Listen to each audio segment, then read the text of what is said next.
Imagine if every day your time reset, as if you were stuck in a single unchanging day. What would you do? At first, you might feel incredibly lucky. Look at him enjoying all those opportunities, you might think. You start spending money recklessly. However, you'd soon realize that life isn't interesting at all. You might begin seeking thrills through crime, gambling, and other reckless behaviors. After all, there are no consequences. Everything you do gets reset. A guy who jumps out of a plane, desperate to end this loop, but every time he just wakes up again. At 7 a.m. on July 7, 2020. In a bar, he tells a girl, "Yeah, I've been living the same day for 1,000 years." She responds, "Do you need to invent such a crazy story just to hit on me? Seriously, do you need all of that?" She tells him this tactic is old, but he insists. "What I say is true. I know thousands of languages and my hacking skills are unparalleled." Now you might wonder, why would someone like me hit on you? The reason is that I will wake up tomorrow back to today. If I sleep with you or do anything else, it won't matter. The guy has been chasing her for 1,000 years, or perhaps enjoying her for 1,000 years. She sends a message to her friend asking for help, but he tells her that he knows that she responded that she will not come. Shocked, she asks, "How do you know she won't come?" He replies her ex-boyfriend just came back to her, so she has to stay with him. She accuses him of lying. He points to the clock and says, "In 9 minutes and 13 seconds, she'll call you." She stands up determined. "I hope so. If she doesn't, you're dead." Just then, a guy bumps into her and stares. He grabs her wrist, saying, "Hey, beauty, you just hurt me. Now you're gonna have to drink with me." She commands him to let go of her. But the guy pulls her closer saying, "Hey, don't be like that. Let's have some fun." That's when our protagonist, dressed in his dog pajamas, steps in and says, "Wait a second, you come here." The guy, confused and angry, retorts, "Hey, what the hell are you saying?" and throws his cigarette at him. But the protagonist just stands still and the cigarette misses. "What? He predicted my move," the guy thinks. He goes for a punch, shouting, "Bastard," but misses again. He dodged again. He takes one in the chin and goes flying. Our protagonist looks back just in time as another man shows up behind him, yelling, "Hey, how dare you touch my man? You're a dead man today." But the protagonist remains calm and says, "This is what your brother taught you." The angry guy replies, "Do you know my brother?" The protagonist is already on his phone saying, "Yo, what's up, Zhao? Your brother is causing trouble here. If you don't want me to start a war in China, you better keep your people in check. Next time, it won't end with just a phone call." He hands the phone to the guy, who quickly apologizes. "Oh, sorry, I was wrong, brother. I won't repeat this." Suddenly, the crowd around them shouts, "Please apologize for your actions." The protagonist says, "I'm in a good mood today, so I won't bother you all." The girl, impressed, thinks, "Who's this guy?" Then her phone rings at the exact time he predicted and she thinks, "This is impossible." He tells her, "It's not impossible. Just come with me." Still skeptical, she follows him to the garage and asks, "Is this your car?" He replies, "Nope." "What? Are you stealing a car?" she asks. He shrugs, "It doesn't matter. Tomorrow we'll be back anyway." Intrigued, she decides to go with him. "You won't leave a drunken hot woman go home alone, right?" She teases. He responds, "Sorry, I'm not interested in girls who need a ton of makeup." She gets angry. "What did you say?" Takes off her makeup and asks, "What about now?" He smirks, 9 out of 10. "Now I want to go to my place so I can prove to you that I'm not lying," he says. She reluctantly agrees, "Okay, but if you try anything, I will call the police." He laughs and drives home. The next day, he wakes up and the lawn was crushed. She shows up and asks, "Hey, can you say that the day kept repeating? Now explain why it is July 8th. He looks at the clock, scared. "What? July 8th? He rushes to the bathroom while she knocks on the door. "Wu Sheng, what kind of man hides in the toilet?" He ignores her, realizing this isn't a dream. Time has started flowing again. "I'm finally free from this time loop." Just then, an assistant appears, saying the host has passed the Millennium Test and the reincarnation system has been activated. He is shocked and checks his status, seeing he has 10,158 mental strength points, the ability to reset time and space with 35,000 time-limited points, and over 1,300 maxed-out abilities. The assistant explains the host can choose and lock the current time and reset it. Reminder: each time you lock the time reset on the same day, you will lose 1 point and the quota will double each time. Realizing the danger of resetting time too often, he thinks, but does it really matter? I have so many points. With skills in driving, cooking, fighting, and marksmanship, accumulated over 1,000 years, he is ready to put them to use now that time is flowing again. Outside, the girl asks, "Are you all right?" He responds, "This is the best day I've had in 1,000 years. She dismisses him. Enough of that. Suddenly, someone knocks on the door. "Open up. You dare to steal our boss's car? You're a dead man." She peeks through the peephole and sees gangsters. "It's your fault," she says. "Why did you steal someone's car?" He replies to her, "I didn't know it would be a normal day. It was by chance that I stole it." She warns him, "Do you know how famous he is in the underworld? Now you're going to be hunted by him." Wu Sheng responds, "He isn't that great. He has a history of overcoming those above him. His parents were beaten by a third party, and in his anger, he left everyone in pieces, Later, he was sentenced to 3 years in prison. After his release, he made a name for himself. And now he's a big name in East China. Then she asks, "Why did you mess with such a powerful man? You're dead." But he winks at her. "That's such a small problem compared to the fact that I borrowed Li Gang's name yesterday. If we don't handle this properly, an insane number of people will be hunted and killed." She asks, "What are you going to do?" "Simple. I'll just start it over. System, I want to use the time reset." The world resets for the first time on July 8th, 2020. This is going to consume 1 point. Reset successful. Then she asks him again, "Explain now." He quickly says, "There's no time to explain, just get dressed." Oh, she bites his finger. "I knew you wouldn't be responsible, but I didn't think you'd be so eager to get rid of me." He explains, "The car I stole belongs to a powerful man, and those men are about to come to my door. Of course, you're not afraid, but I can't afford to mess with him as a commoner." She retorts, "Do you know who I am? If you do, then you maybe have to beg me to help you." He pulls her close, "Just like you begged me last night." Her face turns shy. "Bastard, I would let you die." He tells her, "Sorry for disappointing you, but I know someone who can fix this easily." She asks, "What kind of person?" "A woman, one with a big juicy heart," he replies. Next, we see him cruising through the city, but they're being followed. Some old American action. The guys shout, "Stop the car or we will kill you." The girl is scared because they have some Texas tool, but he tells her, "That's the fun part, get ready." She begs him to slow down, but he says, "If those guys catch me, I'm dead." Someone receives a call. It's our protagonist. Mr. Lee reminds you that you have a traitor on your side who will make you lose the bet. The girl on the phone shouts, "Who are you and how do you know about the bet?" He calmly replies, "I have my sources and I can tell you more about your brother. Send someone to meet me downstairs at your office in half an hour. We'll talk in person." The girl wants to know who he is, but the other girl is panicking.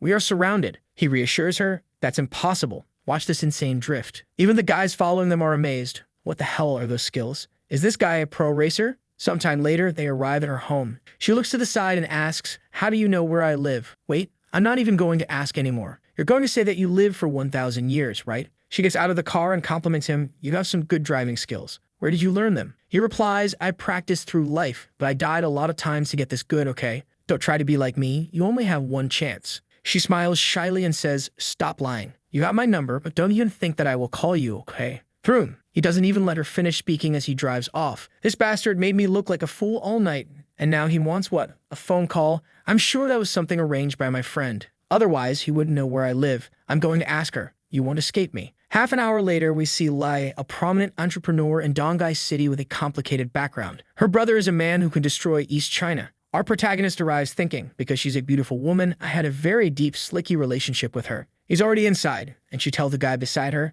"You can go down first." She already has everything on him. "Wu Chen, you have a sister in high school named Yu Jiao with parents from simple background." He compliments her, "You're very good, finding so much information with only my phone number." She tears the paper and says, "You look ordinary, but if you know about the bet, that means you are not. Who are you?" He tells her that he's not a simple guy. Getting closer, he says, "I know a lot of things that you need to know, such as the traitor lurking around here. If you give me 10 million, I'll tell you." Her hand was under the desk as she asks, "Should I believe you?" Suddenly, she pulls out a Chicago toy and points it at him. "If you don't explain yourself, you're not getting out of here alive." He calmly goes into his pockets and takes out some ammunition. "Without this, how are you going to shoot?" "What the hell? How did you get that?" She realizes her life taker is without bullets. "It was under my desk. How did you remove the magazine?" Wu Chen tells her, "As I said, I am an intelligent businessman, and how I removed your magazine is part of my intelligence. Now, Ms. Lai, please trust my ability to gather information." He hands her the God invitation. "I don't mean any harm. I'm here for money." He continues, "But it's just a plan to make you lower your psychological defenses." She asks, "Tell me, what else do you know?" He reveals, "I know that you're the eldest daughter of the Lee family. Because you were a girl, you always wanted to prove that women can be stronger than men, at least in business. But you could not escape the curse of being your brother's shadow. Your mother always helped you, but after she divorced your father, she started dating other men and became a pain, threatening to kill you if you didn't marry Ding Hailong. You wanted to run away, but couldn't because you were worried about your mother. In order to make Ding Hailong forget you, you had 3 fake boyfriends, but they all paid the price. Your first fake boyfriend committed floor testing, the second was sent to a mental hospital, and the third is in prison for life. Now all men are scared to get close to you. To escape this marriage, you and Ding Hailong made a secret bet. Both of you started a new business, and the one who's more successful after 5 years wins. But what you don't know is that Ding Hailong planted a spy in your organization. On the day of your business launch, he will ruin everything for you. Do I need to keep talking?" She's silent, already writing a check. "Tell me, who's the traitor?" Just then, someone knocks on the door and enters with some papers. "Ms. Lei, I need you to sign this document." Suddenly, our protagonist grabs his head and throws him onto the desk. It's him. The guy shouts, "What are you talking about?" Our protagonist calmly states, The $5 million in your Swiss bank accounts. What are they for? The guy stammers, 5 million? What are you talking about? You're mistaken. Our protagonist takes the guy's phone and calls Ding Hai Long, who answers saying, "Yo, did you get the information that I asked you?" He then throws the guy to the floor. I think that's enough. Miserly approaches the guy. You've made a lot of money over the years, some of it behind my back. I didn't take it personally because you've been with me for so many years, but I never thought you would sell me out for a mere 5 million. The guy starts banging his head on the floor. Miss, I didn't take the money, but I need to tell you something. Wu Sheng interjects, your mother did not want you to marry Ding Hai Long, but she was pressured by your grandfather. Ding Hai Long told him to say this because he knows your mother is your weak point.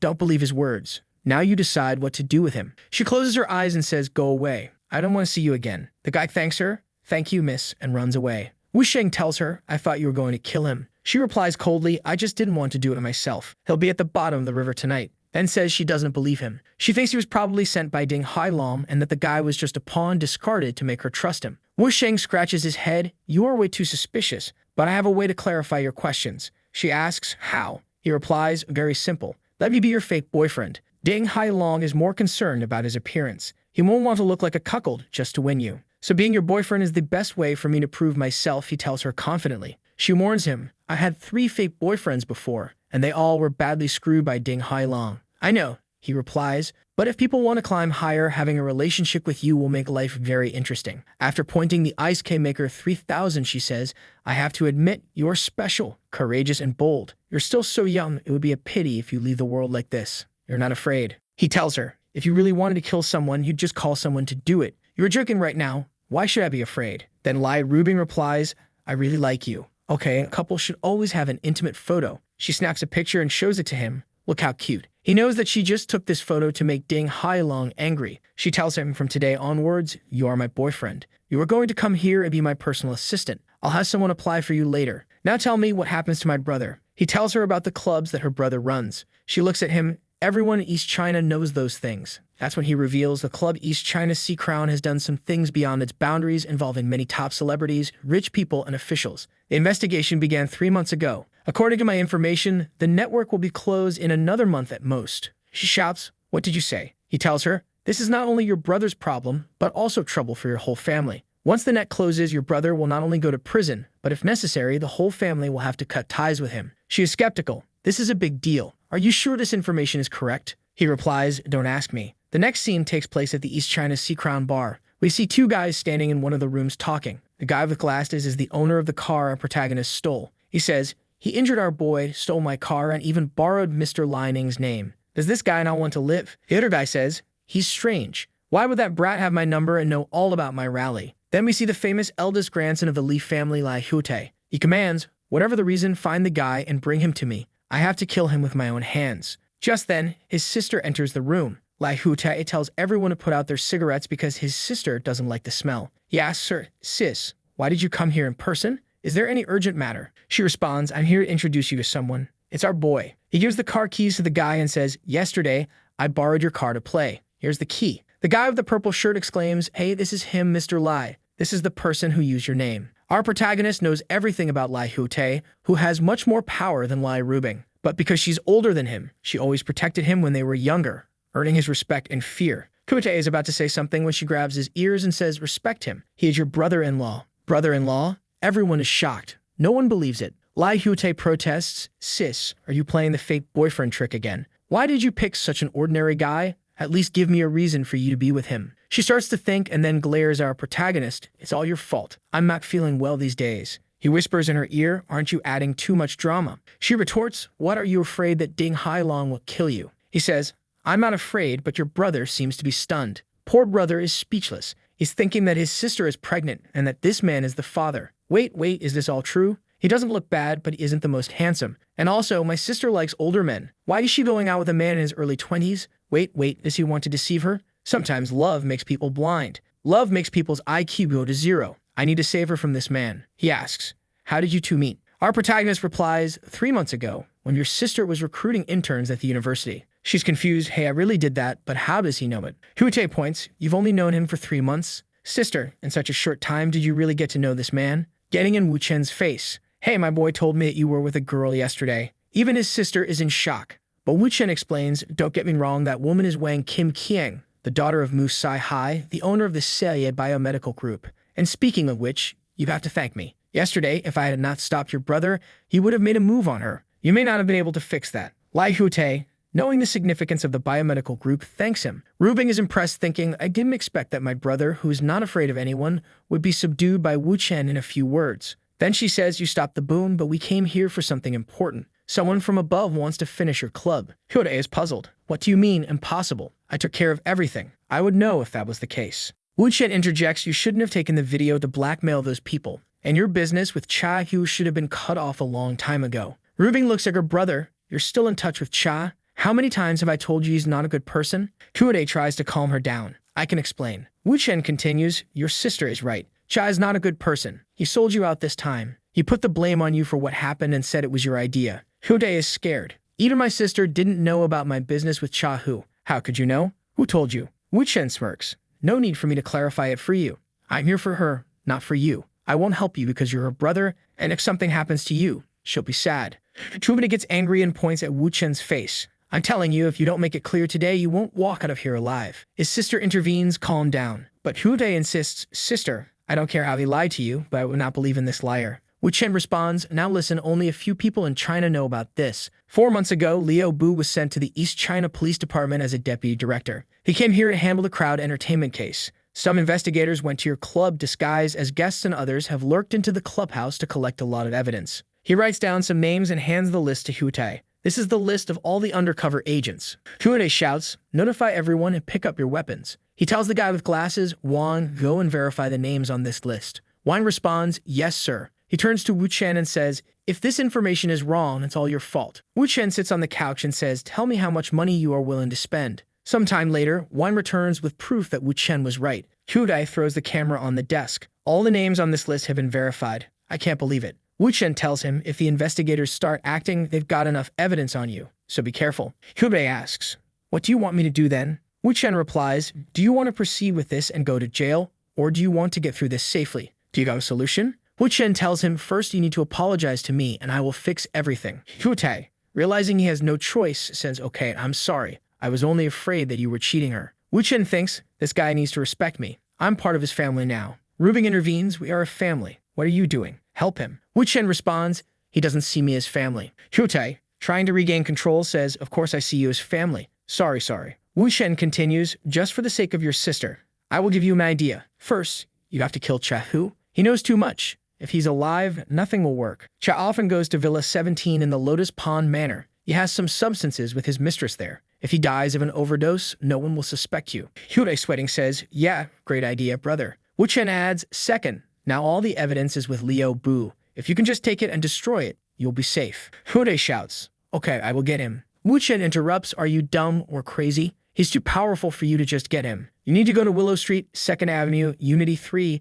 room 500 under the master bedroom closet. There's a hidden safe. The password is 571. The evidence is inside. To prevent leaks, that's the only evidence they have. You could just send someone to destroy it. Hyodae is amazed. Damn, bro. That's so detailed. You even know the password. Wu Chen doesn't stop. Third, you need to tell the old man about this matter, especially the business with Cha-hee. You must explain everything to him. After all, it's the Wei family we're talking about. The Wei and the Li family have been hostile for many years. That's why the Li family wants to join forces with the Ding family. Hyodae just says, oh, okay. I'll talk to him. Wu Chen adds, and the cherry on top, set the Crown Club on fire. Fire? Hyodae asks. Just a little fire, enough to appear in the news. That way you can justify shutting down and redecorating without anyone suspecting you. If you can do those 4 things, I guarantee you will be okay. Rubin grabs her brother's ears again. Did you understand what he said? Oh yes, sister. Stop. Don't worry, I got it. Just then, his cell phone rings. He picks up. What? How much did you lose? 2 billion? What? 2 billion?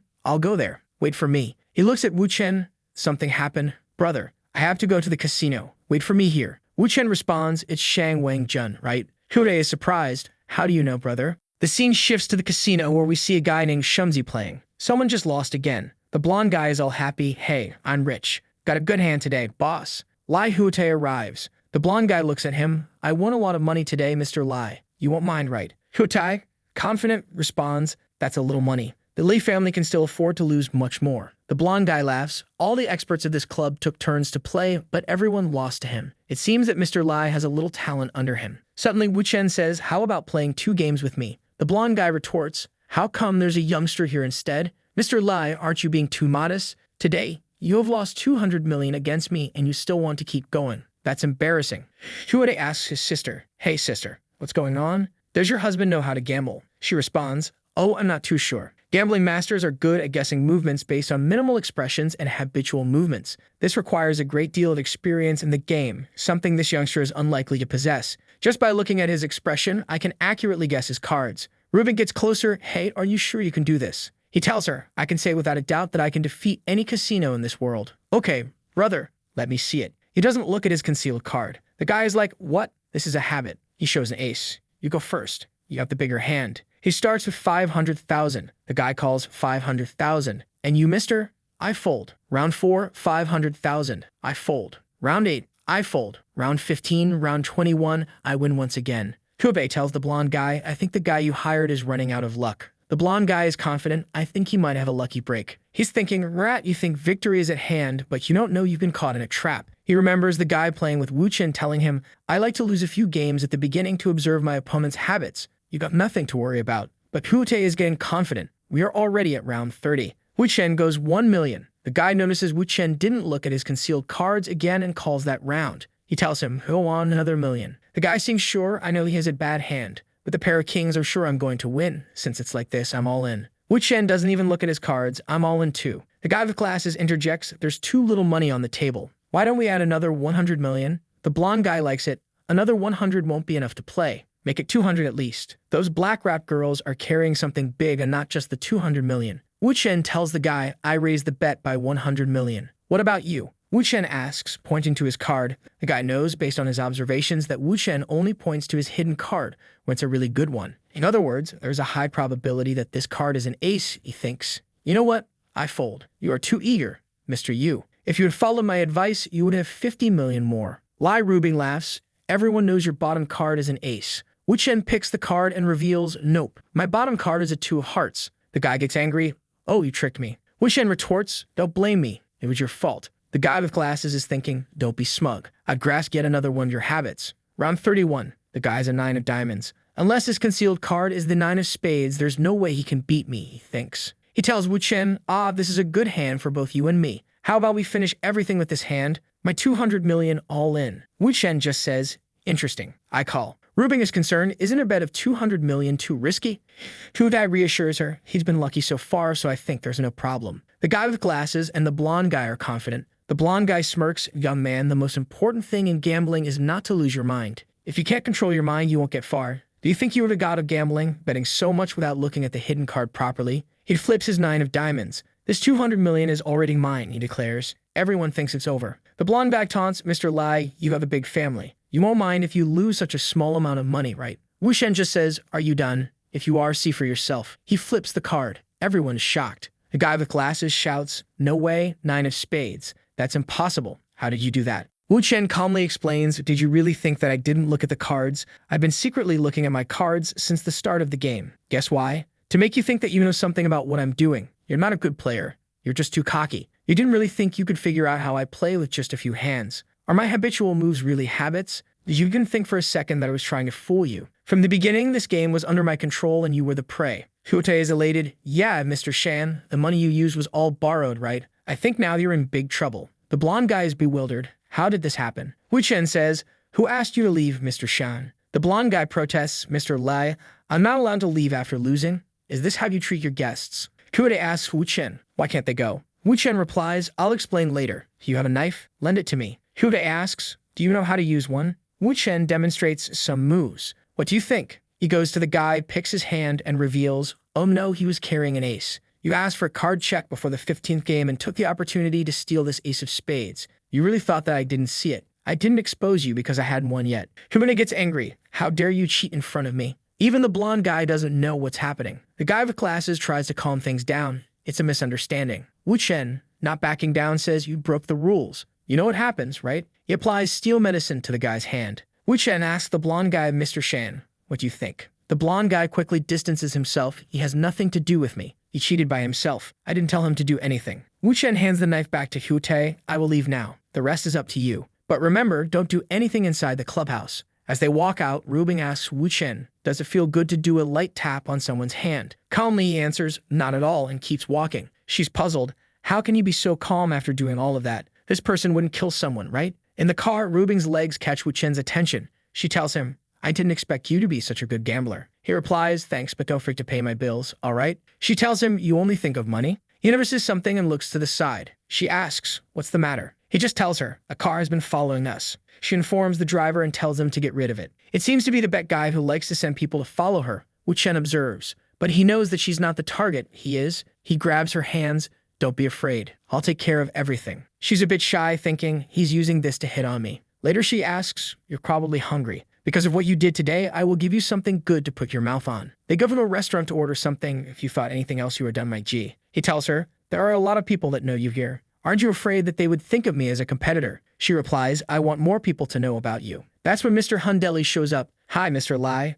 Are you here to eat? She answers, yes, my boyfriend said he wanted to eat Cantonese food, so I brought him here. She then turns to Wu Chen. Wu Chen, this is Mr. Hun from the Longsheng Innovation Group. The guy goes for a handshake. It's a pleasure to meet you, boy. You're a good-looking man. A perfect match for Ms. Lei. Wu Chen responds, thank you, brother. You are very kind. The guy looks at his wrist and leaves. She was going to explain about that guy to Wu Chen when he told her, no need for introductions. I know him better than you. She tells him, all right, you're the best businessman around. But he tells her, I don't think that everyone here wants to be friends with you. She replies, I know I have a lot of rivals, especially women, but it would be silly to think of them as enemies. Just then, another woman shows up, and what are they feeding these girls? They're all getting healthy and with a good blood work for sure. Mr. Lai, since when do you have a boyfriend, though? Of course, Wu Chen knows who she is. After 1,000 years in China, he knows everyone. Liu Kaihu, formerly known as Liu Zhuang, 32 years old. With the help of her husband, she set up Yun Shu Fashion, the business competitor of Rubing. Liu Kaihu teases, you're 27 years old, Rubing. This young man looks like he's in his early 20s.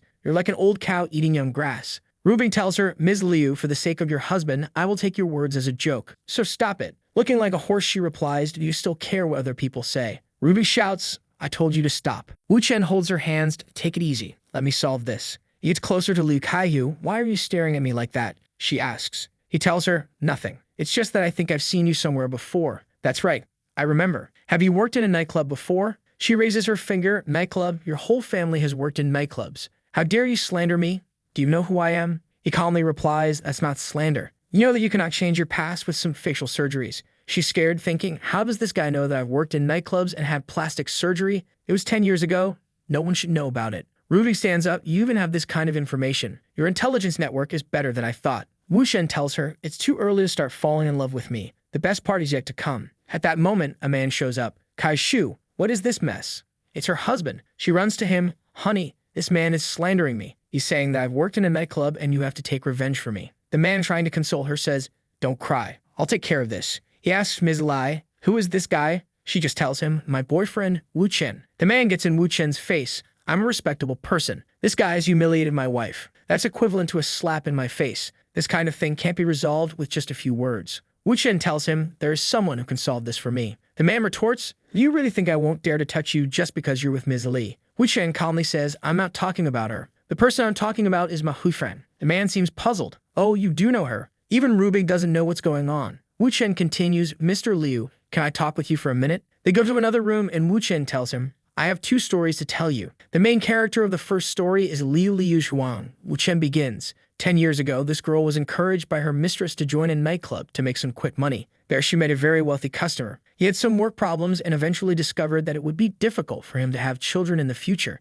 That's when Liu Zhuang had an evil plan. She got a bunch of facial surgeries and changed her name to Liu Keishu. Mr. Liu's face pales as Wu Chen continues. 3 months later, Liu Keishu got pregnant and the baby was born successfully as a boy. Of course, he was not the customer's child, but she knew you would ask for a paternity test. So they paid a large amount of money to the doctor to lie about it. Mr. Liu, you probably noticed that your child doesn't look like you, but you were too eager to have a child. The final part of her plan is to let you die in an accident and get millions of dollars out of you. Mr. Liu, skeptical, says, you don't think that I can believe you based on just a few words, right? Wu Chen tells him, your wife's cousin is in your company, right? That person is not her cousin. In reality, he's her lover. The 2 of them are still cheating on you. She went out with her lover yesterday afternoon to have an affair. To avoid being seen, she deliberately took the stairs. This matter is very easy to investigate. You can just check the surveillance cameras, or you can ask her. But to make her tell the truth, you have to swindle her a little. Mr. Liu turns to Liu Kexiu. Kexiu, You and your cousin, were you at the office yesterday? Sweating, she replies, yes, we were in the office until the end of the day.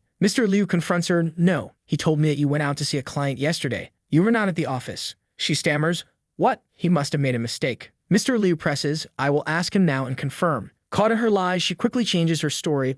Oh, I remember. We did go out yesterday afternoon to talk to a client, but we came back at 2 p.m., no, 3 p.m., and then we were in the office talking about promotion. I'm just not sure. Why are you asking me this all of a sudden? Don't you love me and your son anymore? Booby slaps her face. Shut up. Do you really think that I don't know about the scandal between you two? Now leave. I'll deal with you later. Turning to Wu Chen, Mr. Liu says, sorry to do this in front of you two. Rubing tells him, that's fine. Mr. Liu looks defeated. I just wanted to have a child. I didn't think that I'd be used for that. I'd accepted my fate. I will never have a child. Wu Chen steps closer and tells him, Mr. Liu, you do have a very good son. Mr. Liu is puzzled. What? What do you mean? Wu Chen smiles. Don't you remember that I still have a second story to tell you? He continues, once upon a time there were childhood friends who fell in love. They thought they would spend their lives together. But the man became wealthy. One day he cheated on her and ran away with his lover and the money. What he didn't know is that his previous partner was pregnant. She gave birth to a boy and cut off ties with her parents because she felt ashamed of having a child out of wedlock. She was treated with disdain, but she raised the child on her own. Out of hatred, she told her child that his father was dead. The boy had a successful career and started his own family. Now they are a family of 4 living happily. So you do have children and you also have a granddaughter. Mr. Liu is overjoyed. Oh, what is my son's name? Majuwei, after his mother's name. Wu Chen replies. Mr. Liu asks, she didn't get married again? Was she in hiding? Wu Chen nods, yes, she didn't because she doesn't trust men anymore. She has been living in Donghai and must know that you became rich, but she never looked for you because it was too painful for her. He pulls out a piece of paper from his pocket. This is her address. Whether she forgives you or not is up to you to find out. Mr. Liu leaves saying if I can get back together with her, I'll owe you a big one. Rubik is impressed. Wow, he owes you a favor. That's good. He's going to be useful in the future. Later that night, Wu Chen is getting out of the car. See you tomorrow. She calls out, Wu Chen, come back. I need to tell you something. He gets closer. What? Oh, he says as she leans in and kisses him, surprising them both with an unexpected kiss. She tells him, that was because Ding Hulong likes to send people to spy on me, so that would make him sick. Wu Chen chuckles. This is your first kiss, right? She asks, is this part of your intelligence? He replies, no, it's just because your technique is too bad. Okay, I'm out. Bye. But the day is not over. We see the first girl talking with her friend. She's saying, I'm hungry. Let's go eat something. But her friend refuses. I can't. We need to wait for that pervert. The first girl insists, I wanted to do it. We know it. Her friend shouts, you've got brainwashed by him. I can't let him get away so easily. When she told her friend that Wu Chen knew everything about her, her friend thought he was a pervert or some sort of creep. Now they are waiting for him. She closes her eyes. I just wanted to talk to her about it. I didn't expect her reaction to be like this, but look who's coming, homie. There he is. Oh, I'm here. Her friend tells him, you lied to her. You are a horrible person. Wu Chen says, if you know that I'm not a good person, why do you have the courage to come to me so boldly? He goes into his pockets. She's already holding a taser ready. He just says, yo, I'm just going to open the door. Relax. She shouts, go to hell. About to be tased, Wu Chen calmly says, Tu Kui is cheating on you. This guy is the biggest cosplayer in all of China. The girl is confused. What are you talking about? Wu Chen continues, when he went to Donghai 4 days ago, he first went to see his lover who lives in Unity 2-1 on Fuliyuan Road. Then he went to KTV with his friends for a few days. Yesterday, he ran out of money, so that's why he came to see you. The girl is skeptical. How do you know all of those things? Brother, I don't think even with 1,000 years I would know about all those relationships. She asks him, is that true? Wu Chen says, if you don't believe me, call him and try to discover for yourself. She asserts, my judgment about men is the best. I'll call them and prove you wrong. She calls the guy, honey, where are you? The guy replies, I'm home. She tells him, check if there's $10,000 in the bedroom dresser. The guy says, I don't know. I'll tell you in half an hour. That means he's not at home. She runs out, I'm going to kill the bastard. She leaves her friend there, but Wu Chen grabs her. Oh, come here. Since you are already here, why don't you come in? She protests. Why did you pick me up? I can walk away. Put me down. But he's already taking her inside. And brother, he vacuumed the carpet. We are ready the next day. Wu Chen is exhausted. Long night, wasn't it? She retorts, you bastard. I didn't get much sleep because of you. He throws something to her. That's my phone number. If you ever want to meet, just don't wait at my house. He walks through the city, but notices someone following him. He calls a number and asks, you sent someone to follow me for a day? I'm going to my training. Come to find me. Next, he's practicing his fighting skills. He has mastered all the fighting techniques, but his physical fitness still isn't good enough. Since he offended Ding Hulong and doesn't know what kind of troubles he will encounter in the future. That's when Wang shows up. Wu Chen says, he is here. Before, Wang Jinyuan was just a second-rate guy, but with the help of connections, he gained power and expanded his influence. In just a few years, Wang became one of the bosses controlling 90% of the entertainment industry in East China. Wang tells him, "Yo, Mr. Wu, I have something to explain to you, all right? You must have misunderstood things. I sent someone to follow you to ensure your safety. There were no ill intentions." Wu Chen replies, "Lai Rute doesn't know that you are sending people to follow me and Rubing. You know he is very protective of his sister. If he finds out, you're screwed." Wang starts sweating. Wu Chen reassures him, "Relax, if I wanted to tell him, I wouldn't have called you." Wang then asks, "So what do you want?" Wu Chen tells him, "I want to be friends with you. You have a lot of people under you. If one day I need some manpower, I would ask you for help." Relieved, Wang responds, "Sure, brother, don't hesitate to ask me." Wu Chen has plans in mind, thinking that this manpower will help him a lot. That's when he receives another call. Someone is shouting, "Wu Chen, come quickly. Something happened." He answers, "All right, I'm coming." Wang is giving his car to Wu Chen. "Mr. Wu, you can use my car, okay? There are some clothes for you inside. If you don't mind, take this car as my apology. You can use it as a transport in the future." Wu Chen replies, "Okay, don't mind if I do." Things are going crazy at Rubing's job. When Wu Chen gets there, she's on the phone,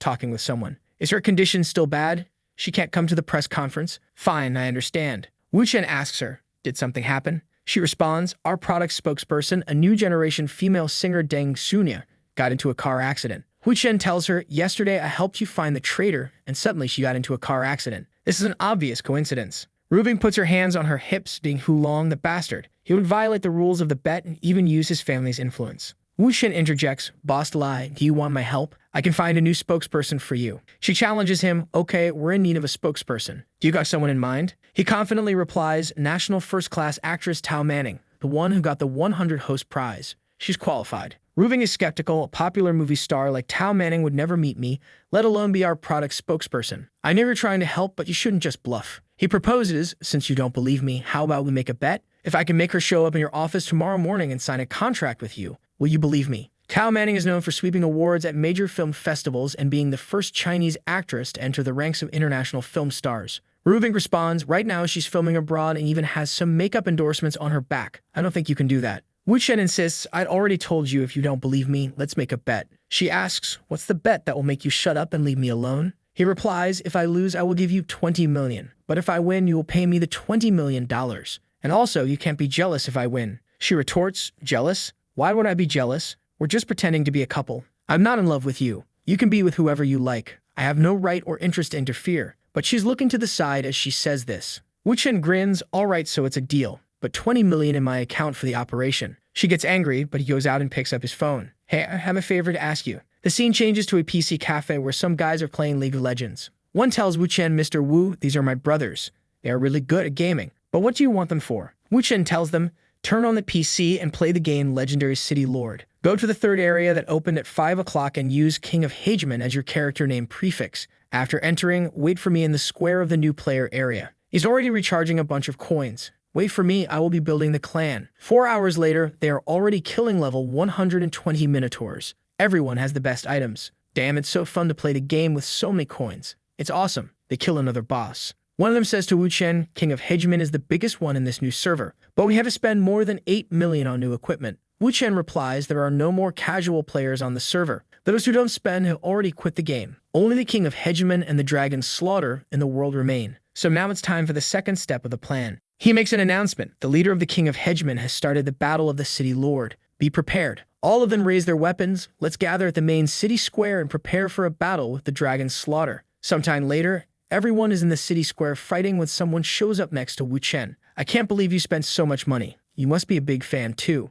It's the leader of the Dragon Slaughter clan, level 9999. He tells Wu Chen, "Our guilds now have similar strength. It's not clear who will lose or win." Wu Chen confidently replies, "No, the winner will be decided soon." The guy asks, "Are you so confident? What is your plan?" Wu Chen responds, "Nah, it's you who will win." He shouts to his team, "King of Hegemon, all of you, listen to the order. Take off your equipment and log out of the game." Suddenly, everyone starts to log out. The other guild leader shouts, "Hey bro, what the hell are you doing?" He starts to cry, "Don't go, brother. It's not decided yet. It's so hard to find someone like you to compete with. I have already spent 10 million, bro. If you quit playing now, you're not going to win this." Wu Chen holds back his laughter and tells the guy, "I can't help, brother. My woman's company is in trouble. The product spokesperson we had agreed on was hit by a car, and we need to find a new one. I have to go back to help her with this matter now." The guy responds, "Hey brother, what are you saying? If you meet actors, just tell me how many you want. I have several under me. Even if it's Tao Manning, I can call her over with a phone call." Wu Chen replies, yeah, right, hook it up, but keeps walking. Brother, I have something to do. I have to go to East China for a company trip. I can't play. The guy tells him, hey brother, you're also in East China? Are you from East China? Wu Chen says, what a coincidence. But now stop talking. I have to go. He logs off and the guy says, no brother. As tyrant ruler, Chang logs off. He gets a message from the guy on his phone. Yo brother, I spent 10 million on this game. So I just asked for the owner of the server. Your number. The game is off for now. Let's continue playing after we're done with work. Okay brother, we have the same surname and we are both in East China. Do I look for you or do you look for me? Of course, Wu Chen knew that he would act this way, so he tells the guy, sure bro, but my woman is in a hurry. So if you have a plan, that would be good. He tells the gamers to log out if they have nothing else to do. The guy from the game sends him an address. Sometime later, he arrives at the place. The fat guy is Lei Shang, 42 years old, and his family owns the Hongfa industry. Lei Shang asks Wu Chen, are you tyrant ruler Chang? Our boy replies, yes, my name is Wu Chen. Lei Shang asks, do you know who I am? The protagonist retorts, of course, second son of the Lei family. Lei Shang pours a drink and asks, tell me, what family are you from? Why are you so cautious? Are you afraid that your brother is going to kill you? Wu Chen thinks, I know this guy. His family assets exceed 60 billion and his father is a 70-year-old chairman, semi-retired. Lei Shang asks again, what family are you from? Wu Chen tells him, you're a boss, take it easy. I don't belong to any family and I don't have the background you think I have. It's just fate that we were able to meet. Lei Shang is thinking, he's not budging. I'll have to slowly find out about this kid. Then he says, so you have that problem with your woman, right? You have spent so much money on the game, why can't you just hire some spokesperson? Wu Chen tells him, unfortunately, someone is messing with me. I never thought they would dare to hit our spokesperson with a car. It's depressing. Lei Shang asks, so you use your money in the game just to what? Relax. But don't worry, I, Lei Shang, will swear to help you find a spokesperson. What's your woman's company's name and what's her business? Wu Chen replies, she makes cosmetics. It's called Symphony Fashion. Lei Shang seems to recognize the name. Ah, so your woman is Lai Rubing. Brother, if you're from the Li family, you should have said. Since you were hiding so much, I thought you were from a different family. Wu Chen clarifies, I'm not considered to be with the Lei family. You must have heard that Rubing has a bad relationship with her family. That's when he receives a call from Rubing. She asks, did you really take my 10 million to use in games? Wu Chen says, I can't explain to you right now. How about we increase the bet? If you lose, you are going to kneel in front of me while begging for mercy. She's angry and replies, you're just delaying. The guy on the other side is like, God, are you talking with Lai Rubing? He's thinking, holy shit, Lai Rubing kneeling? Who is this kid? Does he have an army? Wu Chen tells him, don't bother, brother. It's just couple things you know, she's being slightly temperamental. We made a bet. It got quite big. Lei Shang gets interested. Come on, brother, drink some tea. What is the bet? Do you mind telling me? Wu Chen explains, someone is messing with her company. I want to help, but she's not letting me. You know, she just wants to protect me. Boss, you know who Ding Hulong is, right? Lei Shang says, bro, everyone knows about him. So the spokesperson problem is related to Ding Hulong. Wu Chen confirms she's afraid that Ding Hulong knows me and will attack me. Although I understand she's doing it for my sake, what do you think? I'm a dignified man and I know that Ding Hulong is aiming for my woman. Lei Shang replies, I see. This situation is more complicated than I thought. But don't worry, brother, with our combined efforts, we can handle Ding Hulong. Let's figure out a strategy to get through this together. Wu Chen shouts, do you think I would just be a coward and hide? If I don't do anything about it, can I even call myself a man? Lei Shang slaps the table. Brother, you're right. You're absolutely right. Replace this tea with wine. I understand you. If you are a man, you can't be a coward. F that Ding Hulong. Keep going. You need to help her. Wu Chen explains, we made a bet. She gave me full power over the company's new product launch. If the press conference goes off without a hitch, then I win. But if something goes wrong, then she wins. If I lose, I have to listen to her and everything, and I will have to restrain myself and live like a pretty boy. Lei Shang smiles. Brother, if that's the case, I can help you. It's just a spokesperson anyways. I will immediately help you. Then we see a girl with a healthy figure receiving a call. Of course is Lei Shang calling her. Take a vacation, come to East China. Say hello to the director for me, it's urgent, all right? I've got an endorsement for you. It's a cosmetics business, don't be afraid. Just come back, okay, bye. Wu Chen is amazed. Damn man, you really did it. Lei Shang responds, yes. The receipt was as planned. It was smoother than I expected, but it's a Tao Mening contract, so it won't be a small fee. Wu Chen thinks I was planning to tell you about Lei Yu's affairs as an exchange, but you were a friend. I just met you and you didn't hesitate to offend Ding Hulong. In that way, I won't treat you unfairly. Lei Shang gets closer and says, we were destined to meet, brother. I'm just older by a few years. So brother, you can call me Shang. Wu Chen replies, brother, maybe we are more destined than you think. Lei Shang, intrigued, asks, brother, are you saying that this is fate? Wu Chen hands him a text message.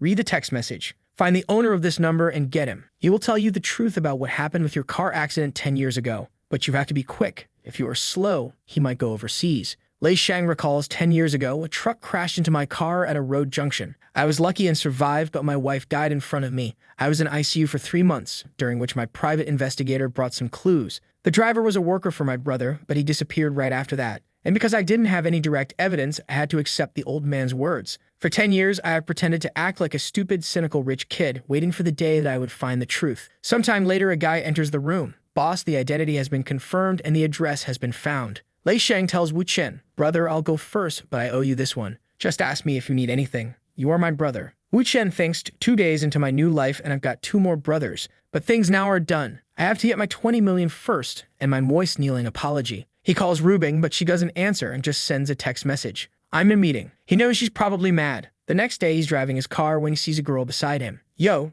that is Sui Qingming, the hottest woman in all of East China. Wu Chen thinks Sui Qingming. She was the girl that impressed me the most in my previous reincarnation life, the most obedient and docile. Since we met by chance, it's a good idea to flirt a bit. He waves at her, but she just raises her window. He complains that she ignored him by rolling up the window and immediately sends her a message. Considering he has lived for 1,000 years, he must have everyone's number in China. In the message, he says that when he saw her in person, she was more beautiful than on TV. When are we going to have a bright moon? Nobody really understood that last part of the message, but if it was some kind of flirtation, our boy is sleeping with his pants on tonight. Apparently, this is a code. The protagonist says that Xingwen will be surprised when she sees his code in a text message. After all, it's a secret. She will probably have to take the initiative and come to negotiate. Our boy receives a message and thinks it's from her, but in reality, it's his girlfriend's brother saying he wants him to come over because he has something to give him. When he arrives, the brother-in-law simply tells him that he's giving him a house, saying that the house is huge with a pool, a garden, and everything else. Our boy is surprised, asking if all of that is really for him. Liu Hongtai then says, "You helped me a lot yesterday,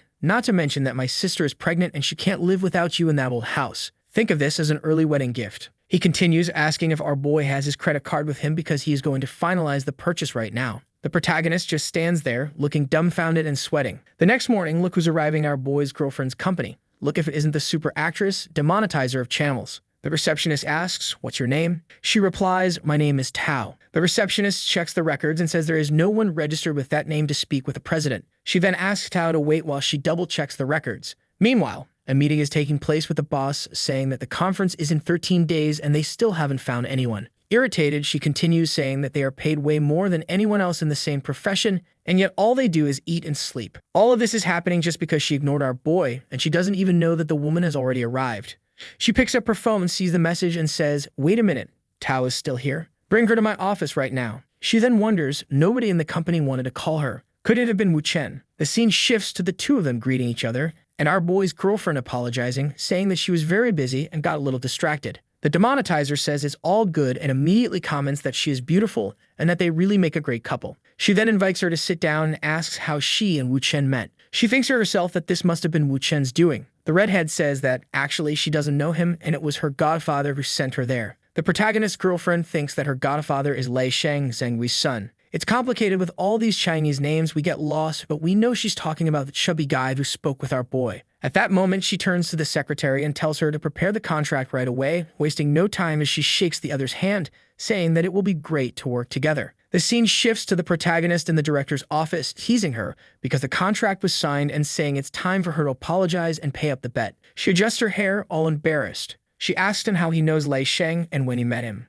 Our boy, all Jivichad, says that she's asking too many questions and emphasizes that a magician never reveals his tricks. Then he says, "Now stop changing the subject and come here to apologize." The girl stands up and takes off her coat, already taking off her heels. Whoa, what kind of apology is this? She kneels and says, "I, Liu Hubing, apologize." Our boy, looking down at her, notes that she actually kneeled. However, being the nice guy he is, the protagonist immediately tells her she can get up so she doesn't hurt her little me. As soon as she stands up, her brother is already calling her, saying that someone is investigating our protagonist. She quickly asks him who is investigating him. He reveals that it's the woman from the South Family's Gold Services, the one who rolled down the window, and our protagonist sent the secret code. We still don't know anything about it, but we do know it's secret. Our wonderful director immediately asks the protagonist why the South family is investigating him. But our boy just says it's none of her business and asks her not to get involved. Damn, the guy isn't playing around. She tells him to stop pretending to be all mysterious and asks if he's acting this way to make her attracted to him. Mocking, she asks if he's already in love with her.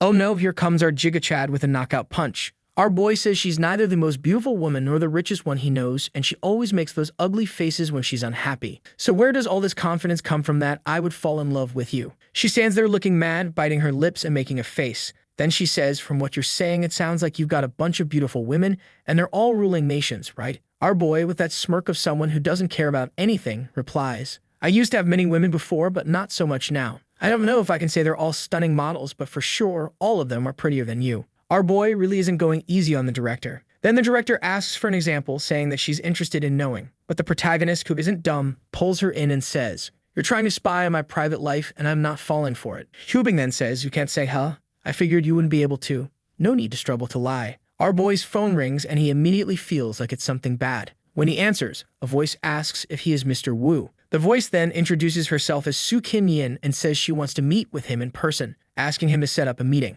The protagonist asks, is it really necessary for us to meet in person? The woman, who could take the whole channel off the air, tells him that yes, there are some things they need to discuss face to face. Let's meet at Tangxia at the private club tomorrow morning at 9. Call me when you arrive. Our director hears the name and immediately asks if Soo Kim Yin is his wife. The protagonist replies, not yet, but who knows?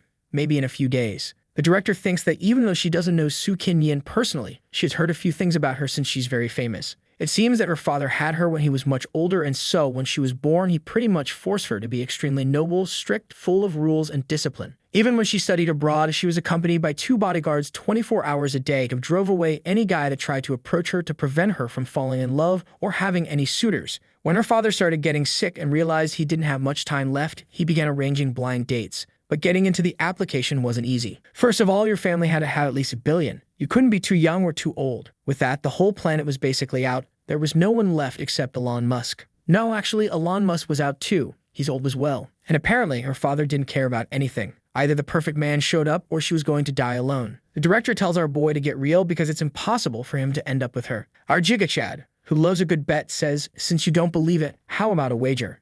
She accepts without hesitation. He immediately questions if she's not afraid of losing again. She says she likes betting, so she'll accept the challenge. The director says, I'll give you 30 days, and if you lose, you'll have to kneel. Wu Chen, bold as ever, replies that he only needs 3 days and Soo Tin will be his woman, not just his girlfriend. Our boy, smooth as butter, is placing a bet that he'll get another woman while holding one by the waist. She says that's fine by her and then asks what he wants as a reward if he wins. He stands there thinking for a few seconds, but before he can say anything, she says, I've already lost 1 bet, so if I lose again, I'll accept my defeat. With her sitting on his lap, he accepts the bet. We jump to day 11 at the private club in the north, where the meeting was scheduled. Our protagonist arrives saying he has an appointment with Miss Yu. A guy appears asking if he is Mr. Wu. The protagonist confirms. The receptionist calls him over and says she is waiting in her room. Right away, we can tell this golf club isn't for just anyone. It's a club for billionaires, and our super actress is there having some fun. Our protagonist arrives, and before he can say anything, she immediately asks how he knows about that. He replies that why he knows isn't important. Without wasting time, she asks him what his price is.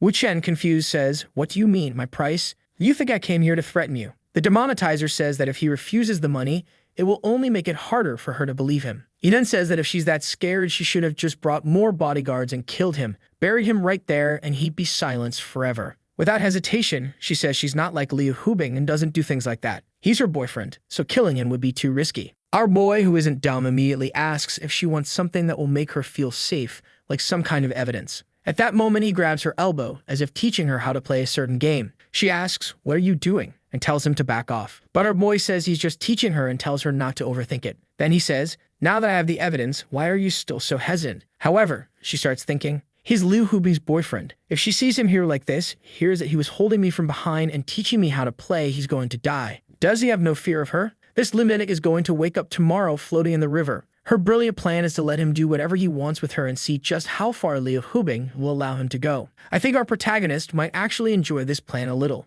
With all this going on, the bodyguards are already sweating bullets, not knowing what to do. The one with black hair questions, why is she accepting this? She's not even resisting. What's going on? Smiling, she asks if he isn't afraid that she'll call Liu Hubing and tell her everything. Our big guy says he is afraid, but she's also scared that he might expose her little secrets that puts them on equal ground. She sees this as an opportunity to threaten our boy. Our little troublemaker tells her not to get flustered over it and asks her to keep playing golf, giving a peculiar tip. Don't stick your butt out, keep it in. And with that, he smacks her butt. What's going on here? Our boy is getting bold, and he even asks, who was the terrible coach that taught you how to play? She turns bright red, completely confused about the reason for the slap. The bodyguards, on the other hand, are losing their minds. One of them shouts, "We have to notify Madam. We need to kill this lunatic." On the phone with the Madam, the bodyguard reports, "She just got smacked on the butt, and she's fine with it." What kind of bodyguard is this? He feels the need to report a slap to her mom. I would never hire security like this. With the front row seat to paradise, our little schemer keeps giving her tips and says he'll teach her once more. Throw your legs back, keep your arms straight.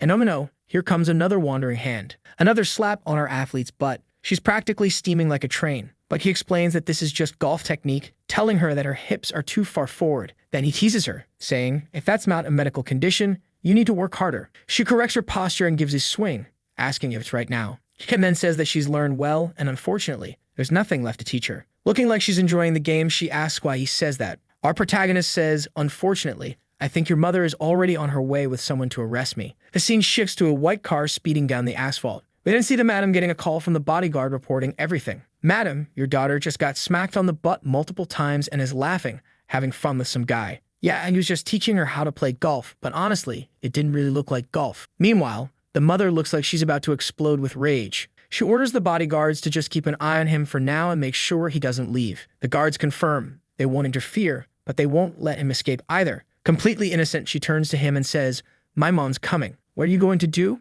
Our little rascal says, first I need to escape. Do you want to escape with me? With a confused expression, she asks, escape with you. Our boy plays hardball and immediately asks, do you want to keep living like this? While she hesitates, the protagonist grabs her hand and says, don't think too much. Let's go. And just like that, they start running. The guards, of course, start chasing them, but it's too late. They jump into our boy's Ferrari, and just like that, the guy turns into Toretto, level 1000 driving skills. The best bodyguards in the world immediately call the madam to report that the psychopath has escaped. Meanwhile, our protagonist is speeding down the road, tearing up the asphalt. He asked our athlete if she's scared. She says no, but her face says otherwise. And wow, the artist really went all out. She's quite well endowed. She's sweating bullets and getting a call from her mother. The protagonist tells her you can try being yourself for once in your life. Nervously, she answers the phone, and her mother immediately demands, who's with you? Hesitant, she replies, a friend. Screaming, her mother asks, when did you meet this friend? Who is he? You don't even know him. Is he even good enough for you? I didn't raise you to run away with a man. You've really disappointed me. Her mother then commands her to come home immediately. She looks at our boy with admiration and thanks him, saying, thank you, Wu Chen. Today, I choose to be myself. With that, she starts yelling at her mother, saying that she is human. She has rights, she chooses how she wants to live, and she is not a doll to be manipulated her whole life. Her mother, nearly exploding with rage, demands, what are you talking about? Seeing that she hung up the call, Wu Chen says, your mother is probably going to bring your entire family to hunt us down. Aren't you afraid she'll find and lock you up? Do you really want to stay with me? Things are going to heat up soon. She replies that no matter how much her mother wants to chase her down, she has a reputation to maintain. She wouldn't risk putting in the news that her daughter ran away with a man. She starts telling a long story, but to sum it up, her mother and father always kept her locked away. Every career, every study, every university, she only met people chosen by her family. And when she started her first company, everyone involved already knew who she was. They didn't care about her as a person, only about her family name. She couldn't even choose what she ate. Then she says that running away with the protagonist was the best decision and the only chance she had. She's really enjoying being with him because he makes her feel comfortable. Our Jigakad says she made a great decision. Besides, it's better to run before the illness becomes incurable. Sad, she asks, what do you mean? Aren't you Liu Hubing's boyfriend? Aren't you afraid she'll find us? As she says this, she's already unbuckling her seatbelt, grabbing our boy, and going in for that dramatic Mexican soap opera kiss. What's this? That was easier than with the director. 1,000 years on Earth really does something to a man. Without losing his Giga Chad composure, our boy asks if she doesn't see that he's driving and if she wants to die while kissing and biting him. Su Qing tries to explain that it's because she wants, but he cuts her off. Be quiet, Su Qing. Sit down. That's an order. Flustered, she quietly says, okay, and sits back in her seat. With that sly smirk, he thinks, Su Qing, this little secret attribute of yours is quite interesting. I remember it well. Then meet a frame where the artist clearly put in some extra effort. We noticed. Our protagonist remembers that in one of his past lives when he was with her, he got a hold of her PC and discovered she had some rather peculiar tastes. I won't explain too much, just going to read a little snippet of one of her posts. This strange feeling of wanting to be ordered and dominated. Pain makes me feel physically good. Okay, we'll stop here. You guys get the idea, right? Back to the car, our boy is thinking that it's great she has this little quirk. He then tells her to sit properly and fasten her seatbelt. The athlete with peculiar interests asks where he wants to go. Like any true Chad, our boy says he'll take her wherever she wants. So she asks to go home. Our boy is making progress. The next panel jumps to 4 hours later, and what happened during those 4 hours is left to your imagination. I'd say they were just really exhausted from the escape and decided to take a nap. The scene shifts to the protagonist receiving a call from Liu Hubing's brother, saying that someone entered his place in the clubs. Wu Chen replies that it's his business, just a small thing, and he'll take care of it. However, Liu Hubing grabs the phone and starts talking to him, asking if he, by any chance, offended the Su family. Answering Liu, he says, "Do you want to know the truth?" She says yes. So he asks the most innocent girl in the world to say something. Not understanding anything, she asks, "What do you mean, say something?" Our boy says, "Anything. Liu Hubing just needs to know who you are." Su Qin takes the phone and says, "Love, are you okay? Who are you talking to?" Liu Hubing, now irritated, asks, "Who is this?" Our protagonist's new woman calmly responds, "Oh, so you're Liu Hubing? I'm Su Qin Yin." Liu starts sweating bullets and demands, "What's your relationship with Wu Chen? What are you two doing?" The athlete says that they're just friends and talking about work. But Liu Hubing, who already heard Su Qin say love earlier, immediately knows she's lying through her teeth. She apologizes for interrupting their work and asks her to hand the phone to Chen. When the protagonist answers, she instantly yells, demanding to know where he is. As calm as ever, he responds, "At the old house your brother gave me." Looks like when the shameless one asked to go home, the protagonist took her to his house instead. Liu Hubing replies, "Okay then, stay right there. I'm coming. Don't leave." The protagonist hangs up, staring at his phone, thinking that things are about to get very interesting. The best friend beside him, looking concerned, asks if he isn't afraid of her and when she's arriving. Our protagonist reveals that, in reality, he and Liu Hubing aren't actually in a relationship, but that's their little secret. The shameless one says, so he's just another one of those fake boyfriends she has, like those other 3 guys? But he squeezes her cheek and says, not even her brother knows that. It's a secret. Got it? She understands and promises not to cause trouble. With that, she realizes that the advantage he gave her in the bet was fake. Our boy tugs her a little closer and asks if she regrets it. Whoa, our little chat is going all out. She responds that she doesn't regret anything. Damn, I really hope Liu Hubing gets here soon. Speaking of her, Liu Hubing is racing over faster than Elon Musk's rockets, thinking this doesn't make any sense. There's no logical reason for them to be together. Su Qinying isn't that type of woman. Last time, it was that contract with Yao Ying. She realizes this man really is an unstoppable and mysterious god. At this point, the protagonist has already won her over, even though he's sometimes a bit cruel to her. 40 minutes later, guess who arrives with her arms crossed? Our boy is already at the door, welcoming her in. Liu Hubing rushes inside, looking around frantically, asking, where is she? Our Jigga casually points, saying, she's right there. And sure enough, she's right there, fully dressed and cooking for our boy. What? Our man is a machine. The shameless one, acting surprised, says, oh wow, love, Miss Liu is here. She greets her and asks how she's doing. Liu, sweating bullets, replies that she's fine. But inside, she's thinking, oh my god, Su Qin is here cooking for Wu Chen. What's happening? Su Qin says, love, you two can talk later. Let's eat some scrambled eggs together. Liu Hubing turns to Wu Chen and asks, what's going on here? The protagonist responds that nothing is happening. It's just his woman cooking. Suspicious, she asks, your woman? Since when? Wu Chen says, today. Liu asks, did you two know each other before? He answers honestly, no. Completely lost, Liu asks, then how is this happening? Interrupting their conversation, Su says the food is almost ready and asks him to check the pan because she needs to go to the bathroom. Honestly, I don't understand the artist. Every panel he keeps enhancing Su Qin.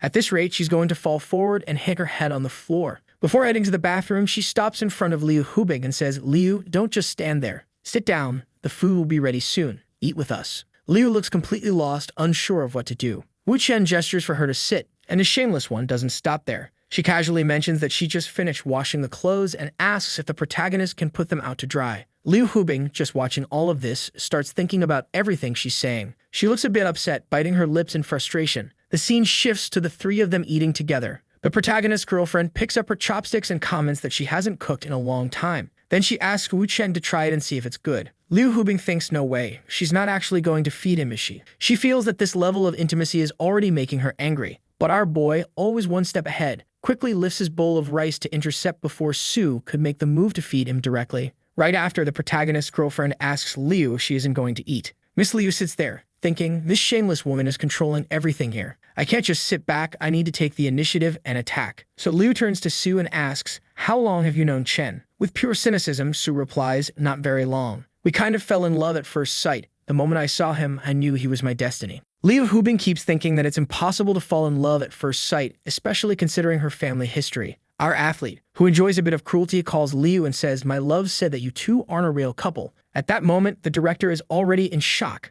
Su Qin continues, telling her not to worry, I'll keep this secret from everyone. Our love can't be known by the world for now either. So you two can keep pretending to be intimate in public, I don't mind. At that moment, Liu Hubing stares at our protagonist. He notices and, in a rough tone, asks what she's looking at, then says everyone should just start eating. Our boy is being rude. Su-kin, always mischievous, leans toward our protagonist and tells Liu, "See, you're fake. He and I are real. This man here is mine." At that, the director thinks, what a damn troublemaker, she's trying to provoke me. But I already know what to do. Acting all cute, she picks up a shrimp, breaks a small piece, and tries to serve it to our boy, attempting to seduce him. Our boy starts sweating cold and looks like a fool, not knowing what to do. Meanwhile, Su-kin watches the scene, cursing the director and her thoughts with words I can't say here. Since our boy enjoys watching chaos unfold, he accepts it. However, everyone falls silent, and he says, "It's so good, but I ate too fast, and now I'm kind of full." His best friend stands up, saying she's very happy that he liked it and tells him he can rest,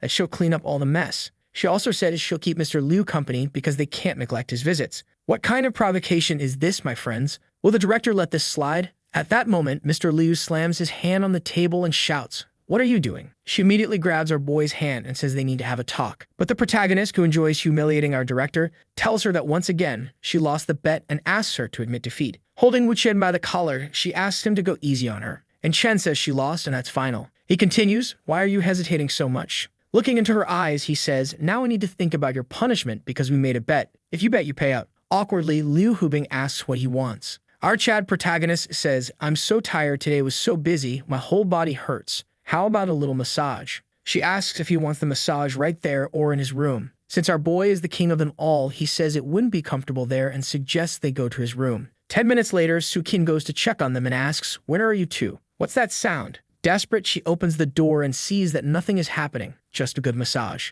But Su starts thinking, what the hell? Why is Liu Hubing giving him a massage? However, Liu Hubing notices Su-kin's arrival and hesitates in her work. The protagonist asks, "Are you done already? You must be tired." "It's okay. You can stop." At that, Su-kin thinks, my God, Liu saw that I saw her and she didn't do anything. Could she be like me? Does she like being ordered around? I think Su-kin believes everyone is as crazy as she is. Calm down, girl. You're the only lunatic here. This is getting a bit peculiar, don't you think? She keeps thinking, in that case, Liu Hubing and I are identical. We're the same type. Then we'll have to be allies. This Wu Chen is more powerful than I imagined. Without hesitation, she runs and throws herself on the bed, asking Liu, "Can we do this massage together?" My boy, what is happening here? Liu Hubing thinks, my God, this is one of the craziest people I've ever met. She saw me massaging her man, and instead of getting mad, she happily came to help. What kind of disaster is this?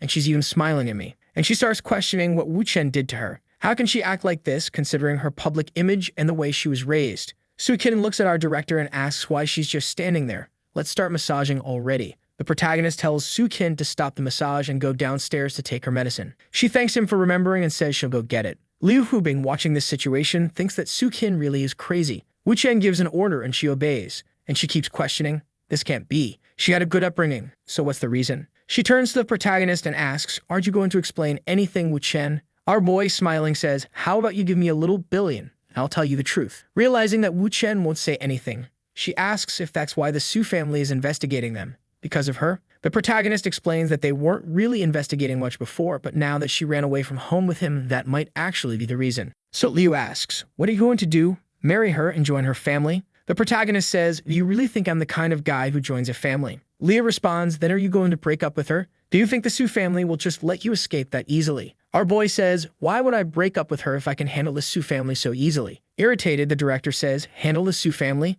Are you forgetting that right now, you're my boyfriend? And Wu Chen responds, that's exactly why I can handle the situation. At that moment, she starts realizing that the protagonist put everyone on the same boat. If she wants to expose him, she'll have to reveal that he's involved with the young mistress of the Su family, which would make them start hunting down her own family. With no other option, she has to help the protagonist. Liu Hubing says, since we're all in the same boat, why don't you explain to me why she ran away with you so easily? The protagonist responds, she lived like a puppet for 20 years. I'm just helping her make her own choices. But Su-kin warns that her family is arriving and asks what they're going to do. The protagonist says, relax, I'm heading downstairs to take care of it. The protagonist turns to Liu Hubing and says, the Su family is here. Let's go. Irritated, Liu Hubing asks, did you know they were coming? Is that why you called me here? With a bored expression, he asks, what do you think? Then she says, I don't like this feeling. I even understand what you're saying, but it seems like you constantly disregard other people's feelings. Wow, I didn't expect this. Liu Hubing giving our boy a moral lesson. The protagonist says, calm down, girl. Don't talk with such cruelty. It's just a coincidence that you and the Su family happen to be here.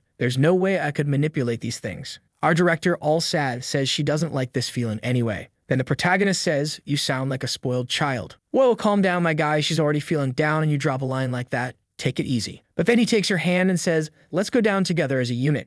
Let's go as a team. The scene shifts to the two arriving downstairs and suddenly they run into Chelsea's entire fan base. What is up with this crowd? The guards immediately say, it's that bastard right there. Liu Hubing quickly asks, did you all come here just to cause me trouble? Full of confidence, she asks if they even know who she is. A guard, embarrassed, says, Mr. Liu, we're sorry. This is a misunderstanding. We're not here for you. We're here for him. He kidnapped our young mistress. Like she says, he's my man. Do you really think I'd let him kidnap another woman? The guards, completely confused, just start trembling. But our athlete who escaped from the asylum starts screaming. What are you guys doing? Who said I was kidnapped? Then the guards replied, no, we know you weren't, but Madame Su gave the order and orders are orders. Irritated, Su Qin tells them to stop using her mother's name to cause trouble. She adds that if there's any problem between them, she and her mother will resolve it. At that moment, her mother opens the car door and tells her to stop being ridiculous. Liu Hubing says, it's been a long time, Madame Su. You still look so radiant and wonderful. Madame Su responds, it's been a long time, Mr. Liu. Su Qin's mother walks straight up to the protagonist and says,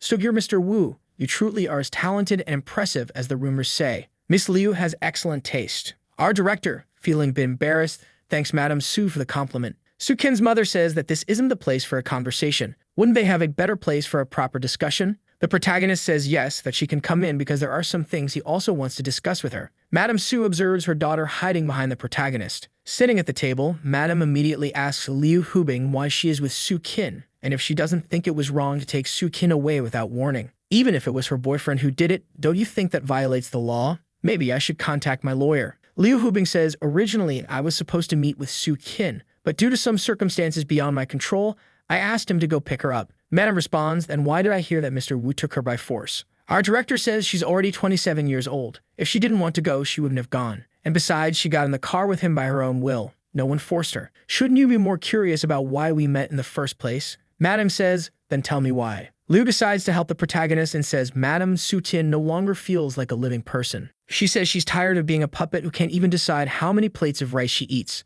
That's why she reached out to me, saying she wanted to be an independent woman like me. Madame gets super irritated and says, what are you talking about, you lunatic? Liu Hubing says she only met with Su Qin because she asked for help. Then she pulls a bag from her pocket and says to Madame, do you know what this is? Medicine that I bought for your daughter. Madame says, but it's just medicine. What's the big deal? The director says, see? Your daughter is so restricted that she can't even go to a pharmacy to buy her own medicine. Don't you think that's wrong at 27 years old? Su Qin thinks, well, since this is going to be the story, let's play this game. The protagonist, sitting back, sipping his tea calmly, just thinks, as expected from Liu Hubing, full of eloquence and logic. Liu continues, after we picked her up, the first thing she wanted to do was buy medicine, just to show how lonely she feels. But what about next time? What if no one is around her? Aren't you worried about that? Silence takes over the room until Madame Su finally speaks. Are you saying I should be thanking you, Miss Liu Hubing? Liu says, I did this for my friend. No need to thank me. The protagonist, sensing the perfect moment to strike, decides it's time to throw some fuel on the fire. He suddenly shouts, Madame Su,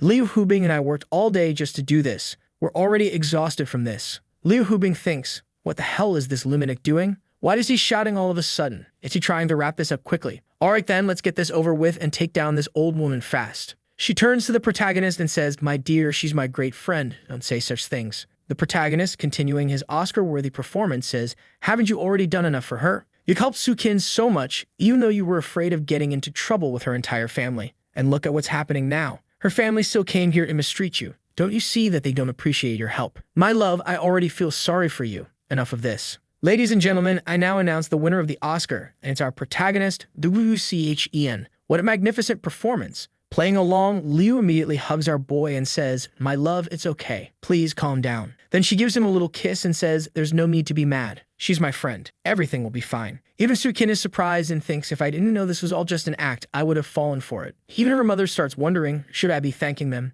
Then she says, Mr. Liu, I understand your intentions. I'm sorry. She turns to Su Qin and says, as a mother, I never wanted to hurt you. From now on, I will allow you to make your own choices. You really are lucky to have made friends with a woman like Miss Liu. Liu, smiling, says, Su Qin is truly exceptional. Everyone likes her. Madame Su stands up and says, it's getting late, Miss Liu. We won't bother you anymore. She turns to Su Qin and says, it's all your mother's fault for being too strict with you. Don't pressure yourself too much. You can stay and talk a bit more with Miss Liu Hubing tonight. Just come to the company tomorrow morning. With that, she closes the door and leaves. At that moment, everyone lets out a sigh of relief, and the protagonist, with that mission accomplished look, knows that the first part of the act is over. Liu Hubing watches Madame Su leaving and says, Su Qin, your mother left without even leaving a bodyguard to watch you. Su Qin immediately grabs the protagonist and says, my husband, you were so angry just now. You look so scary. Like the Oscar-winning actor he is, he says, I was just pretending. And with that comment, the director already gets annoyed.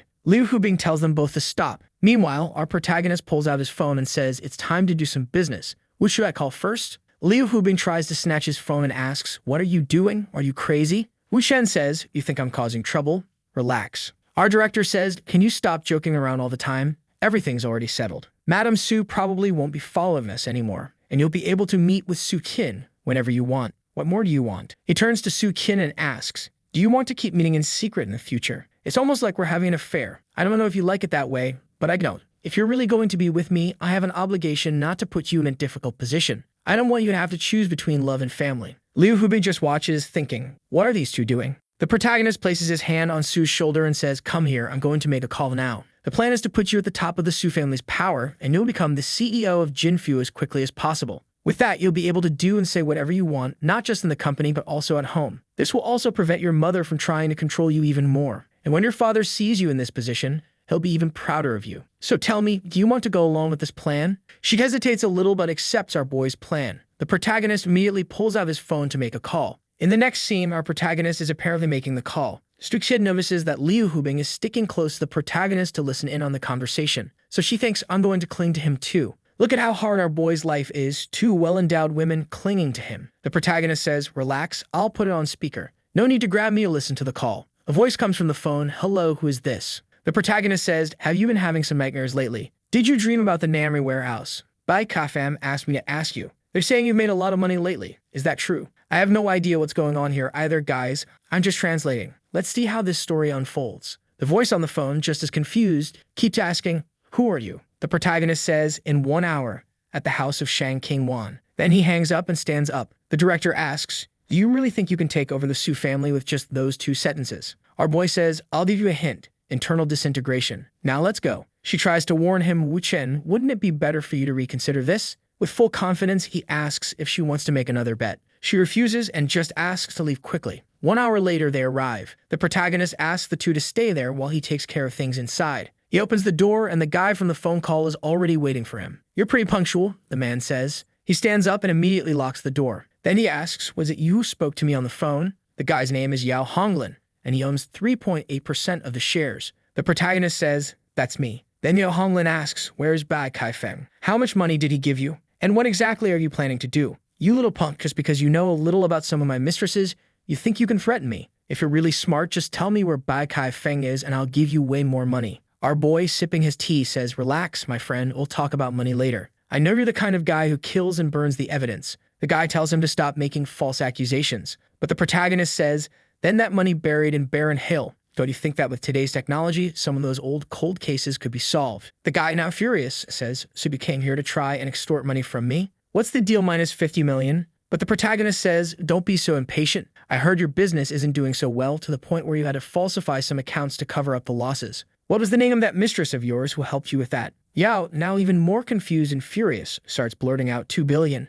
No, 3 billion. If you asked for more than that, there's no way. At that moment, the 2 crazy girls barge in through the door. Surprised, the guy says, Miss Su? Boss Liu? What are you 2 doing here? The protagonist puts his hand on the guy's shoulder and says, man, why did you spill everything so fast? Su Qin asks, so he really killed people and burned the evidence? The guy, sweating, realizes he's already confessed to everything and has nothing else to say. The scene changes and our protagonist is calmly serving tea. We're not going to talk about the past now, he says. Then he turns to the guy and says, Mr. Yav, I'll be direct. I don't need your money. The guy looks even more shocked. If you don't want the money, then what do you want? He says, from now on, all you need to do is support Miss Su in all company meetings. Understood? In every meeting and any plan she comes up with. The guy asks, that's it? Just that? Our boy says, yes, just that. Nothing more. Yo sighs in relief and says, I thought you guys were going to kill me. I was scared to death. Then he laughs and adds, if it was just something this small, you could have told me earlier. All this and I almost had a heart attack. The guy takes a sip of his drink and thinks Su Qin is the only heir to the Su family. No matter what happens, everything goes to her, so helping her was always the best decision.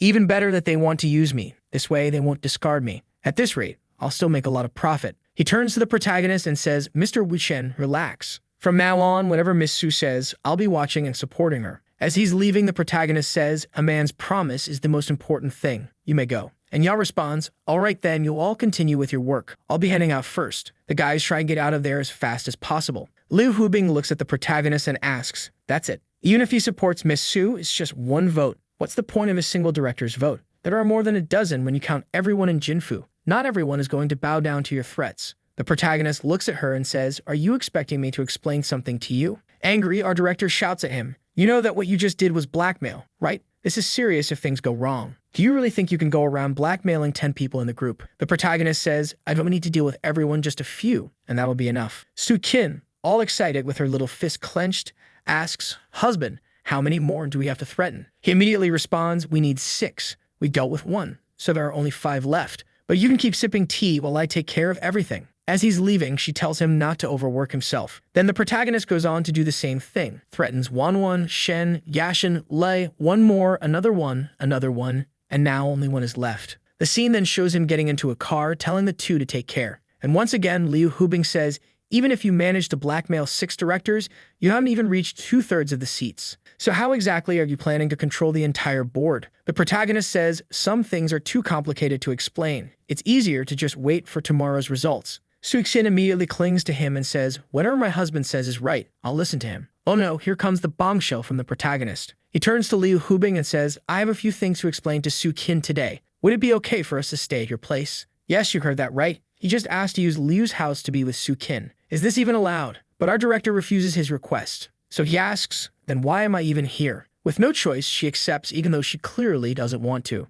Liu Hubing tells Su-kin to go take a shower first. At that moment, our boy immediately grabs the director's hand and asks why she sent Su-kin first. Our director, playing like a champion, just tells him to shut up and kiss her on the balcony. The protagonist grabs her thighs and pulls off a full-blown cinematic kiss. Then he starts thinking, why is she doing this? No way, I know her too well. Why did she send Su-kin to take a shower? She must have a reason. He looks to the side and thinks she's probably waiting for some paparazzi to take a picture so that guy Jin Hamlong, who we haven't even seen yet, gets mad about this situation. Understanding what's going on, it's obvious the protagonist is going to do the job properly. 2 minutes later, after a lot of sweat, the protagonist tells her that should be enough. The paparazzi have probably left by now. She says, so you already knew? That's why you were so calm. Okay, let's just get some rest. Good thing the maniac didn't see any of this happen. Meanwhile, in the southern city of Guam, someone is furious, shouting, I can't believe they did that on the balcony. He's there fuming, yelling their names. Then he decides he's going to kill that bastard. Time for a 1v1. He immediately calls for Zhang Shuang, and the guy arrives, saying, young master, you called for me.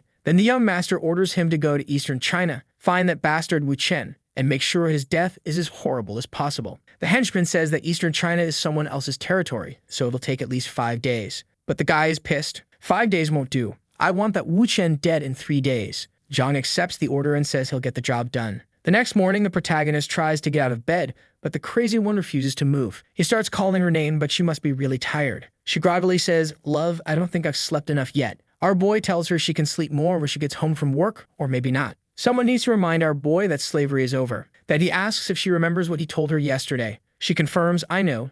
Today's success or failure will decide the fate of my life. At that moment, the protagonist hears a noise outside the room. And look who's coming in. It's our director who, honestly, I wouldn't mind seeing the protagonist give her a little something. She opens the door and says, Su-kin, let's go. I'll take you to the company. When they arrive, a bunch of people rush over to talk to Su-kin, throwing all sorts of proposals at her. I don't know what's going on, but she says she'll decide everything today at the conference. Liu Hubing thanks Su-kin for taking her there, and Su-kin heads off with the employees. At 10 a.m., inside the conference office, the chaos has already started. Her mother is already scolding everyone. She's saying that Zhao Du and Yang Ku should be fired immediately, and if anyone disagrees, they should call the board of directors meeting right now. Madame Su, completely confused, wonders why her daughter is calling for the directors. Is this girl crazy? Everyone is just watching, thinking like mother, like daughter. The argument is intense. But the maniac is here to stir things up too, saying, I'm the vice president of the company and a board member, so I have the right to call a meeting with all of them now. Then she changes her mind and says, you know what?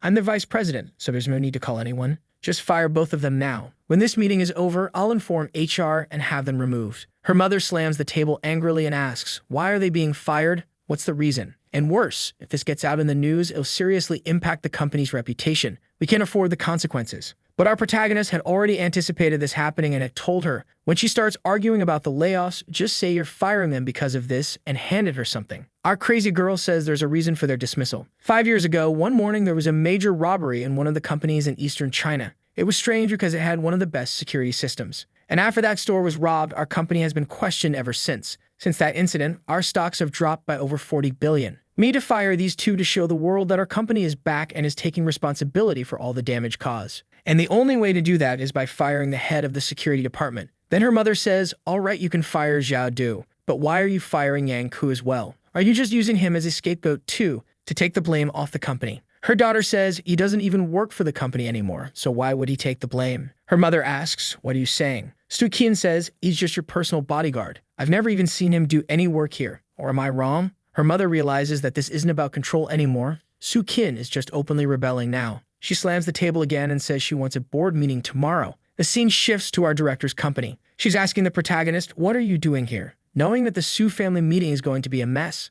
The protagonist says for now, there's not much to do. I'll just watch how Su Kin handles all of this. In the meantime, I'll just draw. She questions him, draw? What do you mean? What are you drawing? He responds, I'm drawing you. The protagonist is thinking with those pictures that guy took yesterday, Jim Yulong is probably almost done with his investigation and will soon come here to try and kill me. So it's time for me to set up something too. The director asks, are you still with that drawing? Our boy says it's nothing special, just some quick sketches of her. She says, I'm busy with my work, so I don't have time to be a model for you. The protagonist just tells her to keep doing her work and pretend he isn't even there. It looks like our boy is in some online art group where people share their drawings, and he knows that someone in that group is very close to Jin Mulong. We see him in the group chat where everyone is sharing their artwork. People are giving compliments, and then the protagonist uploads his drawing. Suddenly, the group is in shock, saying he's incredibly talented. Some lunatic says, I kneel before a master. Please, teach me. The protagonist thinks, all right, I did my part. Why haven't you shown up yet? Then he receives a message from someone saying that she has a daughter in art school and would love for him to tutor her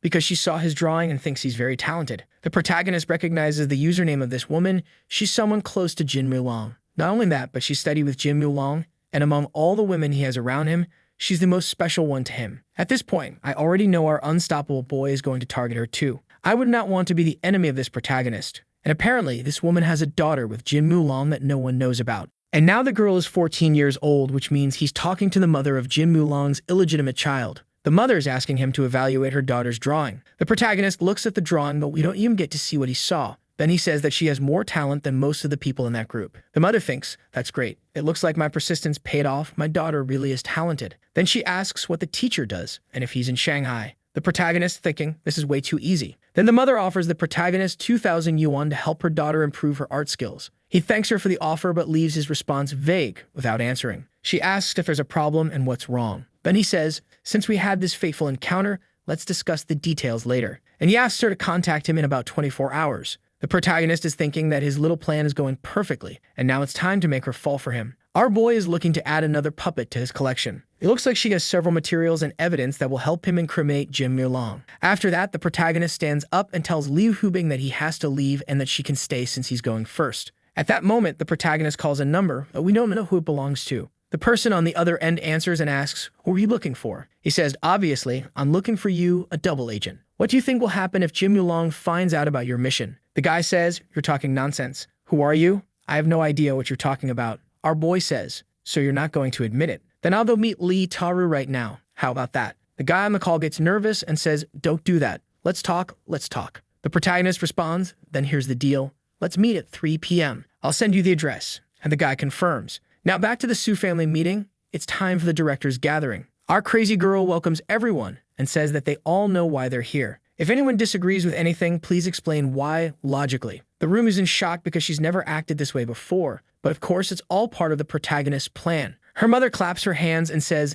not bad, not bad. You really impressed your mother today. But obviously none of this is feasible. It just isn't. There's no way. Zolder has been with the company for over 10 years. He started as a factory security guard and worked his way up to senior officer. Not to mention that he has always been hardworking and professional, rarely making any mistakes. If we fire such an exemplary employee, all the other employees will turn against the company. The directors nod in agreement, saying she makes sense. Her mother, now more confident, thinks that if Su Kin doesn't have a solid argument, she's done for. She continues, and if you fire this guy, he'll likely attract media attention. If the media starts hovering around the company and sees this termination, it could even impact stock values. Now everyone starts agreeing with her. But our protagonist, Crazy Girl, says, this kind of discussion isn't going to lead anywhere anyway. So let's do this.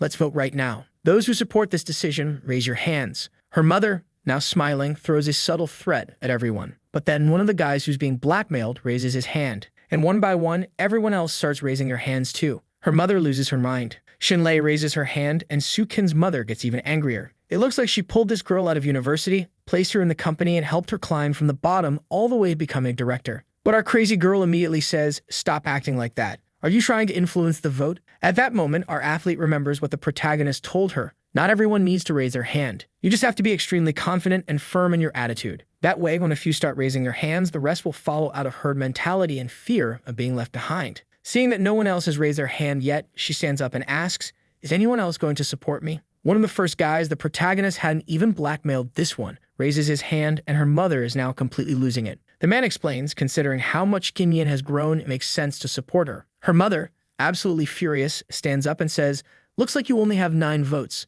That's still not the majority. I'd want to see who has the guts to cause me trouble. Based on how the board of directors works, she still needs one more vote. People look hesitant, and she has a little flashback of the protagonist telling her the key isn't controlling the board of directors, but making your mother give up. Now it's time for the final move to secure victory. She turns to her mother and says, are you sure you want to do this? Her mother glares at her and says, I will do as I please. I'm your mother. Do you think I don't control you anymore? But our girl continues, you may not support me, but you are the president's wife and everyone here listens to you. If this is in my best interest, the best interest of the family, and the best interest of the company, then what exactly are you doing today? How long are you going to let the other families laugh at us? Her mother starts thinking, if I don't let my daughter's plan succeed now, the company will probably split into 2 factions, and that will affect the entire family, as the division will likely lead to internal disputes that will hurt business as a whole. Considering how low the stock prices already are, bankruptcy is even a possibility. Her mother, filled with rage, stands up and storms out of the room, questioning what has happened to this family. Sukin asks one more time, who else supports me? With the director out of the room, everyone raises their hands in agreement.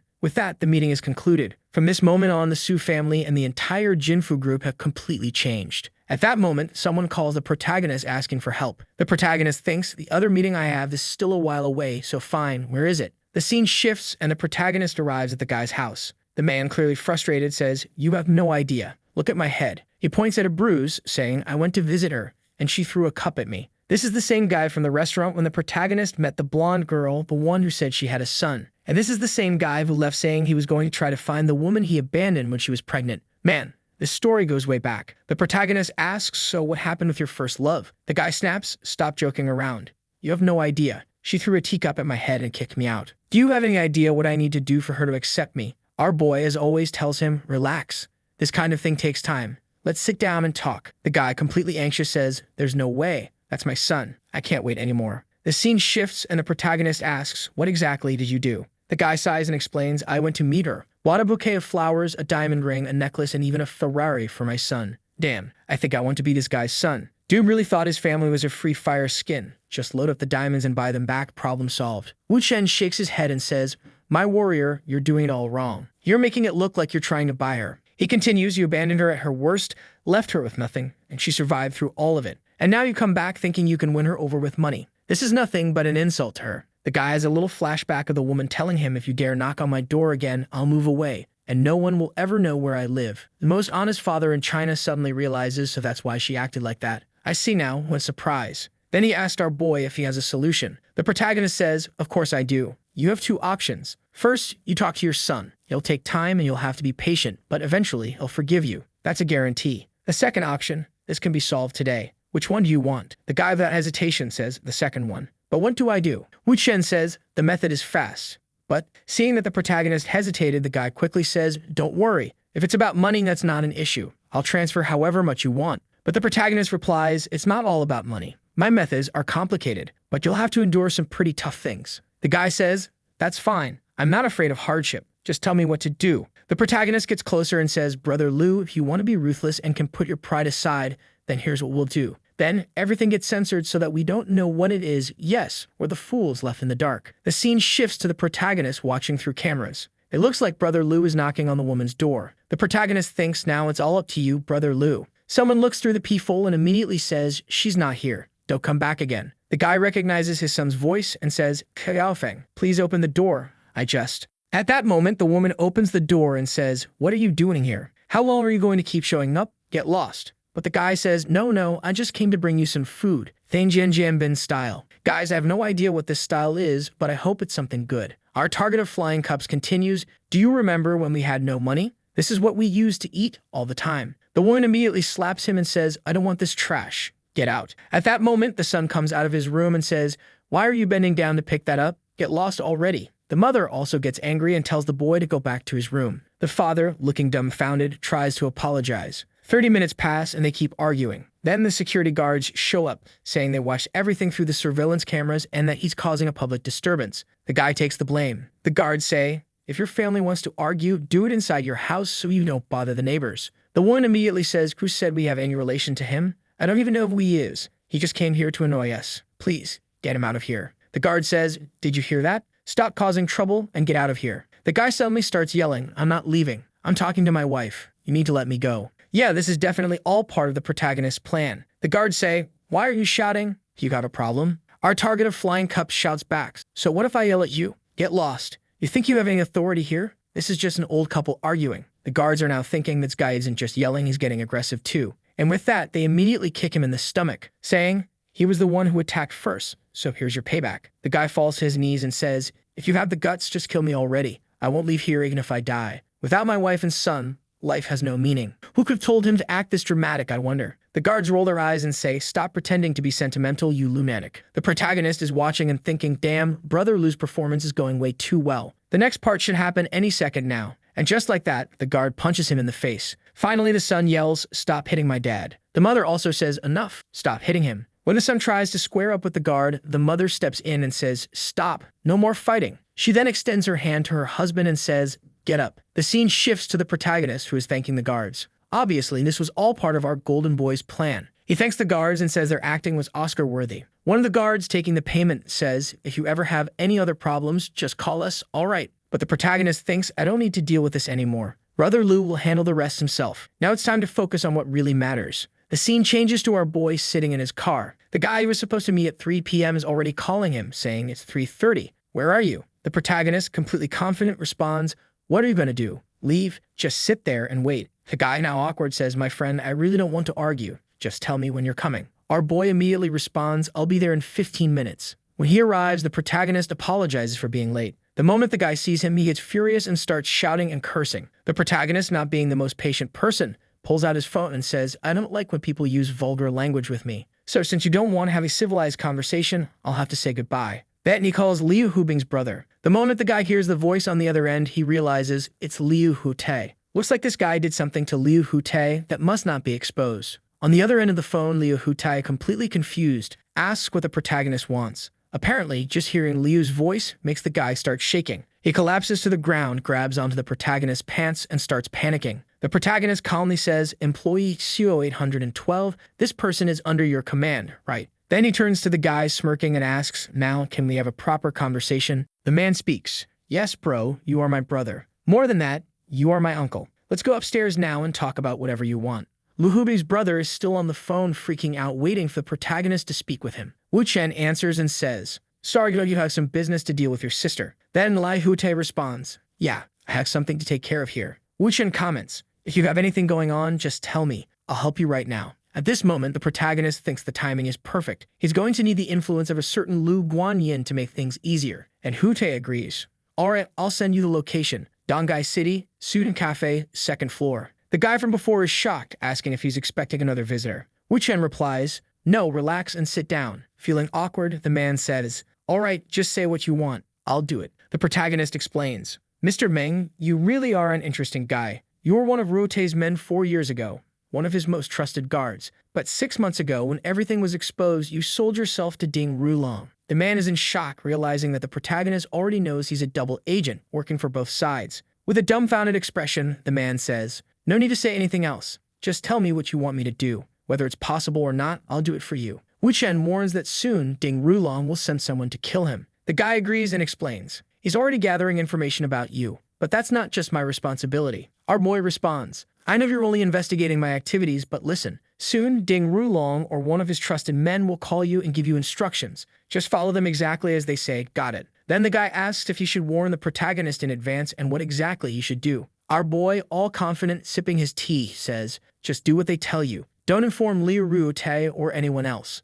That's the only way you'll get out of this alive. The man starts thinking. So he came here, threatened me, all just to tell me to do nothing? To basically keep doing what I'm already doing? And what does he mean? If I don't do this, I'll die? Even worse, if I don't warn him about anything, he'll probably die. What the hell is this guy planning? The guy has no idea what's going on. To be honest, neither do I understand the protagonist's plan. Trying to calm the confused man down, Wu Chen says, you don't need to understand. Everyone in Dongai, including you and all these people, are insignificant. None of you are a threat to me. The reason I came to talk to you is that you're slightly more interesting than the others, and you're going to help me deliver something to Ding Rulong, but not yet. At that moment, Lu's brother arrives to meet them. He immediately turns to Don Meng and says, why did you bring 20-30 people here? Are you trying to cause trouble for my brother Wu? Terrified, the man responds. Never. It's a misunderstanding. Wu Chen explains. Relax, it's nothing serious, you're jumping to conclusions. We're among friends here. The guy confirms what our protagonist said and admits that he misunderstood everything. Ruotai says, why are you talking to me so politely? You know we're more than brothers. If anyone even touches a hair on your head, I'll take them down. It seems like all of this is part of the protagonist's plan to make the double agent realize that he has a lot of influence. Even without connections to others, he still has people who support him. This way, the guy will see the protagonist as someone just as powerful and terrifying as Ding Rulong. Since Wu Chen doesn't want to use fear to manipulate this guy, he needs the coward to be more proactive. At that moment, that crazy girl calls Wu Chen, crying without saying anything. Our boy asks, where are you? What do you mean, in front of my house? Before she can answer, he's already saying goodbye to the guys and heading out. However, on his way out, the fool starts thinking. The voice of that woman definitely wasn't Liu Hubing. You really are incredible, Mr. Wu. In the car on his way home, the protagonist asks her what happened. She says her parents want to send her abroad to study. Wu Chen responds, you're crying just because of that? Wow, guys, now that I think about it, this girl who's crying is the same girl from the bar, the very first victim of the Chinese taster. And now he's telling her where his secret key is so she can get inside and wait for him. Meanwhile, guess who's on her way home, all excited to celebrate the success of today's meeting? And even worse, she just remembered she forgot her house key. She asks her security guard to force it open with his ninja hacker samurai lock-picking skills. The guys unlock the door and she walks in. Once inside, who does she find? None other than the very first demonetizer in this story, the first girl of our protagonist. But the crazy one is so famous that as soon as the first girl sees her, she recognizes her immediately. Damn, and Su Qin recognizes her too. What are you doing in Wu Chen's house? Su Qin asks.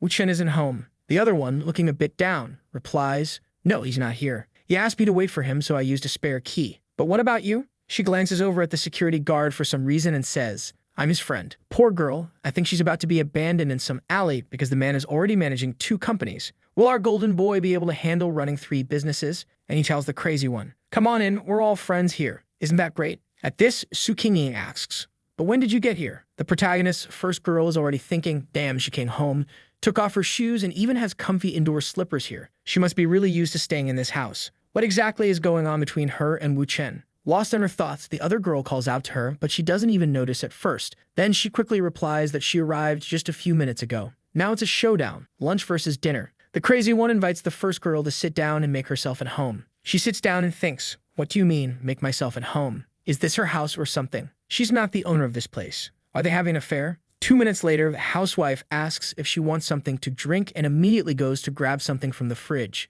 At that moment, the first girl realizes the other one knows exactly where the drinks are and is completely at ease. They must have been living together for a while. With the patience of a monk but the urgency of someone desperate, she asks, are you in some kind of intimate relationship with Wu Chen? But the crazy one responds with another question. And what about you? The protagonist's first girl is completely lost. This girl didn't even answer her question, just threw another one back at her. However, considering her background, being from the elite of the most beautiful China ever, and the fact that she didn't deny it, something is definitely going on. That realization shocks her. Meanwhile, the crazy one, who only acts Mei when she's with Wu Chen, is thinking, it seems like she was completely thrown off by that question, huh? Looks like she's not a threat at all. She turns to the first girl and asks, when did you and Wu Chen have a thing? The first girl, feeling awkward and a bit nervous, replies, a few days ago. The crazy one says, so it was before me? Then I should call you sister. Right. What do you mean sister? The first girl responds. The crazy one tells her they'll get along just fine and asks her to relax. Meanwhile, the protagonist is stuck in traffic.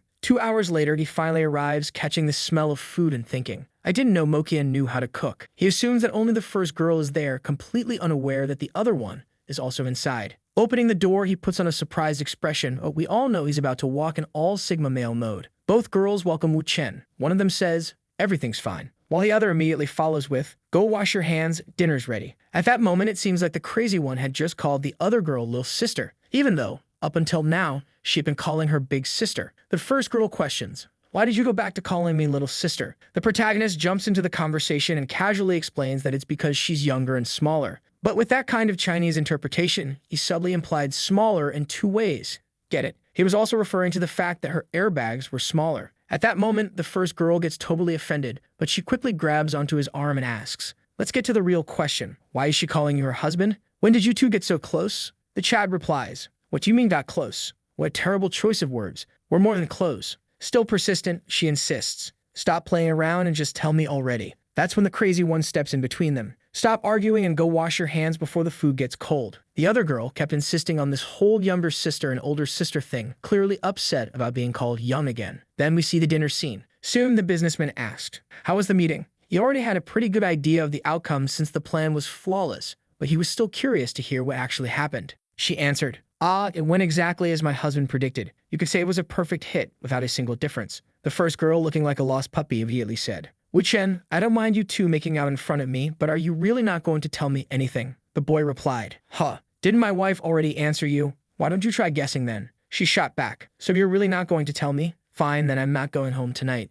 We all know that a bed wouldn't be able to handle the weight of 3 people that night. The protagonist quickly commented, "You're not? Well, we do have an extra room." The first girl, who had been acting all bold, asked if the crazy one was going to leave. The crazy one immediately replied, "No, I'm not leaving either. Looks like she had an evil plan." "That's what you're saying now? Don't blame me later," the protagonist warned. Later, when it was time for some sleep, everyone was already in their pajamas. The crazy one said, "You can sleep over there for now. We have to wake up early tomorrow and head to the office. Let's all just rest." The other girl responded, "Okay." Now the first girl, feeling a little bolder, ran to their bed, sat down, and declared, "I want to sleep here." The crazy one, who wasn't even into these kinds of shenanigans, replied, "Fine by me," and sat down next to her. The protagonist, full of confidence, crossed his arms and said, "All right then, let's all sleep together." Thankfully, he had bought a big enough bed to fit 3 people. The first girl, who had no idea what kind of madness she was getting herself into, even blushed. But the next morning, everyone woke up peacefully. No one knew what had actually happened. Everyone was fully dressed and everything seemed fine. Even the translator left an angry note saying that bastard is enjoying all of life's blessings at once. The first girl commented, "Wow, last night was so exhausting. I just want to sleep a little longer." With that comment, everyone could only conclude that the guy was a machine. Right after that, Wu Chen received a phone call. Someone on the other end said, "Come to the company now." He asked what happened. The person answered, "My father is coming to the company." So he questioned, "What's the rush?" Guess who it was? It was the director telling him, "Come quickly. I won't ask again. If we mess up this time, everything we've been working for will be lost." Wu replied, "All right, I'm on my way." Apparently, it took the boy 40 minutes to arrive. When he got there, she barely had time to put her dress on and asked Wu to zip it up for her, urging him to hurry because they were already late. And so the two walked in hand. The boy looked like a striker heading into the 3rd round. When they arrived, the protagonist's girlfriend's brother, Liu, was already speaking. "Big bro, you're only showing up now. My father's been waiting for you here for a while. Where's your respect?" Wu Chen's girl questioned her father, asking why he had arrived unannounced. She expressed that they weren't prepared for his visit. However, her father's expression didn't show any happiness. He responded by questioning the need for a warning. "Do I need to give notice just to see you face to face?" She, feeling uneasy, simply wanted to understand the reason for his sudden visit, stating that he usually didn't act this way. Then the father started criticizing her, claiming she didn't know how to take care of her younger brother and that he didn't want him staying in Dongai. Not knowing how to respond, she tried to explain, but her brother interrupted. "This isn't the time to argue. Let's all calm down." The director agreed with her brother, realizing it really wasn't the right moment. At that moment, she stood up, took her boyfriend's hand, and told her father she wanted to introduce him. She explained to her boyfriend that he could call her father uncle, at least until they got married. The boyfriend greeted the father, who remained silent for a moment while both the girl and her brother watched the situation unfold, unsure of how to react. A flashback revealed the father talking to his son, showing that he had tried to investigate the boyfriend, but found nothing. Wu Chen's name seemed to be linked to someone who had already died, and the father mentioned that this could be yet another scheme by Jin Long to harm his daughter. With that in mind, he had prepared himself to confront the boyfriend. During their conversation, he introduced himself politely and invited the young man to sit,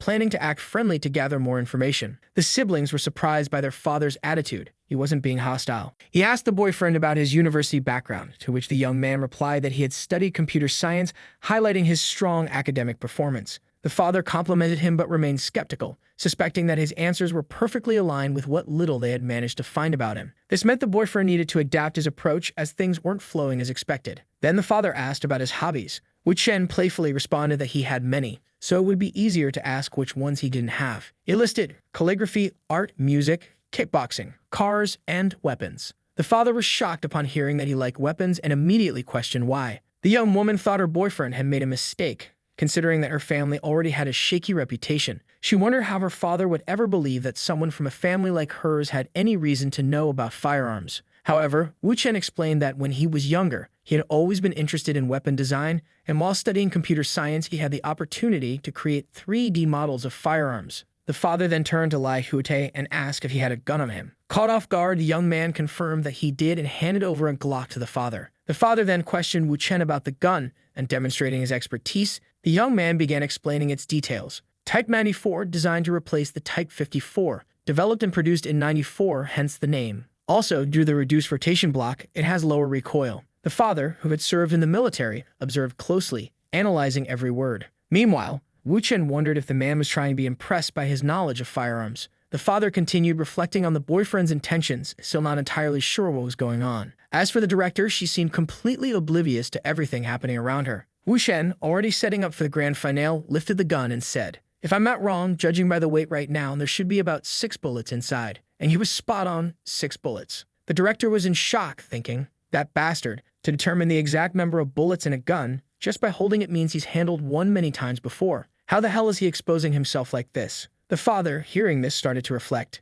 He got caught up in his own words. He's probably been lying this whole time. He said he didn't know much about guns, that he had never handled one before, and now he's guessing bullet weight. He's obviously trying to appear extraordinary so that I'll accept him as my daughter's boyfriend, but at the same time, he could bring disaster to Dongai. And now this has become a bigger problem. Why is Hubing trying to put a special forces guy at her side? At that moment, he started thinking that his daughter might already be preparing to be taken over. After all these thoughts, he finally spoke to the protagonist. Him. "You're quite talented, Wu Chen." Wu Chen replied smoothly, "I'm not. My greatest talent was falling in love with Hubing at first sight." The father was momentarily impressed by his words. Then he asked, "Can we have a private conversation?" Lu Hubing immediately flared up. "That bastard wants a private conversation with my father? Why are you excluding me?" But the father didn't care. He was already heading toward the exit, along with her brother, ready to have this conversation with Wu Chen. She hesitated, but her father simply said, "What's the problem? Your boyfriend is the one who wants to talk. Why are you so stressed? Something wrong?" To convince her, the protagonist added, "Everything your father says here will have to take your feelings into account,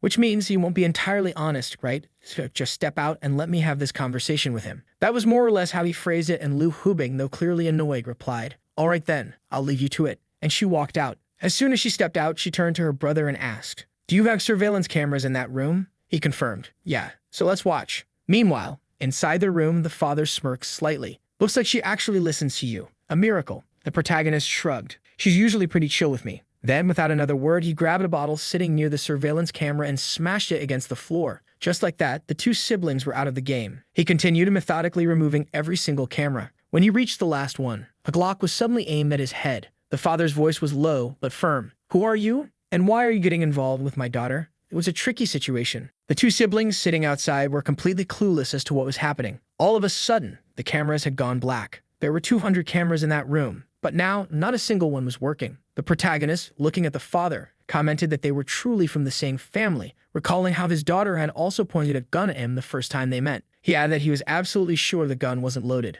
The father, in response, remarked on the boy's courage, tossing some bullets onto the table and asking why Wu Chen was so confident about the gun. The protagonist answered simply, "I like your daughter and want to have children with her. Do I need another reason?" Upon hearing this, the father felt insulted and declared that he would scold his daughter every single day until she had babies. Letting out an awkward chuckle, he urged Wu Chen to stop circling around the issue and get to the point. Wu Chen then started talking, stating that the father didn't actually care about Hubing, only about the success of the family. He questioned whether the father wasn't afraid that Hubing might snap and do something against Jin Long, asking why he was forcing her into this marriage. The father, now furious, slapped the protagonist across the face, demanding to know if he had lost his mind, daring to lecture him. Outside the room, the siblings were trying to listen to what was happening. Lu Hubing wanted to barge in, but her brother reminded her that the soundproofing from the last renovation made it impossible to hear anything. Inside, the protagonist, staying calm, revealed that Jin Hu Long was reckless and that he didn't believe he, or his family, would last much longer. He then mentioned a certain Dong Yun Tao, and the father's expression changed.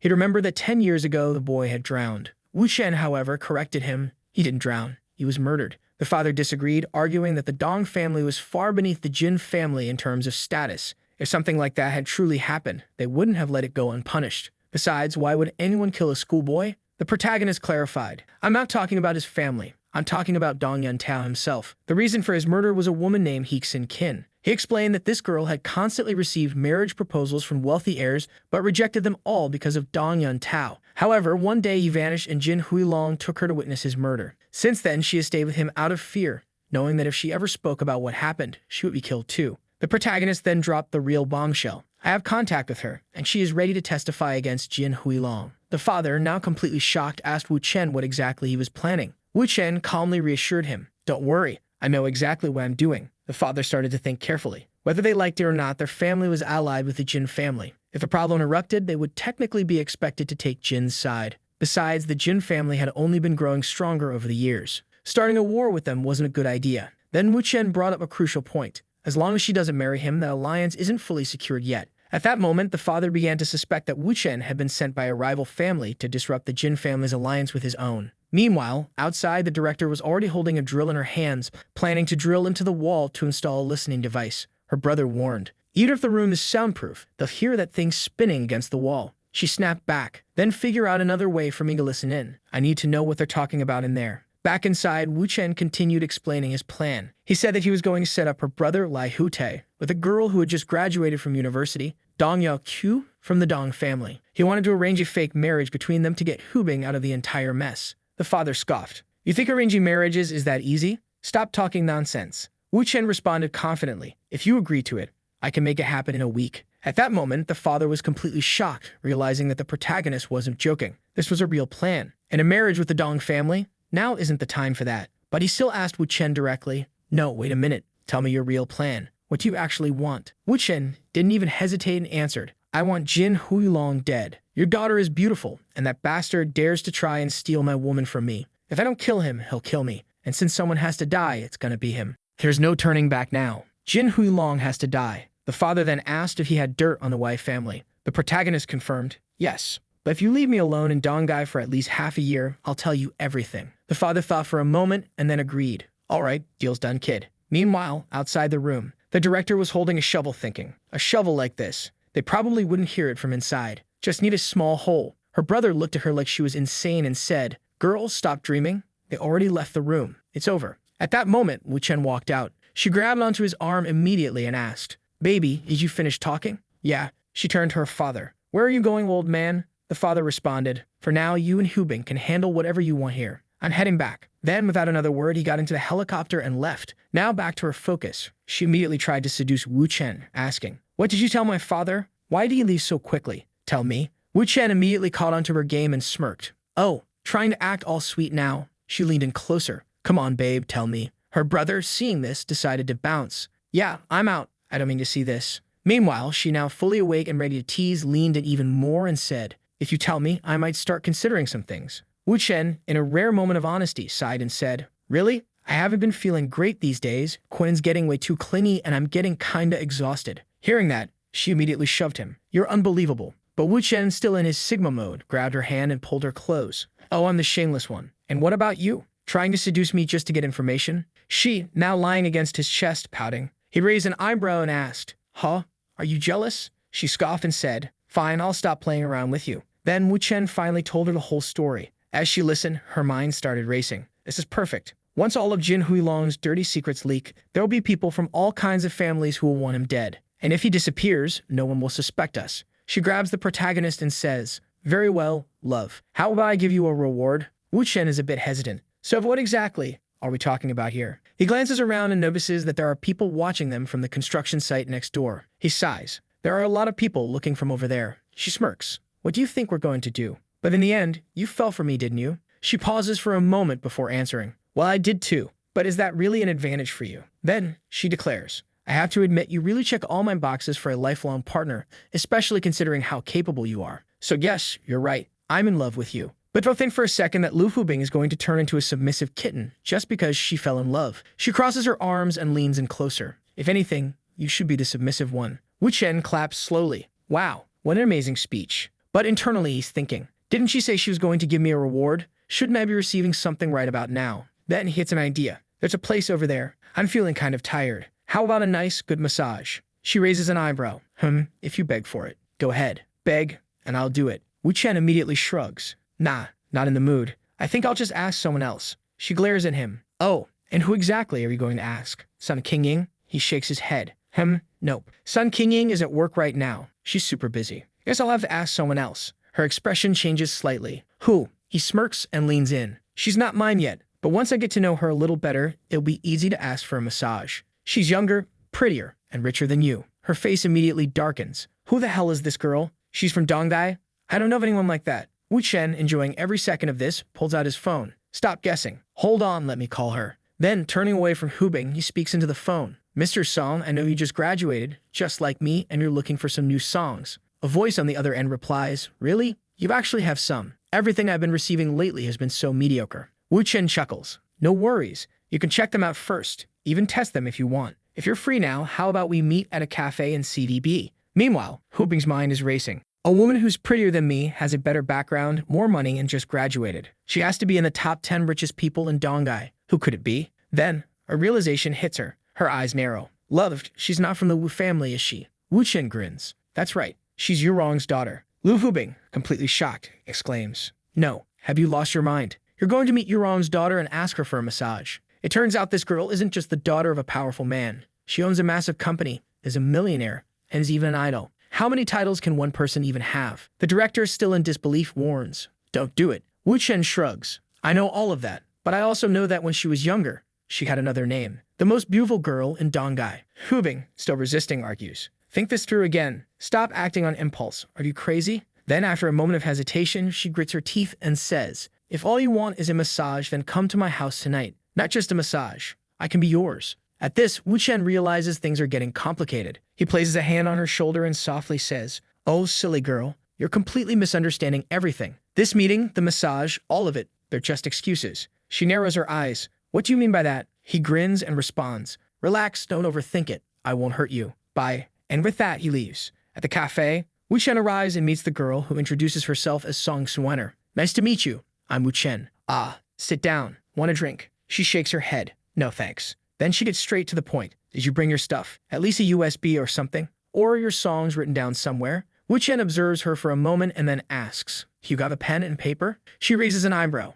A pen and paper? For what? He leans forward and smirks. I'm going to write them for you. She looks at him, confused. Wait, you're going to write them now? He nods. It's all in my head. Now she's annoyed. You're kidding, right? If you don't have it already, I'm going to be really pissed. 10 minutes later, Wu Chen finishes writing everything down. But he didn't just write the lyrics. He detailed every instrument, the timing of each section, and the exact type of recording needed. Song Shuaner stares at the paper. Then she thinks, This bastard was messing with me, wasn't he? Why didn't he just write everything beforehand? But since she actually got something out of it, she decides to let it go. Wu Chen, still relaxed, asks, So you're going to buy them, right? She nods. Yeah. He smirks. How much? She casually responds. 1,000. Wu Chen casually comments, I put a mix of everything in there. Song Suener considers this and offers. 2,000? He shakes his head. No, not yet. She tries again. 3,000? He calmly responds. 100,000. Her eyes widen in shock. Are you kidding me? Do I look like an idiot to you? Wu Chen leans back and warns. 100,000. Don't play games with me, okay? This deal doesn't go for anything less. And if you want more songs, it's the same price. Song Suener, after a moment of silence, places the notebook back on the table and declares, Then the deal is off. I don't want it. Wu Chen shrugs. All right, then we're done here. He reaches for his notebook and closes it. We just met, but I'll trust that you're not the kind of person who would steal my music. I won't rip the page out of the book just to ruin it. And that's it. I'm leaving. Bye. With that, he gets up and walks away. Song Juaner watches him leave and thinks, What a weird guy. Meanwhile, Wu Chen is already at Weisham Music. He walks in and states plainly, I want to record a song. I need a recording room for 3 hours. What was his plan? Was he about to become an idol? He already knew what kind of woman Song Shuaner was. She would steal the music, and she would try to register it first. So he was going to register it before she even had the chance. After experiencing multiple reincarnations, Wu Chen was absolutely certain that Soul Remedy, the song, always blew up in a single day whenever it was released. So after dropping the song, all he had to do was wait, because Song Shuaner would come back to him. Inside the recording studio, Song Shuaner called out to him, Do you need an engineer? Someone to fine-tune your recordings? One assistant, Wu Chen, without hesitation, responded. No need. I do everything myself. 3 hours later, Wu Chen had recorded, mixed, and finalized everything. It was time to publish. At that exact moment, Song Suaner called him again. Her voice sounded worried. You've been ignoring me for 3 hours. What have you been doing? Wu Chen answered casually. Oh, I was busy. What's the problem? Apparently, the first girl he met, the one who was crying about going abroad, had just received a scholarship at Song Suaner's company, meaning the girls were working together to stay close to Wu Chen. Damn, the guy didn't even need to do anything, just exist. And they would fight for him. Wu Chen chuckled. You did well. But she sighed. Unfortunately, I have to go home tonight. If I keep going to your place every day, it's going to start looking suspicious. Wu Chen, unfazed, replied, No problem. I have some things to take care of tonight anyway. But while driving, he noticed something. Someone was following him. The license plate wasn't from Dongai. There was only one possibility. Ding Rulong's people had come for him. It seemed like the author didn't even bother to explain. The protagonist had probably used his driving skills to escape. The scene shifted to the protagonist already uploading his song online. Under the name Chen Yu, his name reversed. The idea was for the girl to notice that he had released the song and that it had exploded in popularity. The next day at 7 a.m., the protagonist went to his PC to check how his song was performing. However, as he looked around, he noticed something was off about his house.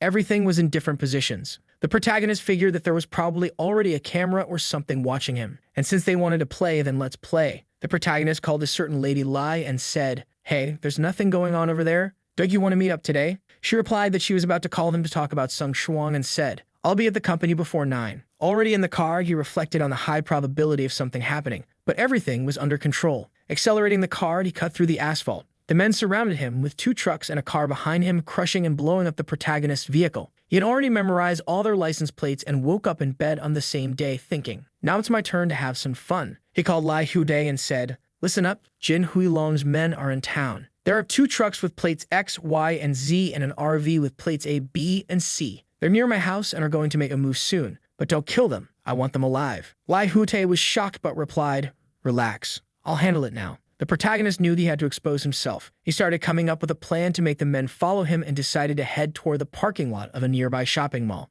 Upon arriving, he informed Liu Hutai, I'm here, come look for them. I'm in the Mar Ost Road area and the guys who were following me are right behind. No secrets, just come and get them. The men in the truck, realizing that he had entered the underground parking lot, were already preparing to leave. But just as they were thinking about making their escape, they were hit dead center in their car. The man got furious, thinking it was an accident, but it was obviously not. He shouted, Hey, bro, what's your problem? Can we have a little chat? With that, all the men who had attacked Wu Chen were captured. The scared man informed Jin Huilong that Lai Hute had captured everyone. Jin Huilong responded, Plan B then. I want Wu Chen dead today. Do what you have to do. The man shouted to everyone, double the money. Xinmao Shopping Center, head there. Finish the job fast and disappear once it's done. 20 minutes later, the protagonist was walking through the corridors while someone spoke to him on the phone saying, We captured them. Where are you? He replied, I'm at Xinmao Shopping Mall. Why? The person said, Listen to me, get to a crowded place. I'm on my way. The protagonist replies, Of course, my dear Lai. It seems like he's talking to the director. Noticing that one of the cameras has already been cut, he knows there are more people lurking nearby. And just as the elevator doors close, a man with a weapon appears, ready to attack. The protagonist, well-trained, doesn't hesitate. He grabs one attacker's wrist, delivering a punch to another's stomach. Both attackers come in with knives, but he dodges one and lands a solid punch on the other's face. The scene cuts. The director, worried, notices that he's not answering. The security guards inform her. He's in the elevator. She, now anxious, asks, What floor is the elevator on? They respond, It's at B1. Let's move. When the elevator doors open, a body is already on the ground. The protagonist, having defeated everyone, stands tall and imposing. The director, seeing him, gets emotional. He says, Oh, my dear Lady Lai. She, surprised, replies, Huh? What? He continues, Hold on, I'm all dirty. You'll get your clothes messy. She questions, How do you still have the energy to talk? You need to get to the hospital right now. He counters, Hospital for what? She insists, You're covered in blood. Where's the wound? Tell me. She grabs him, trying to find the injury. He teases, Looks like you're taking advantage of my injuries just to touch me, huh? Since you're having fun, I guess I'll have fun too. And he starts squeezing her back. The protagonist doesn't stop. He just took down 50 goons and is still standing strong. Shigi, now realizing the situation, says, Wait a second. You fought off 6 armed guys by yourself and didn't get hurt. Holy, he responds. Yeah, but now my clothes are dirty. I need to take a shower, so I'm heading out. But first, I need to do something. He picks up the phone from one of the unconscious men and snaps a picture of all of them knocked out. Then he makes a call. Laudel, where are you guys? Did you finish the job? He adds, I sent you a picture. Did you see it? The person on the other end asks cautiously, who are you? Why are you using Laudel's phone? Wuchen, completely unfazed, replies, relax. I just sent the photo. The protagonist says, send this to Ding Rulong and tell him his final days are coming. He tosses the phone onto another guy's lap and adds, I want this one alive, got it? Call an ambulance for him. Then, turning to the director, he says,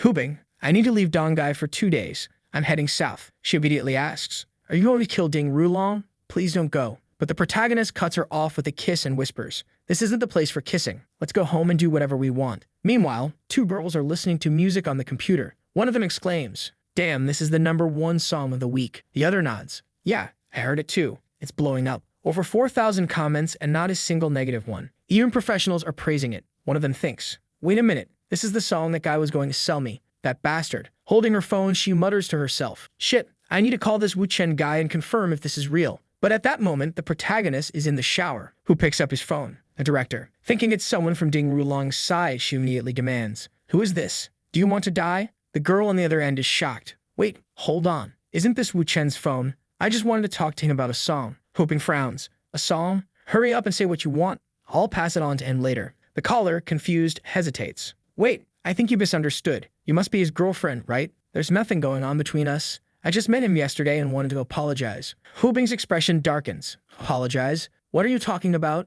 The girl on the phone seems equally surprised. Wait, aren't you his girlfriend and you don't even know about his music? That's kinda weird. Hubing, now completely lost, knocks on the bathroom door and calls out to the protagonist. Wuchen, still in the shower, casually replies, oh hey, Mr. Song, I'm free now. We can meet up to talk about the songs. He hangs up and hands the phone to Hubing with comments. It was Song. She wants to buy her songs back. I'll have to go meet her. She steps closer to Wuchen, smirking. Wow, Mr. Wu really is talented, huh? But he raises a hand. Hold on, I haven't finished my shower yet. She suddenly throws herself onto him and teases. Why don't you show me what else you're good at? The protagonist chuckles. You're playing with fire. She pouts slightly, but before she can say anything, his phone rings again. This time, it's actually Ding Rulong. Wuchen sighs. All right, grab me a towel. Just then, Hubing picks up the call. On the other end, Ding Rulong immediately starts explaining himself, claiming that none of this was his doing. It turns out that one of Ding Rulong's lackeys misunderstood his words and acted on his own. To throw some indirect shade at the guy, Hubing speaks into the phone. Oh, I already knew that, relax.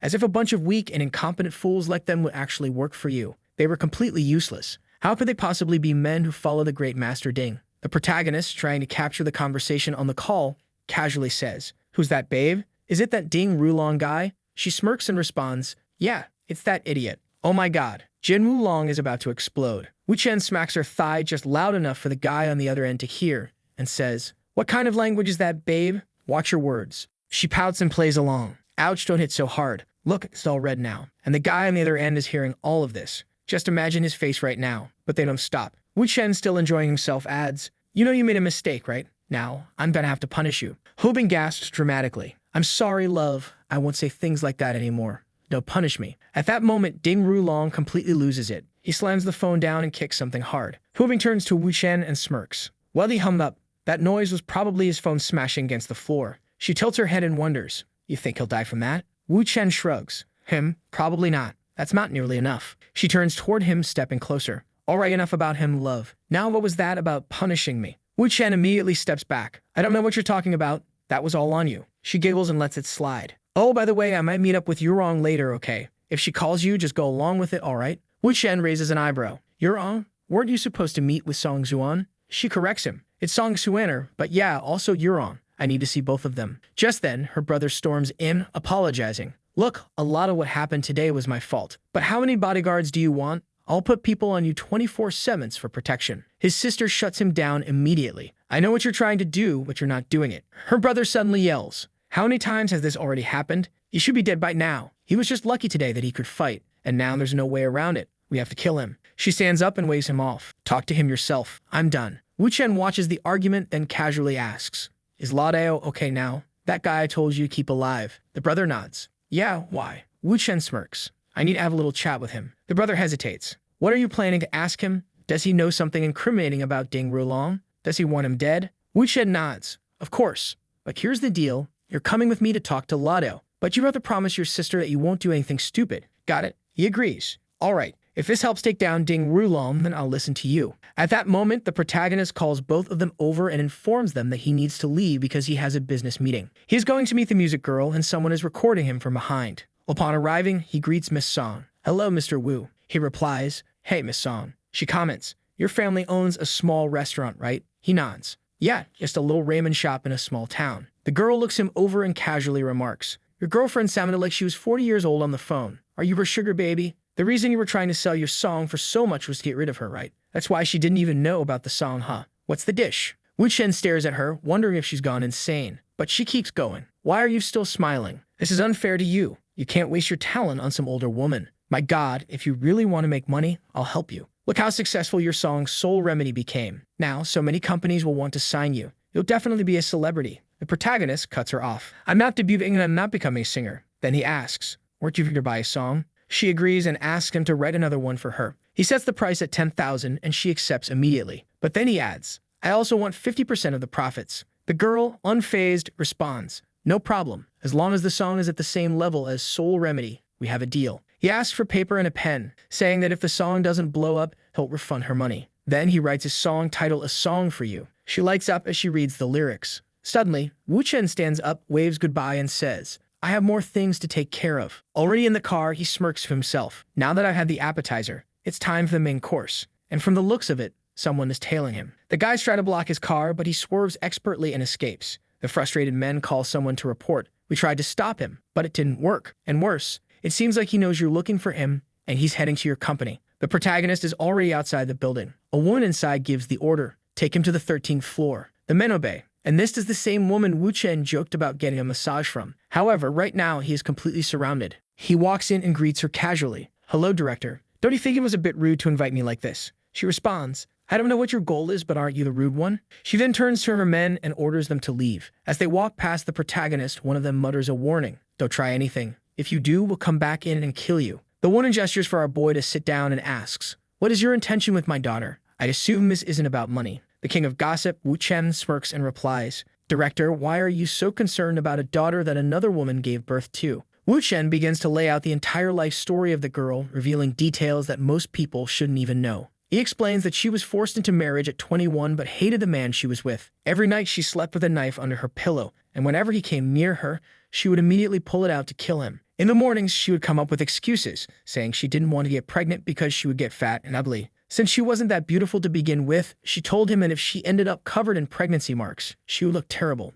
The man accepted her excuses, and over time, she convinced him to let another woman carry the child instead of her. What he never imagined was that after the child was born, she would deny everything she had promised. Not only that, but it seemed like she completely ruined his family, stole his company, and took everything for herself. Wu Chen exposed all of this, but she seemed completely unbothered. She simply replied, "You know that Dong Chenggang is dead, so if you got something else to say, just say it. But let me warn you, even though I didn't give birth to her, she has my blood." Wu Chen paused for a moment confused. "How does that work? If you didn't give birth to her, she doesn't have your blood. But whatever." The protagonist continues, "Stop assuming I want something with your daughter. You should have realized by now that my focus isn't on her. I have things to discuss with you." She flips her hair back and casually comments, "Oh, you ambitious young men. Mysterious, huh? So can I know what kind of thoughts you have about me?" Wu Chen sighs. "It's complicated. It might even seem like it's coming out of nowhere, but Director Wu, you're always surrounded by bodyguards, so I had to use these methods just to meet you." She stands up and tilts her head. "Complicated? How can a discussion between adults be complicated? Tell me, Mr. Wu, does Lu Hubing know about all these complicated thoughts you have about me?" Of course she knows. She steps closer. "Then why, now that we're face to face, don't you go into detail and tell me all of these thoughts?" The protagonist cuts her off. "I know a man named Ding Rulong who's hunting me." She crosses her arms. "I know, but what does that have to do with me? I'm going to kill him. Good luck with that. I'm here to warn you. Pull all of your investments out of the Xuan fund while you still can." She frowns. "What kind of ridiculous nonsense is this? What does the Li family drama with Ding Rulong have to do with Xuan investments?" Wu Chen leans forward slightly. "The Xuan fund, Tong Heian's assets. Every transaction and business deal you made in the past 5 years is about to collapse because of me." She narrows her eyes. "Are you trying to start a war with me?" Wu Chen shrugs. "I'm trying to take down Ding Rulong. But you're too deeply involved with him. You got caught in the middle." She interrupts. "I have no ties to Ding Rulong. I'm not interested in your little feud." Wu Chen chuckles. "Oh, Director Wu, of course you are." He mentions a certain man, the third uncle of Ding Rulong. "That guy has major investments in a certain company. When he goes down, he'll take a huge financial hit." She replies, I know the third Master Ding. He's one of the most powerful men in the second generation of their family. But what does that have to do with me? Clearly, you don't even realize how deeply intertwined the Wu family is with the Jing family. When the Jing family starts crumbling, it's going to hit the Wu family. And that will bring trouble for you too. She observes the Jing family situation carefully. Do you really plan on dragging the entire family into this? She starts thinking. This man is Leah Rubing's boyfriend, but he's not actually part of the family. How could he possibly cause problems for the entire Jing family? The protagonist casually responds, I'm here because Leah Rubing is a huge fan of yours. She sees you as an inspiration. She raises an eyebrow. That's the dumbest excuse I've ever heard. But since he mentioned Leah Rubing, she decides to confirm it herself. She calls Leah Rubing. Leah Rubing answers the call, already aware that her boyfriend is with the director. Your boyfriend is here telling me he plans to go against the Ding family. Leah Rubing replies, unfazed. Yeah, I heard. But is the Lee family also getting involved? He spoke directly with my father, so I don't know exactly what his plans are. You'll have to ask him yourself for the details. The woman on the other end pauses, now unsettled. He ignored Leah Rubing and went straight to her father. Wasn't the Jing family working directly with the Lee family? If that was the case, she needed to talk to him. She turns back to the protagonist and asks, would you like something to drink? A little wine? Or champagne? Wu Chen replies, wine is fine. She pours 2 glasses and hands him one. Drinking mode activated with Wu Chen. At that moment, the protagonist begins to explain his identity, involving Long, Yumto, all while the woman finds herself strangely drawn to him. She wonders what's happening. Wu Chen comments on the bottle, saying it's over 2,000 years old. Distracted by his words, she trips and he catches her in his arms. Careful. She apologizes, thanking him for being there to protect her. You're fine, director. It would have only been a problem if you had actually fallen. She lowers her head, embarrassed. Maybe I drank too fast. Wu Chen observes her and smirks. You're a lot like Ruben. You don't trust men and have some rather unusual preferences. To win you over, physical contact is essential. Now that he's completed that part, the game is in his hands. He studies her. You seem a little confused. Shall we wrap things up here? She agrees but reminds him, we're not done yet. Then suddenly, she trips again and falls right into the protagonist's arms. It's the damn heels. Wu Chen picks her up effortlessly. Careful, the floor is cold. Still in his arms, she reflects on his boldness. None of the older men she had met ever had this kind of courage. He sets her down on the couch and says, Director, if you still want to drink and chat, we can continue. She looks at him and scoffs. You carried me on purpose, didn't you? He grins. Of course I did. She narrows her eyes. You bastard, you love messing with me. She has to figure out a way to deal with this man. She isn't sure what he's planning, but she intends to find out. Meanwhile, Wu Chen observes her and says, You look a little irritated. But from what I see, you actually just wanted to be held, didn't you? He leans in slightly, pretending to be drunk, tripping and falling into my arms. Are you really going to tell me it wasn't on purpose? Her eyes widen in surprise. Looks like you saw through my act. She mutters to herself. How did he judge that so accurately? Even I was fooled for a second. Wu Chen takes another step forward. Director Wu, I noticed that you gave me these opportunities and I took them.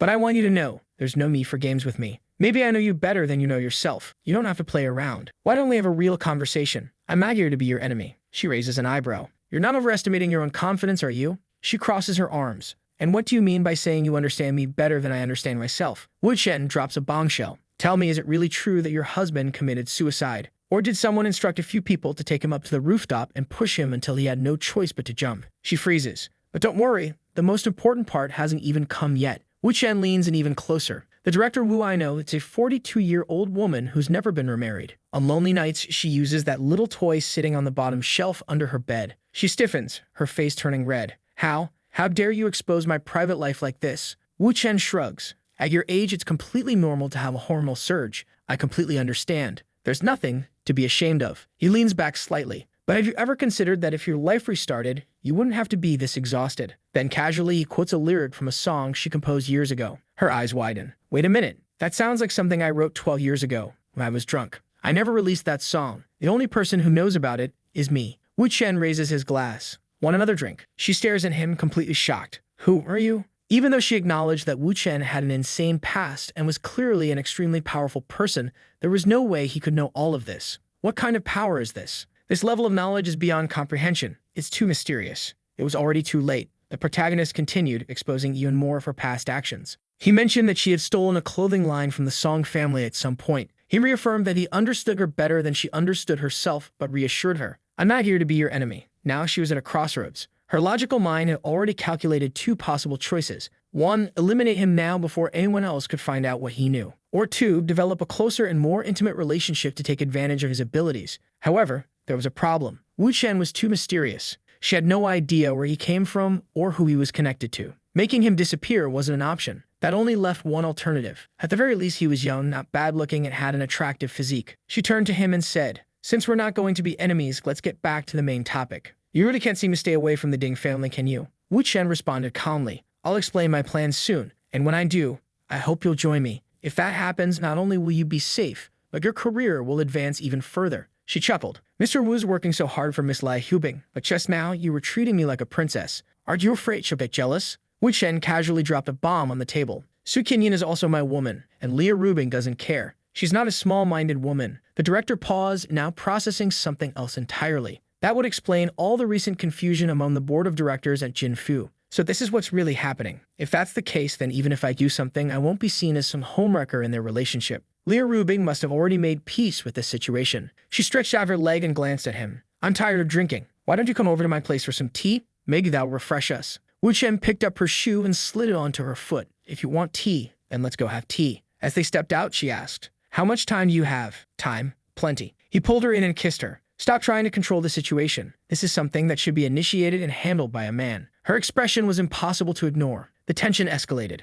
Then something unexpected happened. Wu Chen picked her up and placed her on the bed. As he started unbuttoning his shirt, she murmured, "Go easy." And after a long, intense night, everything finally settled down. The next morning, he arrived home, and waiting for him was the very girl he had sold the songs to. "Mom, where are you? You scared me. You weren't answering your phone." The mother sat up in shock, immediately turning to Wu Chen. "Get out now. My daughter's back." Wu Chen darted out of sight, slipping under the bed. As the daughter looked around, she opened the bedroom door, only to find no one there. However, Wu Chen's shoes were left right by the entrance. That was proof that he was still around. Hiding beneath the bed, Wu Chen smirked. The girl misunderstood the situation, thinking she had a burglar in the house. Meanwhile, Wu Chen was just lying there smiling. Just then, her phone rang. It was Director Wu, and strangely enough, she had Wu Chen's phone. "Why do you have his phone?" "He left it next to me." The director frowned. "Yeshin tried calling him this morning, but that's not what happened." "Then why is he there? Did you two meet up?" The girl casually answered, "Yeah, we're at my house." The director's voice changed. "Wait, the director spent the night at your place?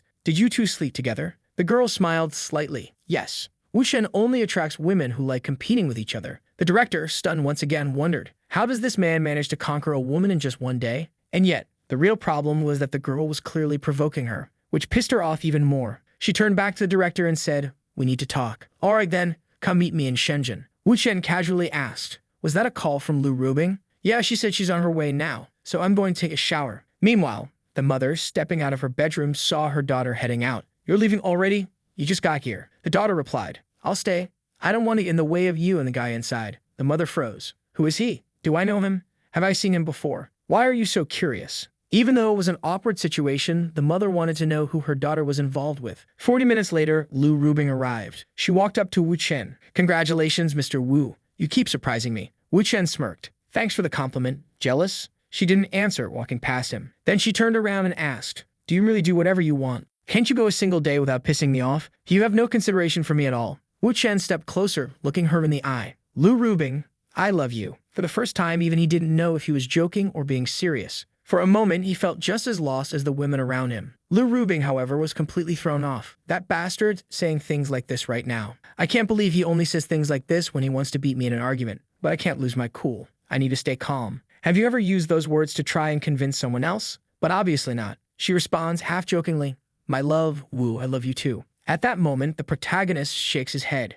She freezes. "And what if Su Qingyan sees you like this? She might think we're just a fake couple. And what about the woman from today? If she sees this situation, do you really think you can handle it?" Wu Chen, completely unfazed, replies, "I'm not worried. None of them will say anything." She sighs, still a little irritated, but lets it go. Wu Chen walks away, telling her she can now have a private conversation with Director Wu. Just then, Director Wu arrives, still in her pajamas. "Since we have so much to discuss, why don't we get straight to the point?" "What do you mean by that?" "Needle?" "And apologize." But the new crazy girl simply lets out a soft grabs the director by the shoulder and plants a kiss on her forehead. The director's mind goes blank. What the hell is this Sung Yang doing kissing me? Meanwhile, Song pretends not to understand the situation at all. "Oh, I don't know. I don't really understand what you're saying." But in her mind, she knew exactly what she was doing. "I completely understand your feelings, miss, but please just accept this little kiss and be content." She actually believed her kiss was so valuable that it was all that was needed. Then she looks at the director and says with a straight face, "My apologies, are you satisfied now?" The director, beyond irritated, couldn't believe the absurdity of the situation. Then Su Qingying, still in her chaotic mode, says, "It's such a shame you weren't here last night.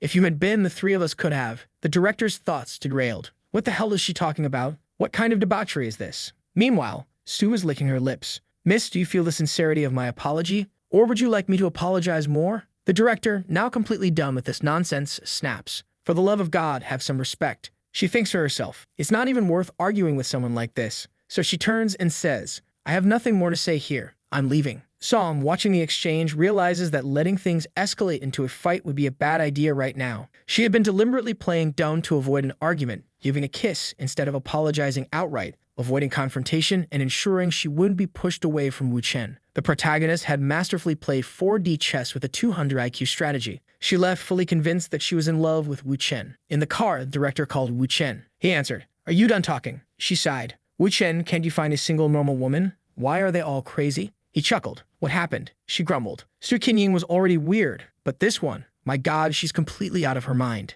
Then she cut herself off. You know what? Forget it. I don't even want to talk about her anymore. Wu Chen thought to himself that Yu Hong must have handled the situation well, and judging by Lu Rubing's frustration, she probably didn't want to deal with her anymore, which was perfect, because Yu Hong had realized that provoking Lu Rubing would be a mistake. Since Lu Rubing was still publicly his girlfriend, he couldn't just end things with her. The best option for Ru Yang was to avoid any direct fights with Lu Rubing. Back in the conversation, Ru Yang confidently said, You should have a little more faith in me. I can handle things too. Just then, Lu Rubing's brother called Wu Chen. His voice was urgent. One of them escaped. He was talking about La Dao. Apparently, the man had taken a phone and asked for it to be sent to the hospital. When the brother entered the hospital room, he confronted the man inside. You're acting crazy in my territory. How do you have the guts to try something against Yu Shen? Do you have a problem with me too? Tell me the truth. This is Ding Rulong's doing, isn't it? Who else would have sent you here to Dongai? What was your mission? But the man didn't say a word. He just got angrier. The brother lost patience and yelled, Oh, so you're playing dumb, huh, bastard? You think I won't pull this trigger right now?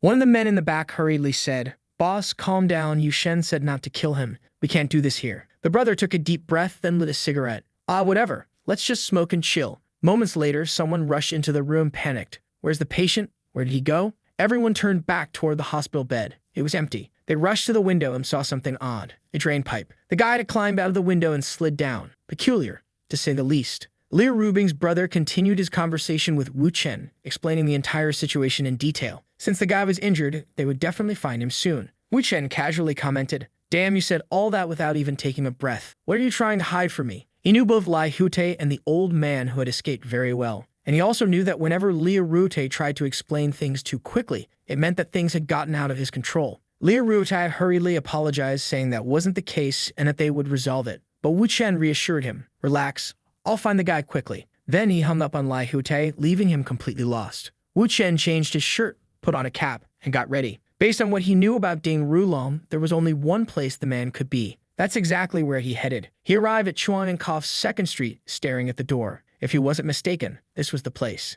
Ding Rulong had several safe houses in Dongai for his subordinates to escape to, but there was only one that had never been used, and the key was still there. Meanwhile, Ladeo was badly injured, still wearing a hospital gown, trying to flee. He would definitely have to change clothes before coming here, so there was a good chance that Wu Chen had arrived before him. Taking a quick look around, Wu Chen noticed that all the appliances were in place. Everything was neat, with no dust. It was clear that someone regularly cleaned the place. This was part of the strategy to make the house seem occupied, rather than an abandoned, safe house only visited once a year. Wu Chen already knew where they hid everything. He pulled a cushion aside and found a briefcase. He entered the password without hesitation. Inside were equipment, documents, weapons, and much more. Looking at it all, he knew for sure that Ladeo would come here. This was where everything he needed was stored. Wu Chen called Liu Hute. Hute asked, Did you find him? Wu Chen responded, Brother, send an ambulance to Ximon Street, the 2nd block. He's not here yet, but he will be. At that moment, someone entered the house. Finally, I'm safe. But as soon as he noticed a gun next to the sofa, he froze.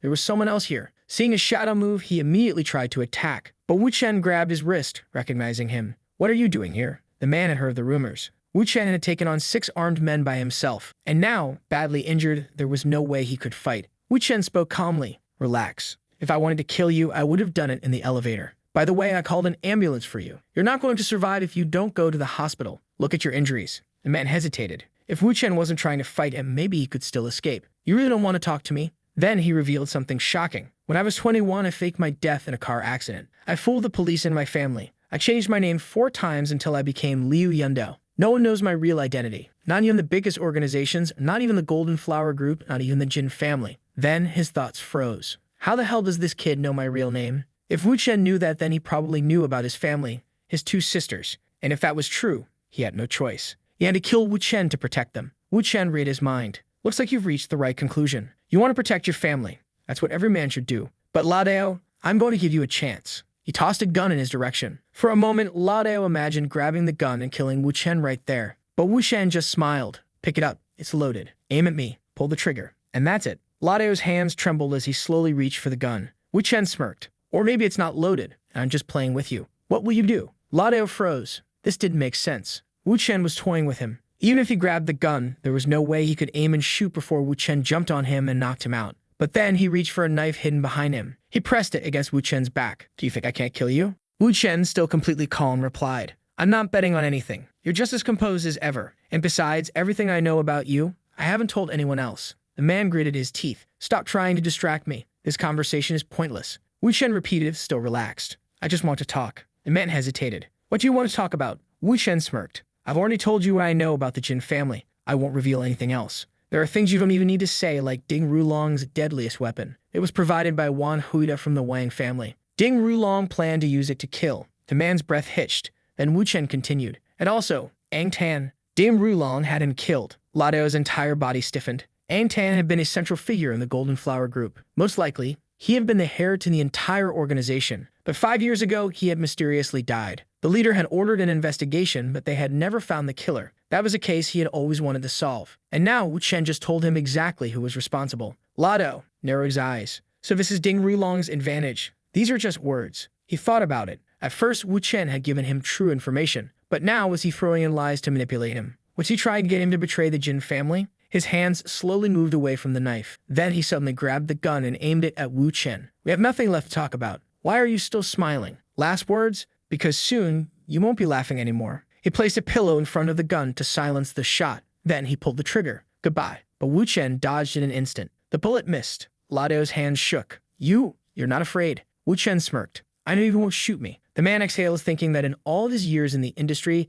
he has never encountered someone like this. He says that since the protagonist is risking his life for this message, he will give him a chance and try to believe what he has to say about Wang Tan being killed by Jin Honglong. The protagonist responds that he speaks as if he is trying to deceive him. You won't regret it. Rest assured, I'll show you evidence. Come here. The man asks if there is really any evidence of this. Come, sit down. If you really want to know the truth, you'll need to tell a lie. If you can deceive this person, he will reveal the real story to you. The man looks confused, questioning what he means. Call Sun Yongzhang and tell him you escaped. He'll ask what happened. You'll say that Leah Rubing arrived with some people and that you tried to escape, using her as a hostage, but you failed. Unfortunately, you injured Leah Rubing just to see how he reacts and then ask him about Wang Tan. The man agrees. At that moment, he tries to memorize the script and dials the number. The person on the other end answers immediately. You escaped. That's good, that's good. He informs that he tried to take Leah Rubing and ended up injuring her. The other man replies that she wasn't hurt too badly, that it wasn't serious. For God's sake, I told you not to touch Leah Rubing. I warned you that if she was with that Wuxian guy, you weren't supposed to lay a finger on her. The man replies that he did it to save his own life, that he was about to die. The other man becomes irritated. And at that moment, he gives a thumbs up. Master Zhang, can you be a little more polite? And besides, I took the money to do the job, and if your information was wrong, that's not my fault. Let me tell you, I already know all the messes within the Ding family. And I also know that you killed Ang Tan from the very beginning. I just never revealed it because of our old friendship. The man on the other end asks when he found that out. At that moment, he realizes that the protagonist wasn't lying. Wu Chen grabs the phone from the man's hand and asks about Zhuang Shan. What are you doing with Ladeo? My friend, isn't Ding Rulong supposed to be in the southern city of Guan? Did he come back to see his old man? The man on the other end of the phone starts thinking. He had indeed heard that their boss had gone south for urgent matters. Then he wonders if this guy really injured Leah Rubing. If that were true, it would be a disaster because it would destroy the alliance between the two families. They would become mortal enemies, and perhaps that's why the boss rushed south so quickly. He starts considering that when Ding Rulong returns, things will be a complete mess. The protagonist wishes him good luck. Then he tells the man in front of him that Zhuang Chan doesn't intend to tell the family about Leah Rubing's injury, as that would trigger a series of problems. This means the man standing before the protagonist is free to eliminate Zhuang Chan. He reflects that if even Ang Tan, a trusted ally, was killed, then he, a mere outsider, could easily be the next target if he doesn't act. Fine, I'll kill Zhuang Chan for you, he tells the protagonist. However, as he stands up, he suddenly hears a loud noise outside and wonders if Shen is trying to pull something against him. Just then, the protagonist's ally opens the door and says, Mr. Wu, go downstairs and wait for everyone. Don't let anyone come up here. No need for too many people. Be careful not to wake the residents. He then turns back to the man inside. Ladao, let's continue. Someone on the other side of the line responds and he comments, did you see the message? Bring the brothers here, and captures Yuan Chong. The man responds, captures Yuan Chong, young master. But then he suddenly stops asking questions and simply nods in agreement. The protagonist explains, you want to capture Yuan Chong because you want to know if Ding Rulong really killed Wang Tan. Let me tell you, 5 years ago, Wang Tan brought some people to the outskirts of the city to discuss business. He wanted to work with Jin Hulong on a jade smuggling operation. But Jin Hulong wasn't interested in opening another illegal business and rejected him. Wang Tan didn't understand Jin Hulong's stance and felt humiliated. So he threatened Jin Hulong into cooperating. And that night, Wang Tan disappeared. The man looks confused and the protagonist adds, there, the mystery you've always wanted to solve is now answered. You can give me a present. The man tenses up as the protagonist casually grabs a phone and dials a number. Ladao is in my hands. Han, $100,000 ransom fee. Why don't you consider it? The man standing next to the protagonist looks lost. The voice on the other end asks, who are you? I'm Wu Chen. Never heard of me. Ah, so you're Wu Chen. That means Ladao failed. Is he still alive? Yes, he's here. Right in front of me, the protagonist replies, $100 million? That's too much. You think I'm just going to give you all that? The protagonist responds, he came all the way here, tried to kill me, and got captured. All I'm asking for is money. I believe I'm being quite reasonable. The man remains silent for a moment before saying, that guy's commission was 30 million, plus another 20 million at the end, totaling 50 million. That's all I can offer. Take the old man to the outskirts of the city and we'll make the exchange. The protagonist responds, wow, you really are a boss. Your attitude is different from the others. Can you handle Abdito's affairs? And don't you want to know who killed Wang Tan? He calls a member of Wang Tan's family and says, I'm lost here. The translator didn't explain anything to us. The man shows interest and the protagonist details the whole story. They argue, the protagonist makes a threat and the man gets angry. In the end, the protagonist reveals his plan. I don't want money. I want you to let Ulodeo work for me in the city. That way I'll take care of all the problems with Ding Rulong using this man. And from what I can tell, you want him dead too. The man agrees. If everything you've said is true, I accept. He hands the phone to another man who answers, addressing him as General. You heard everything. I did. How did you fail? The 6 of us couldn't defeat him. What? Is Shen threatening you? The protagonist decides to be honest. I just want to change my life. I'm tired of all this. After hanging up, the protagonist congratulates the man. Congratulations, you're free. The man responds, Mr. Wu, capture Jin Xuan and bring him to Donghai in secret. He's important to me. Looking at his watch, the protagonist comments, I think the ambulance that came to pick you up is arriving. The man gets into the ambulance while the protagonist tells him that they'll talk again once he has recovered. For now, he needs to go home and rest.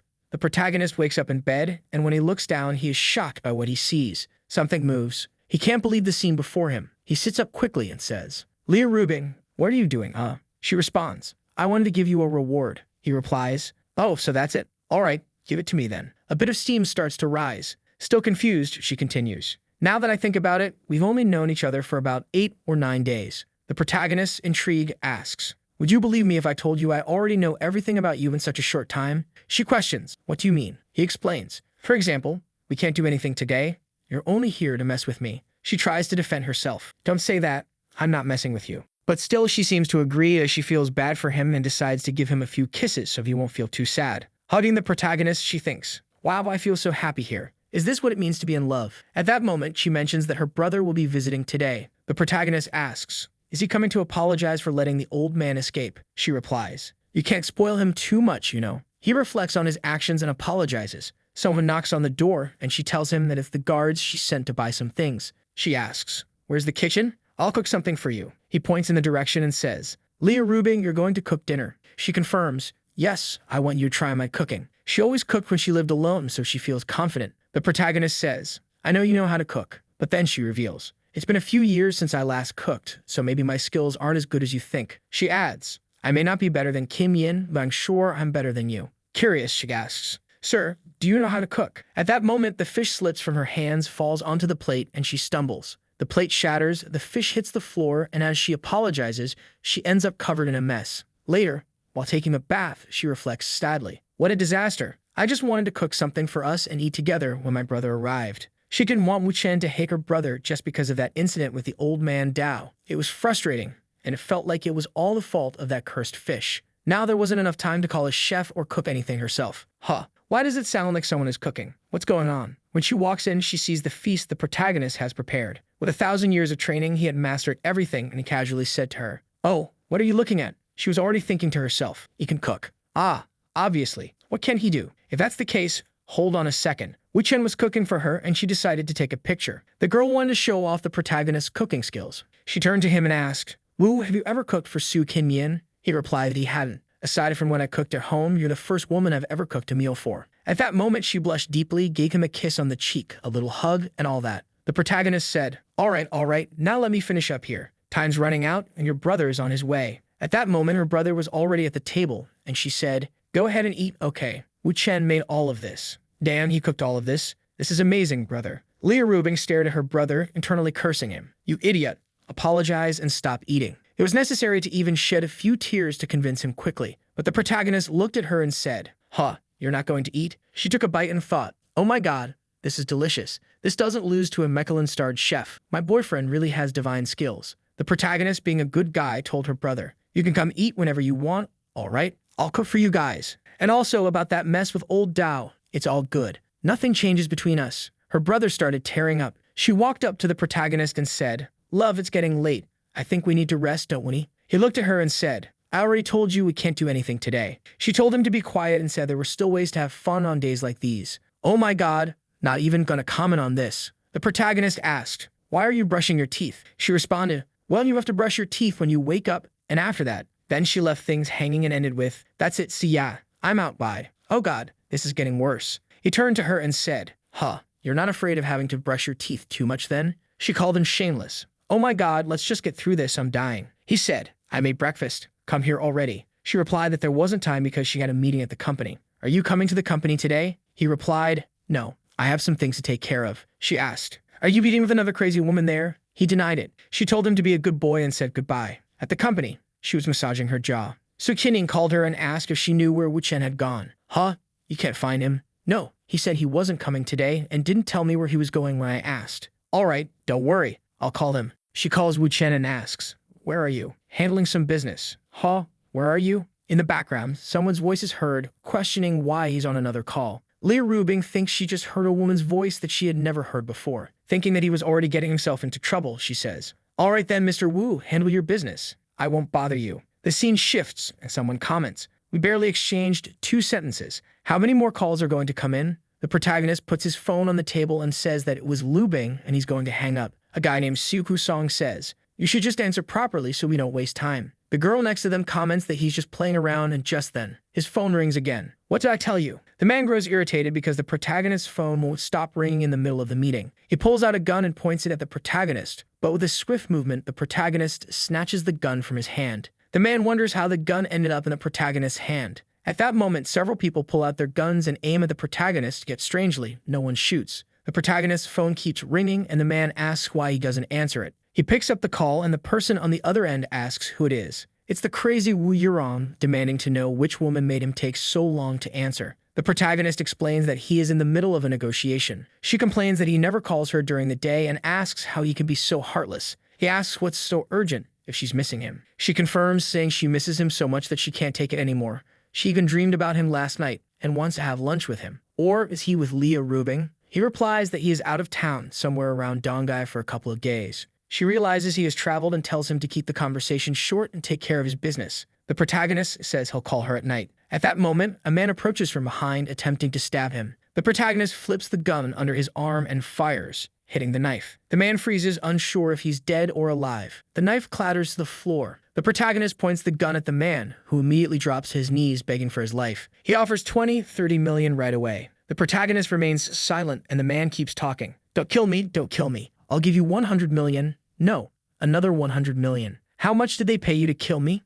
I'll pay you more than they did." The protagonist says, "Stop talking. Can't we just have a private conversation?" He orders everyone to leave, then helps the man stand up and says, "Get up. There's only 1 bullet left in the gun. Be careful not to hurt anyone." The man, embarrassed, responds, "You're hilarious. You think I'm gonna play gun games with you? What do you want?" The protagonist mentions that 3 years ago, he arranged for a beautiful NK to be sent to Ding Rulong, which messed up investments in modem. Then you arranged for someone even younger and prettier. What's your real intention? The man is in shock, thinking, for God's sake, he ruined my setup with Ding Rulong and disappeared. Did Ding Rulong send this guy? If that's the case, I'm screwed. In the next scene, the protagonist says, "What do you mean? What's my intention? You spent over 20 years managing the 9 Degrees bar, and now that it's at the top in Modu, you made over 30 million in profit just this month." Then he starts listing all of the man's businesses. Modu Entertainment, Modu TV, Maju Arts, Maju Acting. You have it all. The man thinks to himself, this doesn't sound like something someone sent by Ding Rulong would say. This kid must have investigated my past.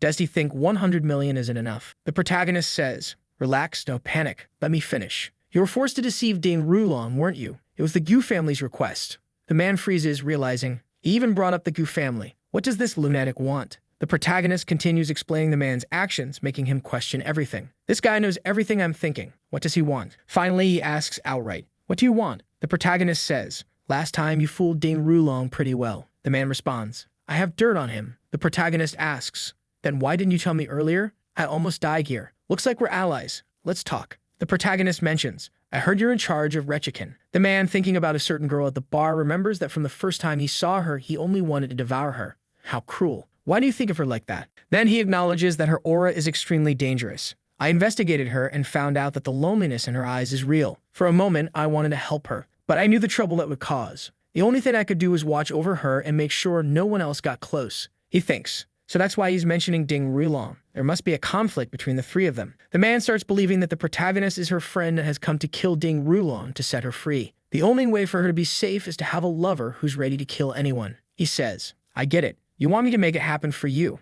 I'm sure you two will have a great time together." The protagonist responds, "What are you talking about? I want to take her to Dongai." The man reacts, "Monu isn't enough for you. You even want to decide where I take her?" The protagonist says, "No, I'm going to meet Shikin. I'm her daughter's tutor. All I want is for you not to tell Ding Rulong about this. I came here to warn you." The man questions, "Tutor? What do you mean? A home tutor? Didn't you say you were taking her to Dongai? When are you planning to do that?" He thinks to himself, Dongai is Lai Hute's territory and part of the Li family's domain. Could Lai Hute be interested in taking He Sing there? He was confused. Someone else was also confused, but they weren't there, which was a good thing. "So, what should I call you, my friend?" "Wu Chen." "All right, Mr. Wu Chen, let me make a call." "Okay, go ahead." The man answers the call. "Hey, Brother Mao, what's going on? Your guys called me saying there's a professional assassin there. I'm already on my way." "Brother, relax. Let me just ask you one thing. Do you know Wu Chen from Dongai?" "Wu Chen? Why are you asking about him?" "Because he's sitting in my office right now." "Oh, him? Are you sure?" A man named Gu Hubo, a friend of Lai Hute, was part of the conversation. This friend of Lai Hute, who was also the brother of the protagonist's girl,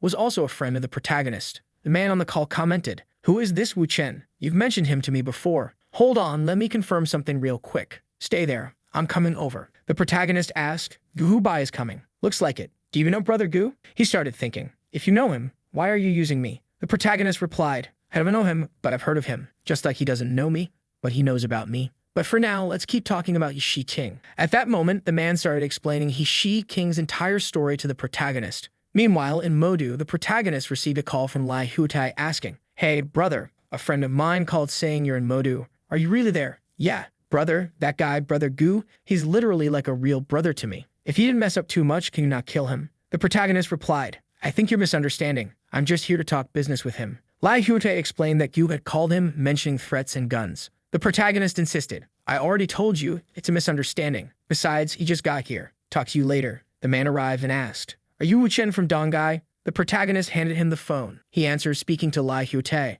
"Brother Gu, he's my brother-in-law. Okay, please be respectful to him." The man grew irritated. "And what if I don't want to be respectful?" His brother, sensing the tension, pleaded, "Don't provoke him too much. Just talk it out, please." Thinking to himself, Lai Hute sounded shaken. Why is he so afraid of this brother-in-law? And Wu Chen, who is this guy? Lai Hute gave one last warning. "Brother, don't go against him. I'm warning you, and if you mess up, don't come crying to me later." The man, still confused, asked, "What's going on? Did he threaten you or something?" He explained that Wu Chen had single-handedly resolved all the Wei family's affairs and had informed them about all the issues happening. "You don't get it. He fixed everything." The man asked, "Where did this guy even come from? What's his background?" "The problem is, no one knows where this lunatic came from. And on top of that, he even has a deal with my father, so I have no choice but to listen to him." The man, already sweating, said, "All right, fine." He approached the protagonist and said, "Hey, Mr. Wu, I've been hearing your name for a while now. Tai mentions you all the time. Why didn't you say you were coming to Modu?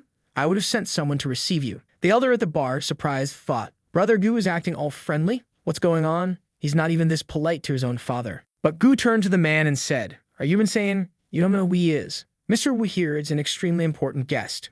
The man replied, yeah, sorry. He shook hands with the protagonist. You just got here. Come on, let's have dinner. Come with the group. All right, let's go. The man asked, by the way, do you know about my older brother? Thinking to himself, Lai Huotei must have warned him that his brother-in-law isn't human. He's probably trying to test the protagonist to see just how incredible he really is. The man exhales, thinking that in all of his years in the industry, he has never met someone like this. He asks, do you know about my older brother? The protagonist, reflecting, responds, are you asking how to surpass your older brother? What do you think, Mr. Wu? You and your brother are both from the third generation and are both business geniuses. You even appeared in Forbes magazine. Your relationship is close and it's a healthy competition. However, most of your family's resources are being allocated to support him. Considering that, it will be complicated for you to surpass him. The man thinks. He said a lot, but it was just obvious stuff. Was Tai exaggerating?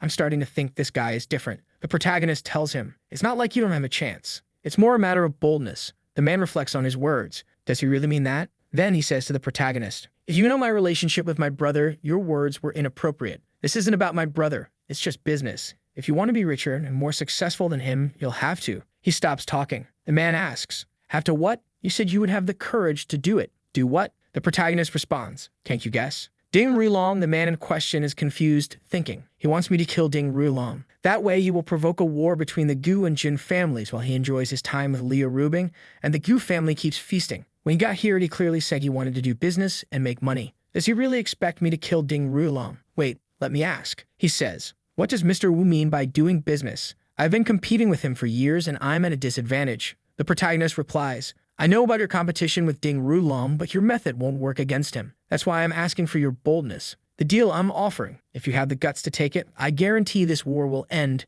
and you'll leave your brother in the dust. The man thinks this is exaggerated, but since Tai even guaranteed it, he decides to bet on this man. All right then, I'll do business with you. The man says, okay, hold on. Let me make a call. Someone answers, oh, naughty boy, why are you calling me? Do you miss me? He responds, come to Modu. The woman says, now, you're just going to say a few words and leave me like this? He says, yes, but for now, just come. She replies, all right, I'm coming then. And she blows a kiss into the phone. The man thinks, wait, that wasn't Tay's sister's voice, was it? Hold on, isn't he Leah Rubing's boyfriend, and yet he's surrounded by women? No, forget it. These worldly matters don't matter. This man will help me surpass my brother. All right, let's go. Miss Hu arrives, and the man's already with her. Wait a second. He called, and it was Miss Hu on the phone. But I heard her calling him naughty boy and even blowing a kiss. Did I hear wrong? The man shakes his head, lost in thought. She walks in, throws herself at the protagonist, and once again calls him naughty boy. Why don't you just wrap up this negotiation already? I can't hold myself back anymore. Then she sees Gu and says,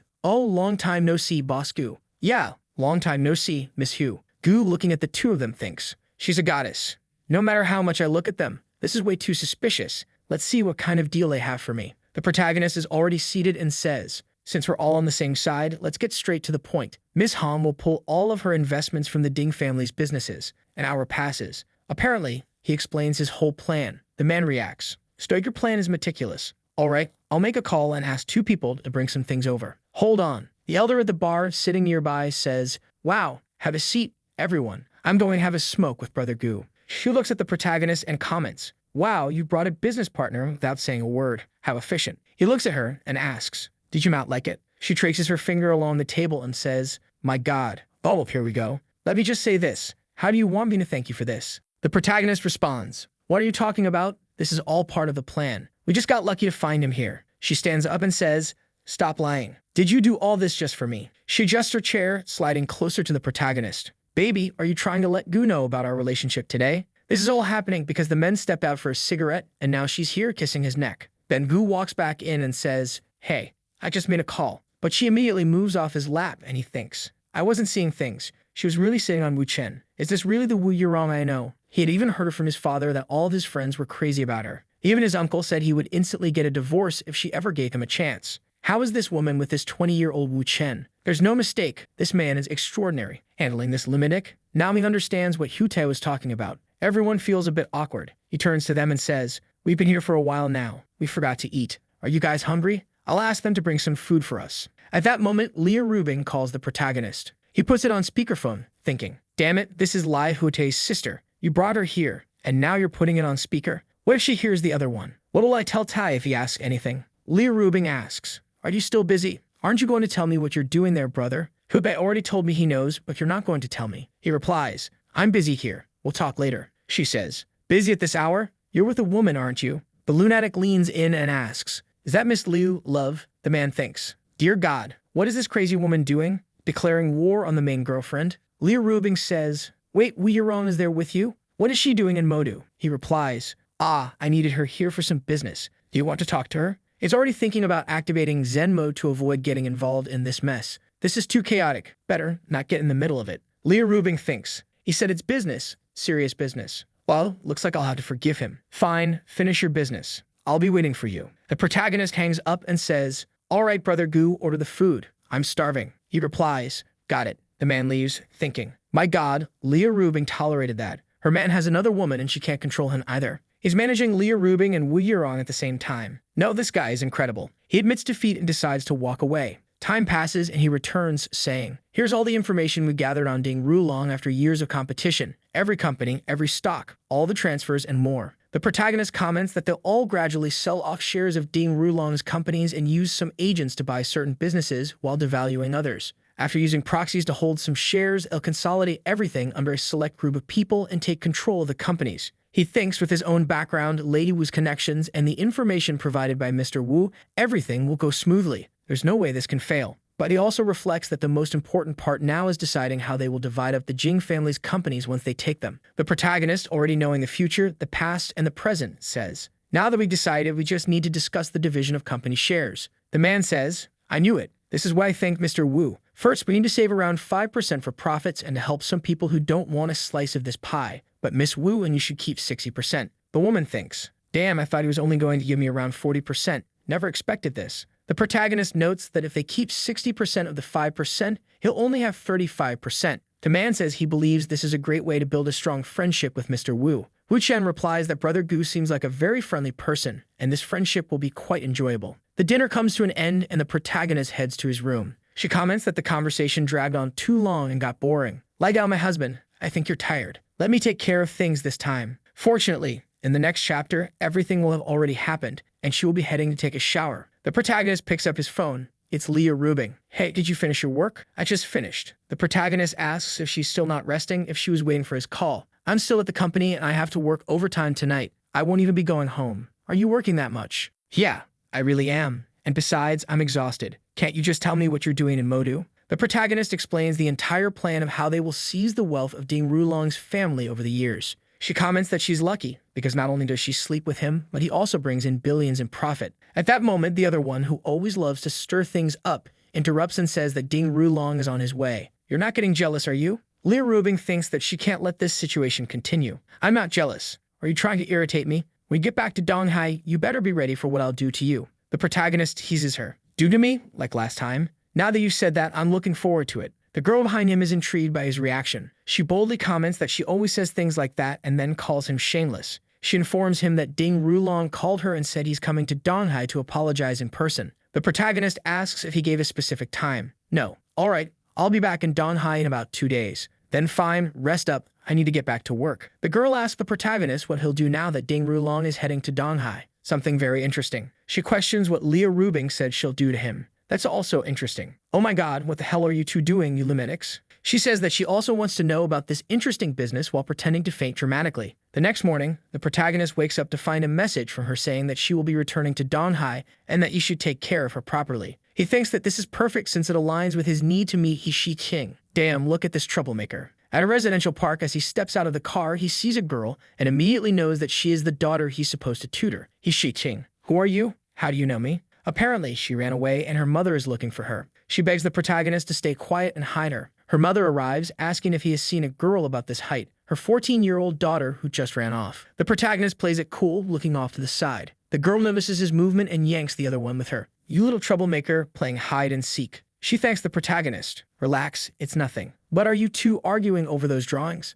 Yes. And who is this guy? I don't even know him, but he knows our names and even about the drawing business. Then he says that she has been sending her drawings over the past few days. She asks if he is the so-called Xingxin, the name he used on TikTok. He confirms it, introducing himself as Wu Chen, and she introduces herself as Miss Shi Qing. And this here is my daughter, Xingxin. The mother tells the daughter that she should greet her teacher. She thinks that this is a disaster. Of all teachers, it had to be him, especially when they were arguing over drawings. The mother apologizes to the protagonist, saying that her daughter is a bit wild, but invites him upstairs to talk. She mentions that it's almost lunchtime and that she'll prepare something. They can talk afterward. The protagonist responds that it's fine. She suggests he sit down or check out the gallery while she goes to the kitchen. The protagonist steps inside to check out what the girl has written and the drawings she has made. She walks in and closes the door. Suddenly, she starts hitting herself and cries out, asking why he is attacking her. The protagonist laughs at the situation and she complains. Do you think this is funny? He simply watches and tells her to keep up her little act. She wonders why he isn't trying to run away. Does he not realize the danger he's in? Determined, she exaggerates even more. Teacher, please, don't do this. The protagonist chuckles. Aren't you afraid? He replies that there's no reason to be afraid and that she's just acting weird. She says that her mother always takes her side in these situations. He counters that he doubts her mother would believe that a random stranger just attacked her. She insists that of course she would. You get me because I disrespected you. And she even claims that she's beautiful. All the boys in class are in love with her. She believes he is just like any other man. Besides, when it comes to situations like this, mothers always side with their daughters. So you have no chance. Just leave and give up on being a tutor. I'll let you escape. The protagonist states that he will not leave. Wu Chen never bows to threats. She responds that if that's the case, he should just wait. She calls for her mother, who arrives and asks what's wrong. She gives a little smirk, but the protagonist holds up his phone, showing that he recorded everything. The girl realizes that the recording is still running, meaning that he's capturing a compromising situation. Her mother asks what she wants. She responds that she just wanted to know if her mother could make some ribs for lunch. Her mother asks if that's all. She confirms that they are very hungry. Her mother leaves, saying she'll cook, but that her daughter must listen to the teacher. She sighs, looks at the protagonist, and says that he's disgusting for recording his students. He responds that she's even more disgusting for threatening teachers with false accusations. She asks how he knew to prepare himself. He says that he's always ready to deal with popular girls that all the boys adore. She gets embarrassed, realizing that she had said exactly that to him earlier. She warns him that he shouldn't try to cause trouble in the future, or her mother will hear everything on the recording and realize how mean he really is. She imagines how severe the punishment could be. Now thinking about the damn demonic teacher, she knows she has to do something to erase the recording. Since he still has it, she won't be able to rebel against him. So she pretends to be friendly. Okay, teacher,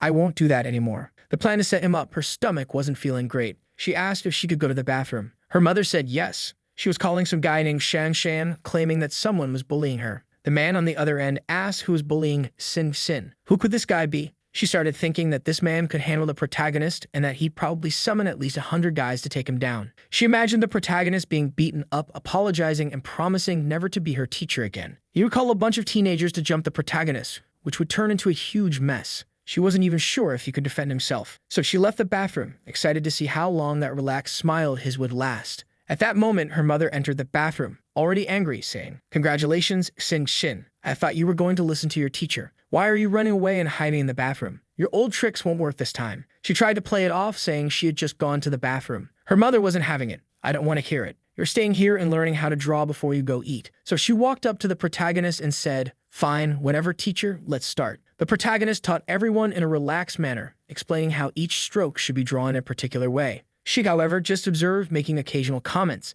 He decided to pretend to be a good student for now, knowing that once the others arrived, the situation might escalate. The setup unfolds. Half an hour later, the girl announced that dinner was ready, and everyone went to eat. At that moment, she turned to her mother and said that she wanted the teacher to take her outside to learn how to draw real-life objects. Her mother tried to intervene, calling for the teacher, who agreed. Her daughter, clearly thrilled, had a plan in mind to lead the protagonist into a confrontation. Once outside, the girl told the teacher that she was Sin Sin, and that they would continue drawing the court. Over there, a group was already waiting, and one of them commented that maybe she wasn't really here for a drawing lesson. The guys thought that they had finally caught the guy they had been waiting for. The girl distanced herself from the protagonist and greeted her friends. She approached one of them and asked why he had called so many people. It wasn't necessary. The man shouted at the protagonist, demanding to know how he dared to do something like that to Sister Xin Xin. He seemed outraged. The protagonist noticed that these guys were older than him. The others mocked that the boy looked so scared that he couldn't even move. The man turned to the group and asked what they were waiting for. He incited them to attack right away. One of the guys looked at the girl and asked what she wanted to do, promising that her brother would take care of everything. She remained silent, not answering. A guy in the back suddenly recognized Wu Chen and became alarmed, realizing that they were about to attack none other than Mr. Wu. He knew his boss needed to be informed immediately. The girl playing dumb was called out by the man, who criticized her for being too kind. Good people always get bullied. Then he turned to the protagonist and demanded that he kneel and apologize. The protagonist stared at him and asked if his family knew how amazing he was in the streets. The man was surprised, realizing that at least Wu Chen knew who he was. But even so, he still dared to act that way. The protagonist cut off the conversation and stated that the man was just pretending to care about a little girl when he was really just looking for a fight. The men were all there, and that guy thought he could handle everything. He was good at pretending, but the protagonist knew he needed to end this quickly. At that moment, old man Mao, who was in charge of the club, called him. He wondered why Mao was calling at that exact moment. "Wait a minute, my dad's on the phone. This is bad. He's the son of the man the protagonist had threatened at the club." The man turned to the protagonist and said that he had one more minute to apologize. "Just pick up the phone and say, 'What's up, Dad?' Kid, you've been causing me trouble every single day, and I swear I'm gonna break your legs." "What did you do?" "What are you talking about, Dad?" "What do you mean?" "I'm asking if you did something to Mr. Wu." "Who's that?" "You gathered a bunch of guys at the park to beat up someone you don't even know, and you're asking me why I'm mad. Did I really raise an idiot like you? You bastard, answer me. Did you do something?" "No, not yet." "Phew. Good. Listen up. Don't do anything. Don't you know Uncle Gu treats him almost like a father? Do you think you're better than him? Is Mr. Wu there with you?" "Yeah, he's here, Dad." "Give him the phone." He handed the phone to the protagonist. "My dad wants to talk to you." His friends were watching confused. "What's going on? Why did he just hand the phone over to that teacher?" The protagonist picked up the call. "Hey, big boss." The father, shocked, explained. "Mr. Wu, this is just a misunderstanding in the family. They can recognize you. Please don't take it the wrong way. They just failed to realize who you were. I apologize on their behalf. It's all good." "Ah, Mr. Wu, thank you so much for your kindness. When this idiot gets back, I'll make sure to discipline him. You don't need to worry." The protagonist handed the phone back to the son. "All right, all good. You still want to fight or what?" The boy hesitated. "No need to fight anymore. I admit I was wrong. I had no idea our dads were friends. It was all a misunderstanding." The guys around were all whispering, wondering what the hell had just happened. The girl who had set it all up was now watching in disbelief. The boy who had gathered the group ordered everyone to shut up and apologize to Uncle Wu. The others were still confused. Then he punched one of them and yelled, "Are you blind? Don't you see what's happening here?" Everyone immediately started apologizing. "Mr. Wu, please forgive us." The protagonist replied, "Your friends were acting like gangsters, but whatever. Just leave." The man stood up and said, "Now that Uncle Wu has forgiven us, let's all go. I'm out too." The girl realized her plan had completely failed. She tried to slip away, but the protagonist grabbed her hood. "Where do you think you're going?" She awkwardly laughed and said, "I think there was a misunderstanding, but I promise I'll listen to everything you say from now on." The protagonist simply nodded. She then grinned and said, "You're way better than my brother. I'll follow you instead." The invitation. At that moment, the protagonist received a message inviting him for a drink at the Golden Regal City. He told the girl, "I'll teach you how to draw tomorrow. For now, go home." She happily left, just thanking him. It was the bar owner and brother Gu who had called him. He greeted both of them, asking how they were doing. The bar owner pulled his son aside. In an impulsive act, the son slapped his own father. "I was just trying to explain what happened." His father continued hitting him, saying, "I won't let my useless son ruin my business." The protagonist realized he had been invited just to witness the punishment. He told Boss Ma that he didn't need to make a big deal out of a kid's mistake. The man sighed. "Mr. Wu, you're too kind. Thank you for not making a scene over this and letting him leave in peace." Then he offered the protagonist a way to relax. He handed him a hotel key card. An unexpected guest upon arriving at the hotel. The protagonist thought he was a bit tired, but as he entered the room, he noticed someone inside. He recognized the gossiping guy right away and immediately knew that this girl wasn't meant for Ding Rulong. She walked up to him and asked, "Are you Mr. Wu?" She thought he looked young and handsome. Getting closer, she said, "You seem tired. Let me help you undress." She offered to show him where the bathroom was if he wanted to take a bath. He said he was fine. She asked, "Is the water temperature good for you, Mr. Wu?" He confirmed that it was perfect. She smiled. "I'll come in and help wash your back then." The protagonist looked at her and asked, "Are you Zhuang Xiaodi?" She was surprised and asked how he knew her name. He replied that not only did he know her name, but he also knew exactly how she felt when she saw him. She looked confused. He commented that she didn't seem so young after all. He wasn't some old, worn-out man. The protagonist then held her chin and said that he knew she had never had a boyfriend because she had always been too busy working and barely had time for school. He criticized her for lacking experience and questioned how she could even act in such a way. Her background was revealed, showing that her parents owed 5.7 million. She worked day and night, taking on every possible job, and after years of saving, she had finally managed to pay off the debt. The problem was that her relatives had borrowed so much money that by the time she was ready to pay, the interest had grown to an impossible amount. That was when a man from the club approached her, saying he had been watching her for a while and offered help. If she served a mafioso, she would be able to pay off all her family's debt. She accepted Mr. Mao's offer, and when she realized he wasn't some old, broken-down man, she felt like she had won in the end. With all that, she just had to give it her best. She told the protagonist that she truly lacked experience, but she had done her homework. The protagonist reflected that this was just drama and hadn't expected her to take it so seriously. He lay on the bed and told her to show him what she knew.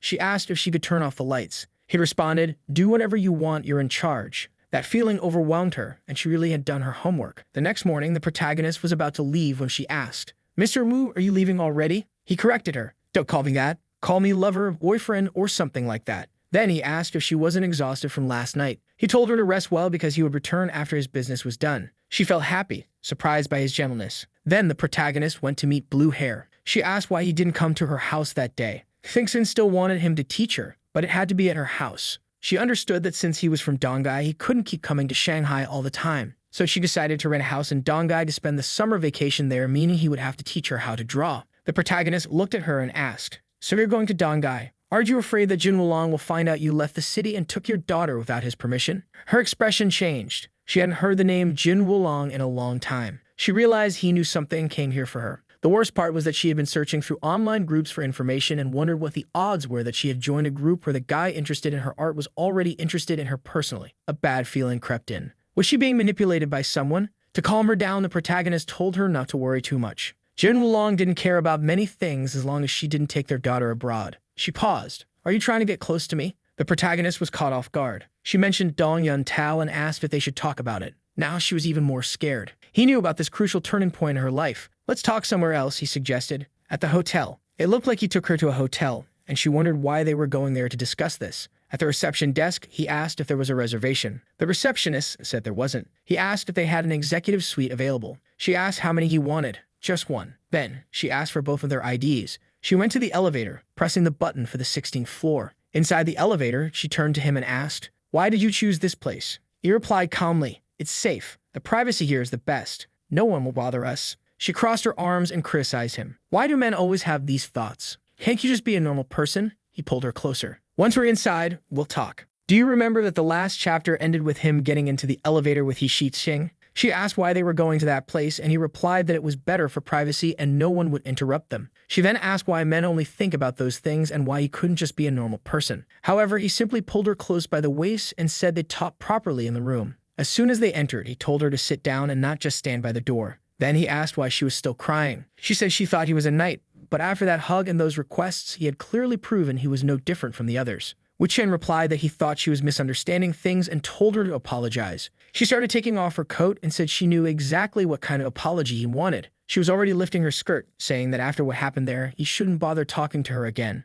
Chen said her mind was too polluted. He hadn't even explained why he wanted to talk yet. Besides, what would her daughter think if she saw her doing something like that with her teacher? Xing was ready, though, already sliding down. She asked what he meant by saying it was a misunderstanding when he clearly grabbed her intentionally. Boy, things escalated quickly, and he admitted that the hug was indeed intentional. She smiled, saying he really was disgusting, as expected. He then revealed that the hug was deliberately meant to provoke Ding Rulong. She was startled and immediately pulled back. He told her to calm down, assuring her not to worry because Ding Rulong wasn't there for now.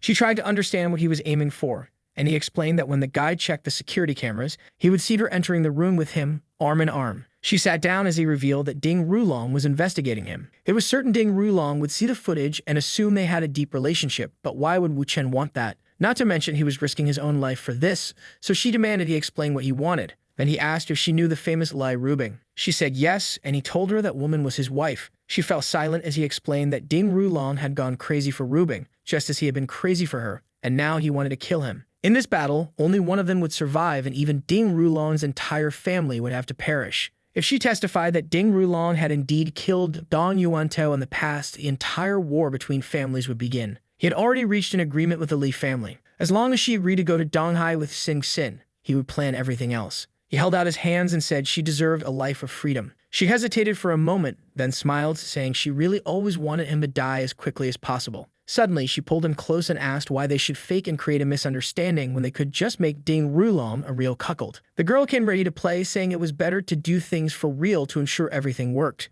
However, Wu Chen was already tired of so much action. He said they didn't need to do anything like that since their arrangement was purely cooperative. She agreed, saying it was better for Xin not to know about any of this anyway. Wu Chen told her to just take Xin to Donghai, give her testimony, and then move to another country. Once everything was settled, he would bring them back. Additionally, while she was in Donghai, he would teach Xin. She stood up and said she agreed to everything, but had one request. Wu Chen said he was all ears. And there she went, ready for round 2, saying she really wanted to make that bastard Rulong a cuckold. He was startled and told her to take it easy. It was better not to get too involved like that since they needed to cooperate long-term, and it would complicate things. However, it cut to him putting his clothes back on. It seems he couldn't avoid it. He was defeated. She was there putting on lipstick, saying that the more she looked at him, the more handsome he became. Do you remember that outside the house she was pouring her heart out to him, saying they should pack their bags because tomorrow they'd head to Donghai? The scene then shifts to someone placing a document. It's Chief Mao, who mentioned he heard that Wu Chen was returning to Donghai and hoped he would accept this act of goodwill. Wu Chen reads it and realizes that the man is offering to transfer 45% of the company's shares to him for just 1 yuan, essentially gifting him 200 million. The man explains he's happy that Wu Chen didn't take his son's actions to heart and truly wants to be a good friend. Wu Chen responds that they were already friends, but the issue is that Ding Rulong would be investigating him, and holding those shares might complicate things. Mao says that's fine, but suggests transferring the shares to someone else in Wu Chen's name. Wu Chen says that since Mao insists so much, it would be rude to refuse, and he'll send someone to collect them. The woman from last night starts questioning why this is being given to her. Her family has massive debts, but receiving so much money like this makes her certain something is off. Mao tells Zhuang to stop overthinking and just sign the papers because with Wu Chen around, there's no problem. She's still hesitant, trying to understand, but he reassures her again that the contract is legitimate. To be fair, simply saying there's no issue isn't the most convincing argument if there truly were any problems. However, Chief Mao was pleased. With this, he can finally be one of the people supporting Mr. Wu Chen. Zhuang then turns to Wu Chen and says she'll do her best in the future and work hard. She tells him to do some shopping, adding she'll call him later. Quite a twist. Not long after, a car pulls up and someone asks Wu Chen to get in. Inside, Wu Chen asks why this elder has come to the magical city. The man responds that they don't need to talk much and simply asks what Wu Chen plans to do now that Rulong is heading to Donghai. Wu Chen asks what the man expects him to do, to which the elder replies that no matter what, Ding Rulong cannot die in Donghai. Wu Chen says that if Rulong gets too close, he won't walk away unscathed, but he'll try not to kill him in Donghai. The man thanks him, saying that as long as Rulong doesn't die there and everything works out, it's fine. With that, Wu Chen bids farewell, saying they'll see each other next time. The next scene shows Wu Chen walking as usual, accompanied by someone. He gets a call from Lei Rubing, who asks what he's doing and if he's finished his work. Apparently, he lets go of Zhuang's arm and tells Lei Rubing he'll return with 3 people. She asks who, and he says she'll find out when they meet. She asks if they're women, but he simply says goodbye. She starts shouting at the phone, demanding to know if he's really bringing 3 women back. How could he spend 3 days in the city and return with 3 women? He laughs, saying her reaction was unexpected, but she tells him to stop being so indecent because having so many women around will start affecting her reputation. Wu Chen, being the player he is, assures her not to worry and promises to do whatever she wants once he's back tomorrow. Then, lowering his voice, he tells her that since he said tomorrow, he means it. When the curious Zhuang asks if it was his wife calling, Wu Chen says no, it was his girlfriend. She mentions the person sounded upset, and he assures her there's no reason to worry. She wouldn't do anything to her while he's around. Later, Rubing, arms crossed, asks for introductions. Wu Chen introduces Rubing as his girlfriend, then introduces Zhuang and Xiaoji, who seems very shy. He also introduces He Xing and her daughter, Sting Xin. Rubing recognizes He King's name. She knows this is the only person who witnessed the murder of Han Yuntao. That's a name that, in theory, only existed in the background of all of this, but Wu Chen brought her in person. If she's here, it means Wu Chen has already convinced her, and she'll testify against Rulong. Rubing immediately welcomes her, saying it's a pleasure to meet her. He Xing compliments Rubing, calling her beautiful and says the pleasure is mutual. Rubing looks at Wu Chen and comments that he always brings surprises. She then turns to Zhuang and Xiaoji, asking if this is them. Poor Xiaoji, trembling and embarrassed, confirms it's her. Rubing asks how old she is, and Xiaoji answers 21. Rubing remarks that she's a very young little sister. Seeing how nervous she amuses Rubing. At least this time, Wu Chen didn't bring someone crazy who doesn't understand the rules. Wu Chen then suggests they rest after the journey and tells Xingxin to go play around for a while. The poor girl doesn't have much to say. Rubing then approaches He Xing and asks if she slept with Wu Chen. Before He Xing can answer, Rubing says she's sure she did. He Xing, flustered, first denies it, then admits it, apologizing and explaining she only did it to make Ding Rulong the cuckold. She reassures Rubing not to worry since she takes medication and won't have Wu Chen's child. Rubing says it's fine and knows the real culprit is Wu Chen in the end. Rubing realizes He Xing doesn't want to get emotionally involved with Wu Chen, but she warns him to watch out for Zhuang Xiaodi. Rubing then tells Wu Chen he has to join them for dinner tonight, and he says he'll do whatever she wants. Meanwhile, Zhuang is still unsure what she's doing in this place. Dinner time arrives and everyone heads out. People greet Wu Chen by bowing to him. He says he likes this kind of reception and she thinks she's not in the mood to argue with him today, so she'll just ignore his remarks. They walk into the room and come across 2 of Wu Chen's friends who pretend not to know who he is. Then another one arrives, calling him a naughty boy and asking if he missed her. The scene is chaotic with so many women that the animation struggles to show everyone's reactions. Zhuang thinks this woman is bold, acting so openly in front of his girlfriend. Rubing steps forward and asks if he missed her too. The woman laughs, and Rubing tells Wu Chen to turn his face. She wipes lipstick off his mouth while Zhuang wonders how terrifying this Miss Wu is. Zhuang is already realizing how hard it will be to adapt to this level of competition. While one of the women is confused about Rubing being Wu Chen's girlfriend, another woman walks over and gives him a kiss. Meanwhile, the youngest girl is trembling nervously until Wu Chen leans close and asks why she's just standing there scared. She insists she's fine. Stu Qingying, watching the audacity of the other women, decides she won't just keep pretending anymore. She calls Wu Chen husband and asks why he hasn't come home in so many days. She says she's learned many new dishes and wants him to try them all. The women are all shocked, wondering why Su Qingying has decided to confront everyone so directly. The most humble one, Zhuang, is questioning whether she even qualifies to be part of this competition. Wu Chen sits down, tells him to order, and asks Qingying how things are going at the company. Once again, she calls him husband and says everything is going well. She just wishes she had more time to spend with him. Yuron, the woman with short hair, comments she didn't know about this relationship with Qingying. Rubing interjects, saying she decided to gather everyone to sort everything out at once and avoid future problems. However, she's upset because Qingying seems too infatuated with Wu Chen. Rubing had been thinking of using Qingying to deal with Yuron. Wu Chen questions whether all this effort is just for everyone to admit that Rubing is the first and top girlfriend. She calls him ridiculous. Su Qingying says she didn't expect this from the legendary businesswoman of Donghai. Yuron comments she didn't expect to see someone as young as Kanshin here. She thought Wu Chen only liked women with established careers. Kanshin starts crying, saying she's known Wu Chen longer than everyone else, over 10 days. Rubing acknowledges this and declares that everyone should call her big sister because of it. Qingying asks when they'll settle everyone's positions in this arrangement. Wu Chen, meanwhile, is at a loss for words. At least Rubing isn't trying to push anyone away. She has accepted all of them. Kanshin insists that since she was the first to meet Wu Chen, she doesn't want to be considered the youngest. With that, the ranking is set. Rubing is at the top and poor Zhuang Xiaodi is at the bottom. Kanshin and Rubing quickly bond as friends. Yuron then asks Wu Chen where he'll be staying tonight. Naturally, everyone looks at him, eagerly awaiting this critical piece of information. Zhuang is shocked that the second-ranked woman is already making her move. Rubing says that since Wu Chen just returned from another city, it would be wrong for him not to stay at home. Wu Chen says there's no better place than his home, so that's where they're going. This seems to be an open invitation as Qingying is excited to spend the night with him, while Kanshin wonders if it's really appropriate for her to join. Wu Chen tells them not to misunderstand, he just arrived and has things to organize. Besides, he and Rubing need to prepare a few things. This leaves the two disappointed women sad and teary-eyed. Yuron leaves, telling him not to tire himself out too much tonight. Back home, Wu Chen tells he Shi Xing and Sin Sin they'll need to find a hotel, but for now, Zhuang Xiaodi will stay with them. Rubing agrees, saying that's fine by her. Poor Zhuang doesn't have much of a choice and just goes along with it. The atmosphere is filled with emotions and shouting in the house.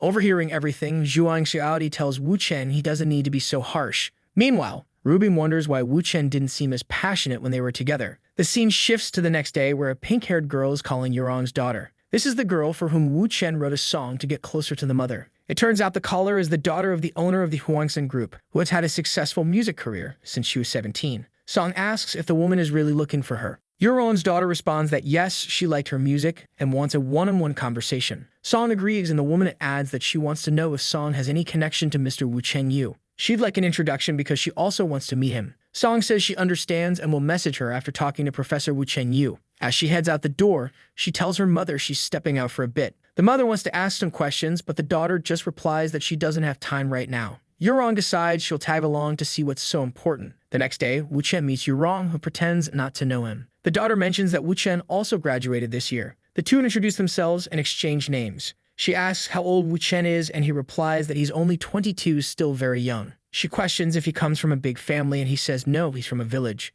Yuron tries to ask more, but the daughter interjects, saying she's prying too much into his life. Song hands over a paper, saying it's the contract for the 2 songs he wrote. Yuron could look over it, but she excuses herself to the bathroom. Once alone, Yuron asks if she should call him husband or Mr. Wu. Wu Chen, unfazed, says it doesn't matter. She stands up, complaining that he spent the night with Wu Bing, but is cold toward her today. Wu Chen tells her to sit down before someone sees the scene she's making. The mother remarks about the daughter taking so long in the bathroom, only for her to appear suddenly, asking what's going on. Yuron gets up, saying she'll explain, but the daughter storms off, crying, saying she doesn't want to hear anything. It seems the poor girl had feelings for Wu Chen. Wu Chen puts his hand on his face, thinking he'll need to reset the relationship between the mother and daughter. He tells them they'll talk again tomorrow and leaves. Yuron, confused, mutters about what he means by tomorrow, we'll talk today. Wu Chen decides to check on the rest of the day's events and investigate if something unusual happens. Apparently, he gets into a car accident and several things go wrong, prompting him to reset the day. Once again, he meets Yurong and she asks the same question about what to call him. This time, he warns her to sit down within 3 seconds,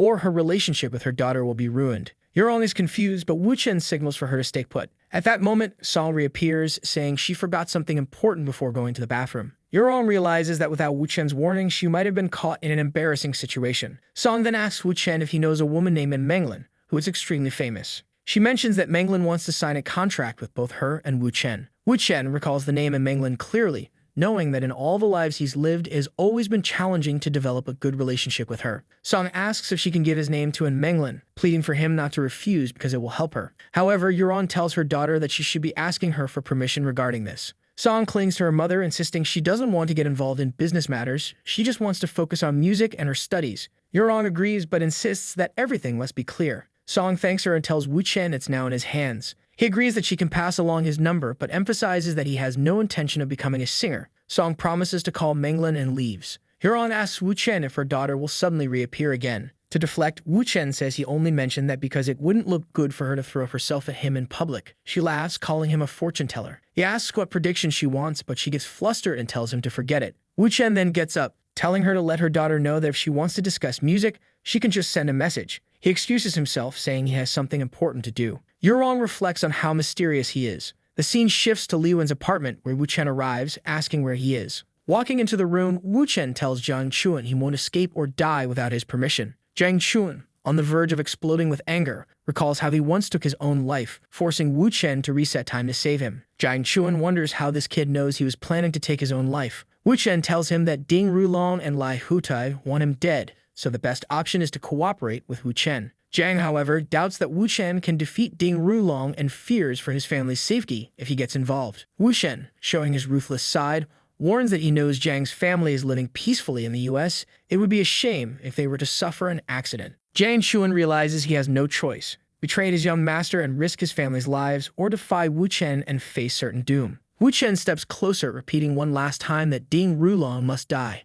Jiang's expression shifts, and Wu Chen is convinced he won't try to take his own life again. Wu Chen then orders the men to loosen Jiang's ropes and let him stay there peacefully for now. The guards comply, and Wu Chen checks his phone, realizing he has 20 minutes left before an important meeting. The scene shifts to Wu Chen in a bar as 2 people walk in. He arrives just in time and starts recording everything. In the video, the man asks if the woman will return home that night. She replies she must because an old Hu has returned home, and if she doesn't, he'll start getting suspicious. The woman then asks if the man's wife isn't suspecting anything. He smugly replies that the last time she suspected something, he slapped her, and now she behaves. The woman asks if anyone suspects her, but he reassures her and tells her to just eat the banana so they can head to the hotel. Wu Chen is pleased to have captured this secret meeting on video. He then calls Zhuang, asking for her company to handle some matters at the Zhizhen mansion. The scene shifts to Tao Manning, a famous actress known for her beauty, who fits the typical standards of the story. She tells Wu Chen that her godfather is on a call and will be down soon. Zhuang, meanwhile, is questioning why another rich and noble woman has appeared and is amazed at how strong Wu Chen's social circle is. Cub serves Wu Chen a healthy cup of tea. Upstairs, Lei Shang, the chubby godfather, finishes his call. Seeing Wu Chen, Lei Shang is delighted and asks who the beautiful woman is. Wu Chen introduces Zhuang, and Lei Shang suggests they have a chat while the women get to know each other. A little later, Wu Chen informs Lei Shang that Ding Rulong will try to gain the support of the Hong Fa group. That's why he has come to talk to Lei Shang as well. Wu Chen reveals the video he recorded, saying it could help Lei Shang make the right decision. Curious, Lei Shang asks to see it, and upon watching, he exclaims that this video has saved his life. The man in the video is an employee at Lei Shang's company. The woman, however, is the wife of Hu Xilan, a significant figure in the same company. Hu Xilan was once a close ally of Lei Shang during tough times but became antagonistic when Wu Chen sought support for a contract with Tao Menning, likely influenced by Ding Rulong. Wu Chen adds that he believes Ding Rulong is trying to sabotage Lai Rubing's company to coerce her into marriage. Lei Shang fumes, declaring that these people want to use him as a pawn, but he won't let it happen. Meanwhile, Tao Manning is chatting with Zhuang, asking how long she's known Wu Chen. Zhuang shyly admits they just met. Tao warns Zhuang to be careful because Wu Chen's girlfriend, Rubing, is quite dangerous. Zhuang defends Rubing, saying she's been kind and polite. Tao laughs, recalling her own experiences, and advises Zhuang that being innocent and humble can lead to missed opportunities. While eating a banana, Tao says Zhuang must learn how to win a man's heart. It's not just about cooking. Zhuang blushes, and Tao promises to teach her more later. At that moment, Tao announces that someone is calling for Lei Shang. The camera shows Hu Xilin, the cuckolded husband, whose wife was in the video. Lei Shang tells Wu Chen that Hu Xilin wants to meet with him, though he initially refused. Lei Shang asks what they should do with the video. Wu Chen suggests showing it to him. Lei Shang is hesitant, but Wu Chen assures him it's fine since they aren't directly involved. Wu Chen also notes that Hu Xilin has had his share of affairs. He explains that Hu Xilin and his wife signed a prenuptial agreement where infidelity by either party forfeits all rights. Wu Chen's deep knowledge of even marriage contracts impresses Lei Shang. Lei Shang remarks that a video like this is worth at least 1.5 billion of valuable leverage. Wu Chen advises Lei Shang not to reveal that Wu Chen provided the video. If Hu Xilin becomes a strong ally, Lei Shang's chances of inheriting the company increase significantly. Lei Shang acknowledges the tactic as borderline blackmail but agrees to handle it diplomatically, presenting it as friendly advice. Lei Shang thanks Wu Chen and tells his staff to let Hu Xilin in. As Hu Xilin enters, he notices there are other guests and offers to wait downstairs. However, Lei Shang insists it's fine and introduces Wu Chen as his brother. Hu Xilin and Wu Chen exchange pleasantries. Hu Xilin comments on the ongoing dispute between Lei Shang and his brother. Lei Shang brushes it off, saying it's something he had anticipated. Hu Xilin begins discussing Tao Manning's contract with Lai Rubing's company. He mentions that Tao Manning working with Lai Rubing angers Ding Rulong. Hu Xilin suggests Lei Shang break the contract, but Lei Shang points out it would ruin the actress's career. Hu Xilin dismisses this, proposing they forge medical records to justify it. He claims he's friends with Lai Rubing, so it won't be a problem. However, Lei Shang denies even knowing Lai Rubing, claiming they've never met. Hu Xilin asks why he's helping her company, and Lei Shang reveals it's because of his brother, pointing to Wu Chen. Shocked, Hu Xilin asks if Wu Chen is the infamous Wu Chen. Wu Chen casually confirms. Realizing his plan with Ding Rulong has been exposed, Hu Xilin slams the table, accusing Lei Shang of deliberately deceiving him. Lei Shang internally smirks, knowing Wu Chen will take over from here. Hu Xilin admits to suggesting tricking Lai Rubing, but defends it as being in good faith. Wu Chen retorts that Hu Xilin is working for the wrong person, revealing Lei Yu, Lai Shang's brother, caused a car accident 10 years ago to seize control of the company. Wu Chen warns that evidence is being collected and Lei Yu will soon be imprisoned. Wu Chen shows Hu Xilin a video of Zhu Habo, Lei Yu's ally, in a compromising situation. The video suggests Zhu Habo and his lover plan to strip Hu Xilin of his assets, so he better act fast. Lei Shang advises Hu Xilin to divorce his wife, take another of his partners abroad, and recover his properties using the video. Hu Xilin, stunned by how they know about his other affairs, is speechless. Wu Chen warns that after Lei Yu, Zhu Habo is next in line to face consequences. Though initially enraged, Hu Xilin thanks them for exposing the truth. Wu Chen assures him that it's all just brotherly advice. Lei Shang admires Wu Chen's conversational skill, noting how he deftly manipulates the situation. Suddenly, Lei Shang receives a call from Ding Rulong, which he puts on speakerphone. Ding Rulong asks if Lei Shang is free for a meeting tomorrow. Lei Shang asks if Ding Rulong is heading to Donghai tomorrow, to which Ding Rulong confirms, suggesting a confidential location. Lei Shang declines, questioning why Ding Rulong wants to meet him when he's already spoken with Lei Yu. Ding Rulong claims they are enemies but admits Lei Yu is a priority as he'll inherit the company after the accident. Hu Xilin hears everything, while Lei Shang glances at Wu Chen for guidance. Wu Chen signals Lei Shang to follow the plan. Lei Shang casually asks Ding Rulong when he'll arrive. Ding Rulong, occupied with another woman, says he'll be in Donghai at 2 p.m. and suggests a secret meeting spot. Interrupting himself, he slaps the woman, criticizing her technique. She apologizes and promises to improve, while he remarks that everything feels perfect now. Looking at a building with a giant image of Lai Rubing, he mutters that as long as she behaves, she'll belong to him. Lei Shang, after ending the call, assures Wu Chen everything is ready for tomorrow. Wu Chen tells him not to worry and to stick to the plan. Later, Tao Manning advises Zhuang not to forget her tips and to message her anytime. Lei Shang overhears and asks Tao what she's teaching Zhuang. Tao signals for silence, saying it's woman's stuff. Lei Shang encourages Zhuang, saying she has his support. The scene shifts to a street outside a bar. Zhuang asks Wu Chen if they're meeting friends. Wu Chen, deep in thought, recalls a significant event he foresaw.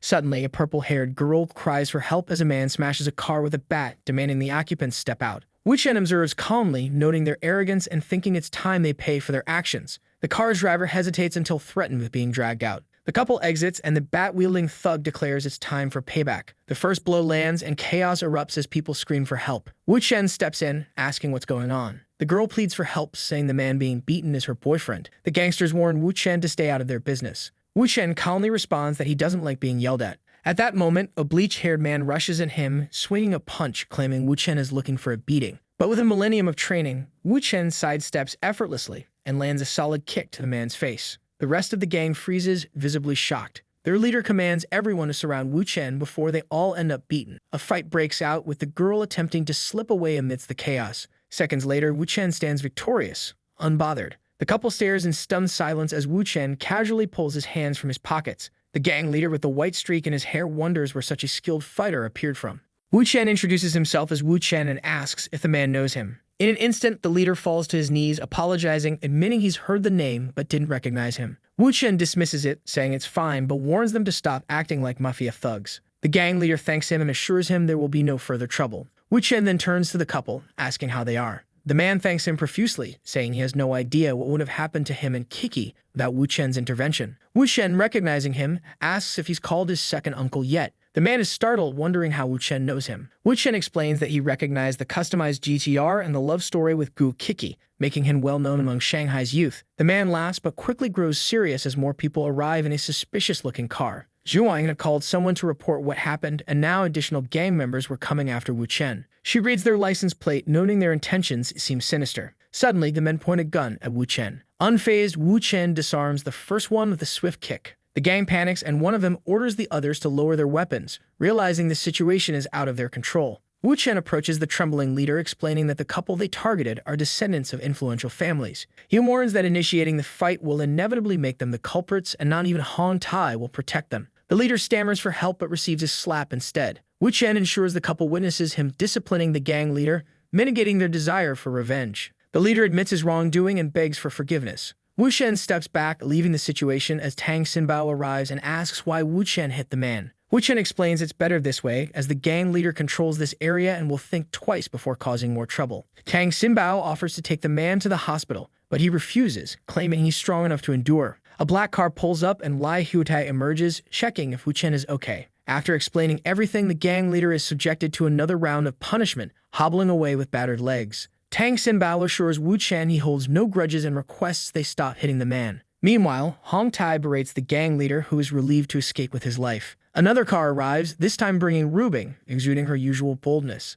Ignoring her brother, she strides up, pulls out a gun, and presses it against the gang leader's forehead, demanding to know how he dared point a gun at her man. Even Wu Chen is taken aback by her intensity. Tang Xinbao cautions her, saying things are escalating too far. Hude pleads with her not to shoot, but she fires, grazing the side of the man's head. Ruby asks her brother why he's protecting someone who nearly killed Wu Chen. Her brother tries to explain the misunderstanding, but Rubing drops the gun and kisses Wu Chen passionately. Wu Chen, surprised, asks if she really rushed over to save him. Rubing admits she lost her mind when she heard someone aim a gun at him. He laughs, and she confesses her fear of never having a child with him. Wu Chen remarks that it's just like her to think that way. Rubing then instructs her brother to take Tang Xinbao to the hospital and look after Zhuang, calling her Wu Chen's woman. Her brother is baffled, wondering why Zhuang is Wu Chen's woman when Rubing is supposed to be with him. Meanwhile, the bewildered couple reflects on how cool Rubing is. Rubing turns to Wu Chen, stating that tonight no one will disturb them. Wu Chen agrees, saying he will follow her lead. In the bedroom, Rubing explicitly tells Wu Chen there will be no safety measures tonight. Wu Chen simply replies that he's there to obey.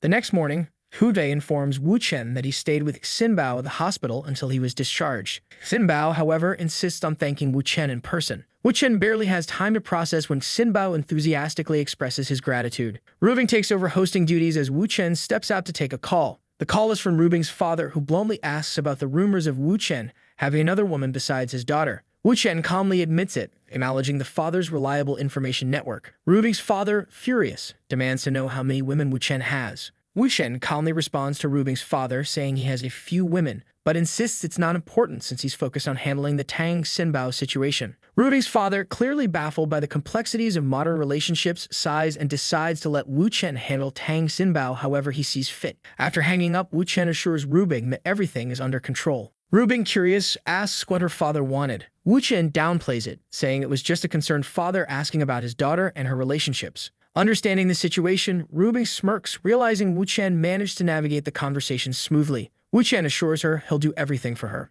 The scene transitions to Zhuang, dressed as a maid, bringing a plate of neatly cut fruit to serve to the group. Wu Chen grabs her arm and asks what she's doing. Zhuang shyly explains she just wants to be useful to him. Wu Chen questions if being useful means serving food and water, to which she responds that she could cook for him as well. A bit awkwardly, Wu Chen tells her there's no need for that. Rubing, watching the scene, is visibly surprised. Zhuang insists she doesn't mind and actually feels good helping out. Rubing agrees there's no problem with it and suggests they both cook together. Wu Chen chuckles at the idea of Rubing cooking, and Zhuang tries to stop her from helping this time. Rubing decides to let it slide but promises to prepare something extraordinary next time. Just then, Tang Ximbao approaches Wu Chen. He bows and earnestly asks Wu Chen to teach him martial arts, admitting he used to think it was all fake. After witnessing Wu Chen's fight, he's convinced it's real and wants to become strong too. Before Wu Chen can respond, Ximbao excitedly declares he's willing to pay any price and endure any training. Wu Chen agrees but reminds him that he just got out of the hospital and needs to rest first.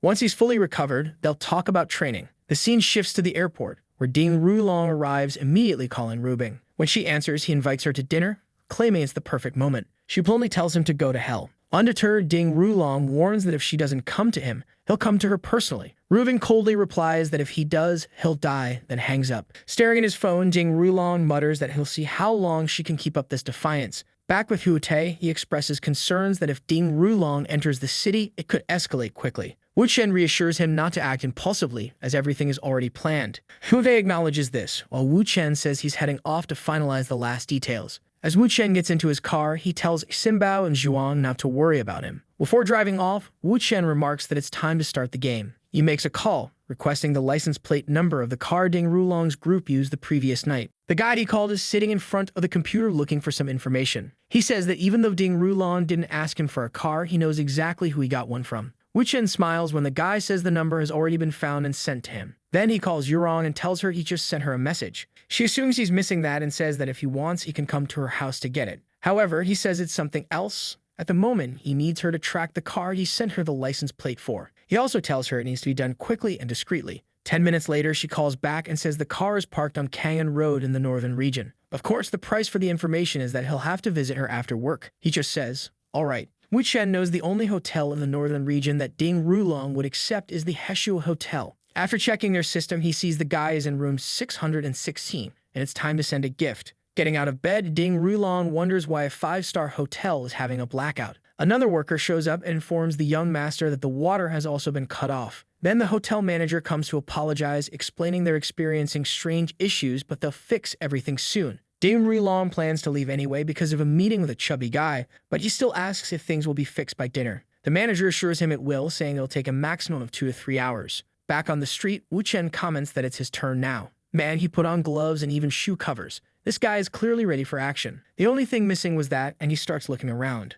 Oh, I see he's at Ding Rulong's hotel. After searching a few places, he finds a briefcase under the couch. Our guy already knows all the usual passwords Ding Rulong uses. With the case open, he takes out a laptop and plugs in a USB drive. Inside are all the files he needs to destroy this guy, even though he already knows most of it. There's so much that copying is easier. Of course, he's armed, but it would be better to handle this without firing a single shot. The data was stolen, and all traces of the intrusion were erased. With the USB in his pocket, he's eager for the day. He meets Ding Rulong. It'll be very interesting. Sometime later, he went to pay Yurong back for her help. As soon as he arrived at her door, she pulled him in. She leans in, saying she doesn't care about anything as long as he surrenders himself to her. He says they can go straight to bed, but she replies it's not enough. He'll have to spend the whole night. Clothes are all over the floor, obviously because everything needs to be washed. It's always good to stay nice and clean. In that position, I'm sure Yurong must be doing some push-ups and sweating a lot. She asks our guy what he said he saved for her. He replies that he already gave her what he had, so to speak. She laughs, and then he gets up and says she'll understand when she checks the USB drive. He tells her to hold on to it for now and not to call him for the next 2 hours because he has something to handle. She says that's fine, he's already done enough work to keep her calm for 2 hours.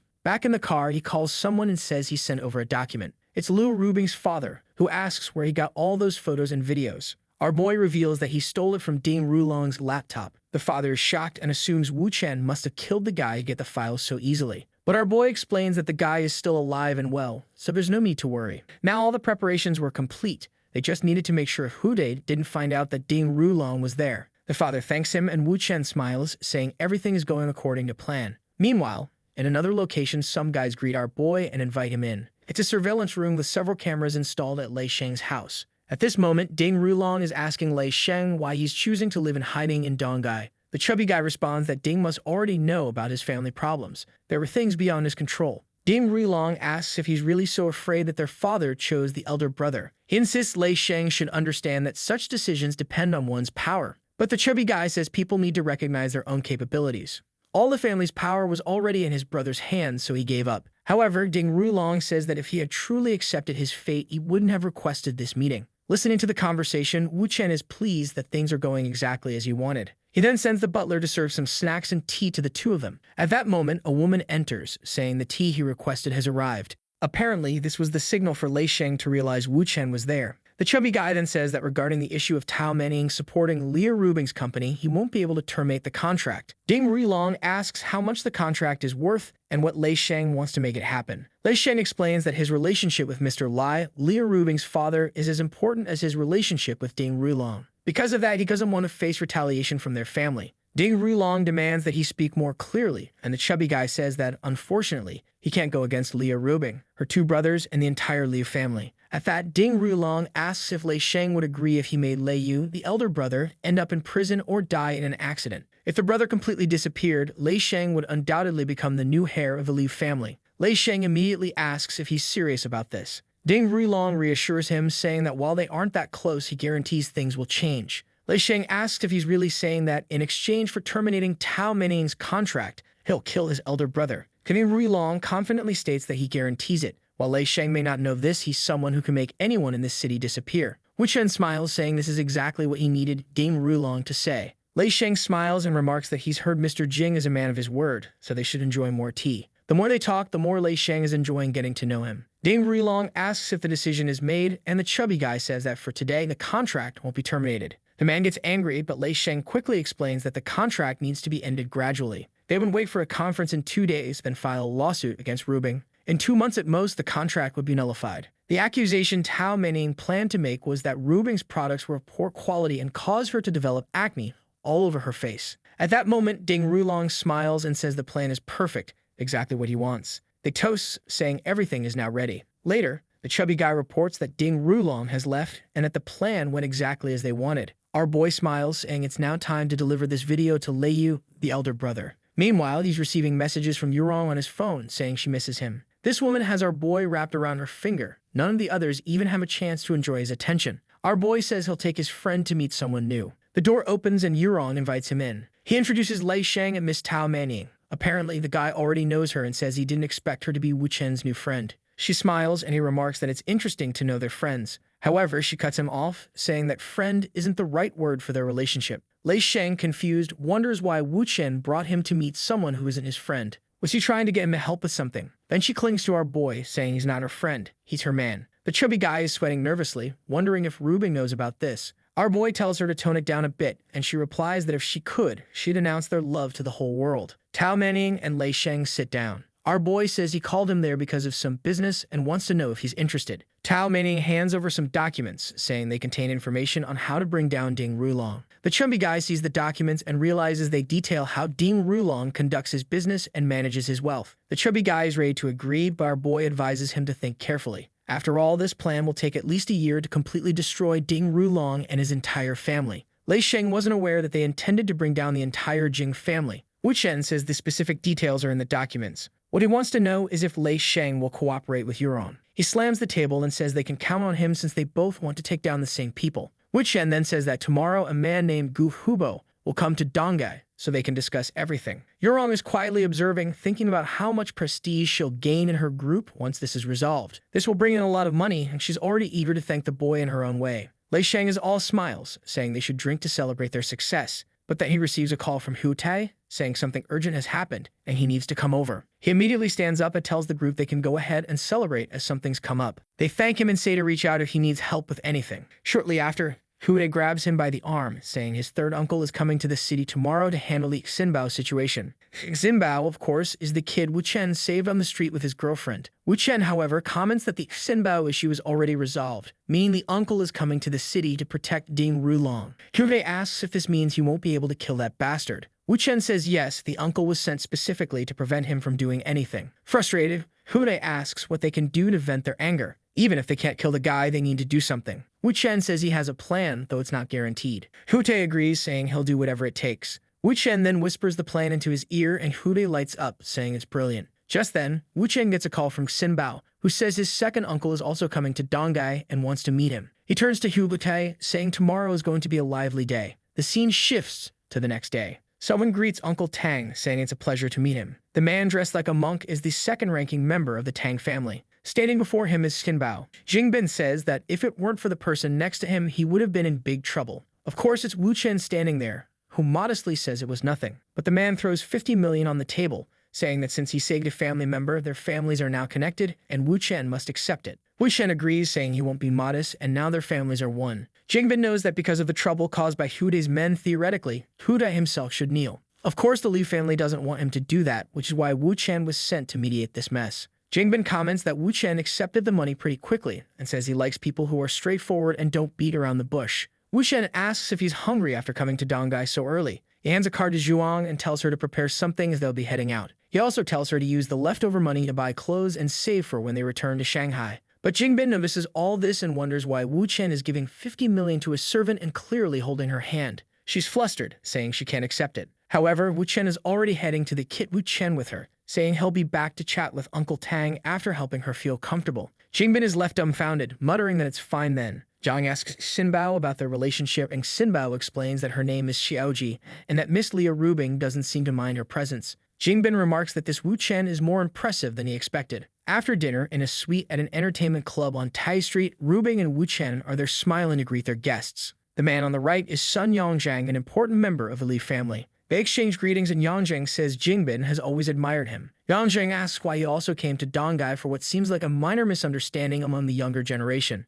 Jingbin explains that Xinbao was nearly beaten to death, so of course he had to come and see for himself. Yongzhang brushes it off, saying it wasn't that serious. It was just a misunderstanding caused by Tai Street, and the Liu family would of course compensate for it. Wu Chen interjects, telling everyone to calm down and talk first. Jingbin says he's eager to hear this so-called conversation. The discussion takes place, and Yongzhang covers his face, saying Jingbin might start suspecting something. Even Wu Chen admits he isn't entirely sure what Jingbin might suspect, but he says he did it on purpose. Yongzhang suggests they fake an argument, but Wu Chen says it's unnecessary. Jingbin isn't that important. However, Yongzhang mentions that Ding Rulong is about to arrive, and he doesn't want it to become known that the Jing and Liu families are at odds. Wu Chen says they'll bring the Tang family on board and get them to cooperate with the Liu family against the Jing family. Yongzhang counters, saying those families don't trust each other, making cooperation impossible without trust. Wu Chen smirks, saying what's impossible today will become possible. Yongzhang asks what he plans to do. Wu Chen replies that he doesn't need to know everything,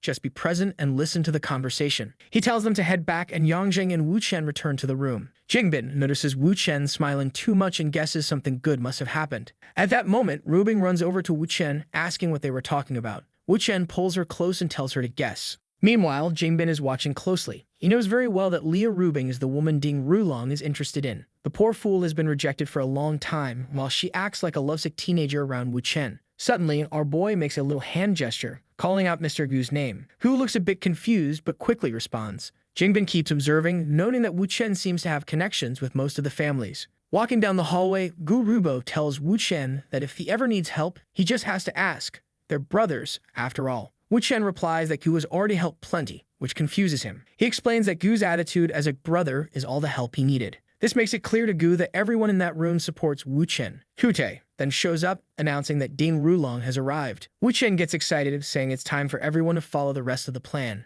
Downstairs at the hotel, a man stops Ding Rulong, asking him to wait a moment. He explains the rules, ensuring everyone is disarmed. Once that's done, the man says they can enter. Rulong looks back and orders the 6 men with him to stay outside. All hyped up, he opens the door, calling out for Leah Rubing, but immediately notices something strange. No one in the room seems to care about him except for Yongzhang, who stands up enthusiastically. He greets Jingbin, who says it must be fate that they met there. Yongzhang introduces Ding Rulong to Guru Ibo. They exchange pleasantries, while Leah Rubing, sitting nearby, is busy fawning over Wu Chen, asking where he got his watch. He says he doesn't know and adds that what he really wants is a new jacket since this one doesn't match his outfit. She suggests they go shopping after dinner to get him whatever he wants. He says that depends on how he feels. Ding Rulong is left wondering who this strange guy is. He reaches out to Rubing, saying it's been a long time since they last saw each other, but she completely ignores him, continuing to play with Wu Chen's hand. Rulong stands there awkwardly, feeling like a fool. Wu Chen asks why he came to Dongai if he seems so uncomfortable there.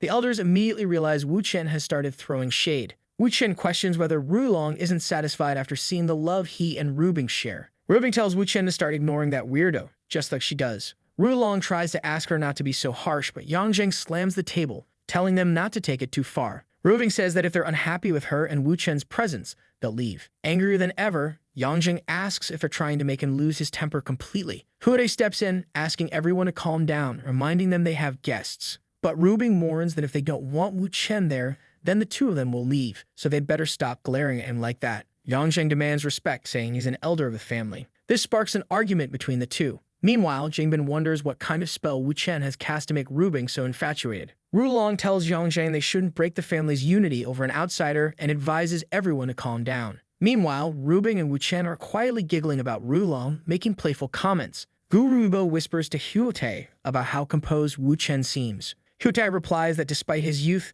Wu Chen has a lot of skills. At this moment, Jingbin finally realizes what's happening. Everyone in the room is playing a role to make Ding Rulong look like a fool. Even the man who stopped him earlier was just there to humiliate him further. Wu Chen crosses his arms and suggests they discuss matters concerning Huotei. Yangjing asks Jingbin if he's in a hurry and plans to return to Shanghai today. Jingbin says no but starts wondering why everyone seems so interested in talking to him. Is he part of this script too? Ding Rulong then asks what's going on with Huotei, already imagining that solving his issue might earn him Rubing's favor. He places a hand on Jingbin's shoulder, ready to discuss a good solution. But Wu Chen slams the table, saying that's enough. He stands up, stating that since no one wants to hear what he has to say, he's leaving to rest for a while. Rubing asks if he's tired and offers to help him. Ding Rulong likes this. He assumes Wu Chen is acting emotionally. Yangjing yells again, telling Rubing to stay, saying it would disgrace the family to leave while they have guests. She tells Wu Chen to go home and rest, promising to handle the matter with Huotei herself.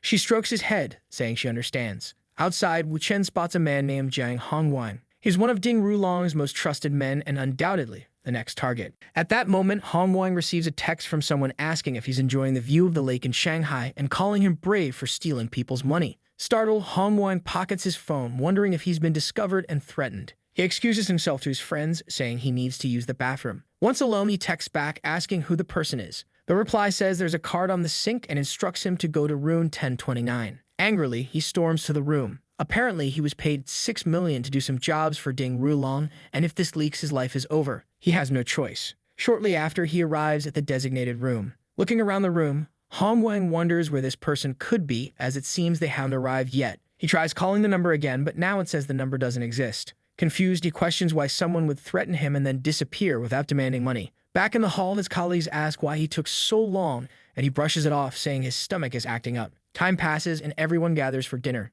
Trubet complains that he lost 9 million playing mahjong with Ding Rulong. Meanwhile, Wu Chen sends another message to Hongwang, again instructing him to go to room 1029. Hongwang tells his colleagues that his stomach is acting up again and excuses himself. Wu Chen quietly observes while Ding Rulong asks why Wu Chen keeps staring at him. Wu Chen says he's curious. Does Ding Rulong actually enjoy being a cuckold? The comment shocks both Huotei and Rubing, as they didn't recall this being part of the plan. Jingbin, on the other hand, thinks to himself that the real show is finally starting. Huotei adds fuel to the fire, saying that if Rulong liked being a cuckold so much, he should have mentioned it earlier, he would have helped him out. Ding Rulong tries to ignore them, remarking that Rubing's choice of partner clearly has no sense of respect. Wu Chen counters, saying he wasn't even talking about Rubing. It's more likely a mental condition. Rubing realizes Wu Chen is referring to He Sequin. Ding Rulong silently resolves not to lose his temper even as this farmer tries to provoke him. He comments aloud that some people reveal their ugly sides when they drink, but insists they're here to listen to nonsense anyway. Wu Chen smirks and declares that since Rulong is so curious, he might as well reveal that his mistress, Liu Xiaoyu, is having an affair with his bodyguard Tang Wu. Ding Rulong dismisses the claim, calling it fake news. Wu Chen feigns disappointment, quipping that Rulong must truly enjoy being a cuckold. Rubin pinches Wu Chen's leg under the table and whispers, asking what he's doing. He reassures her, saying it's fine. Ding Rulong will be in the hospital by the end of the night. Wu Chen continues pretending to be drunk until dinner concludes, and Ding Rulong bids farewell to everyone. Later, surrounded by his bodyguards, Rulong confronts Tang Wu, asking if he slept with Xiaoyu on his birthday. Tang Wu stammers, claiming he doesn't remember because it was so long ago. Rulong instantly senses the lie and accuses Tang Wu of being the good actor. He pulls out a gun and demands Tang Wu help him remember. Tang Wu drops to his knees, swearing he doesn't know where Rulong heard this, but insisting he's innocent. Rulong calls Liu Xiaoyu and orders her to recount what happened with Tang Wu on his birthday. She nervously claims they did nothing, that Tang Wu just dropped her off at her apartment and left. With the gun under Tang Wu's chin, Rulong presses harder, saying she better remember correctly. Tang Wu admits that she didn't let him leave and even started taking off his clothes. Xiaoyu, panicking, calls him a liar, claiming he forced her instead. She confesses she was too scared to tell Rulong, fearing he'd think she was dirty. Tang Wu clings to Rulong's leg, begging for forgiveness, but Rulong kicks him away, seething with rage. Enraged, she declares that it's incredible how both his dogs betrayed him. As Tang Wu grovels, Rulong points the gun and fires. The pistol misfires and chaos erupts as security rushes in to take him to the hospital. Outside, people see flames erupting from the top of the building. A security guard reports that the fire started in room 1029, and the only person seen entering was one of Rulong's own men. Hude orders the fire to be extinguished, while Rubing warns them to be careful with the reporters swarming the area. Meanwhile, the elders laugh and chat as they walk ahead. Yang Zheng receives word that Ding Rulong has been hospitalized. Seeing all of this unfold, Jingbin suspects it's part of Wu Chen's plan. Yang Zheng tells Hute and Rubing to accompany him to check on Ding Rulong. Hute responds that he still has matters to handle at the hotel, but Wu Chen assures him he'll take care of things there. Rubing grabs Wu Chen, asking how much of the plan he hasn't told her yet. He smiles and says, "A lot."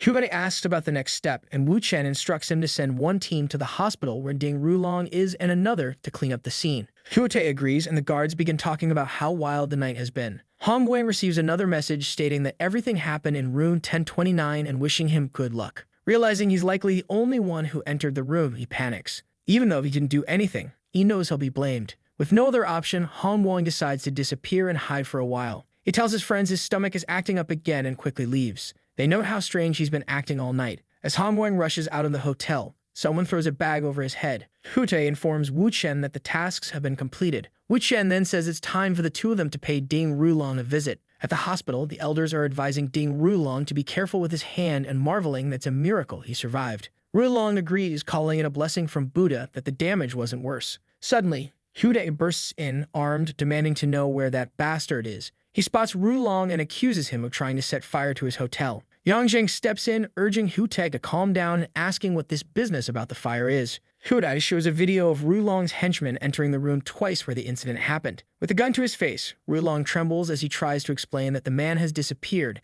and someone must be trying to frame him. Hute scoffs, saying it's ridiculous to think he'll prove his innocence with just the disappearance of the culprit. Rulong insists he's as eager to find out the truth as anyone else and asks a woman nearby to check Hong Guang's transactions and recent calls. A short while later, she announces that they found suspicious messages linked to Hong Guang's visit to the room.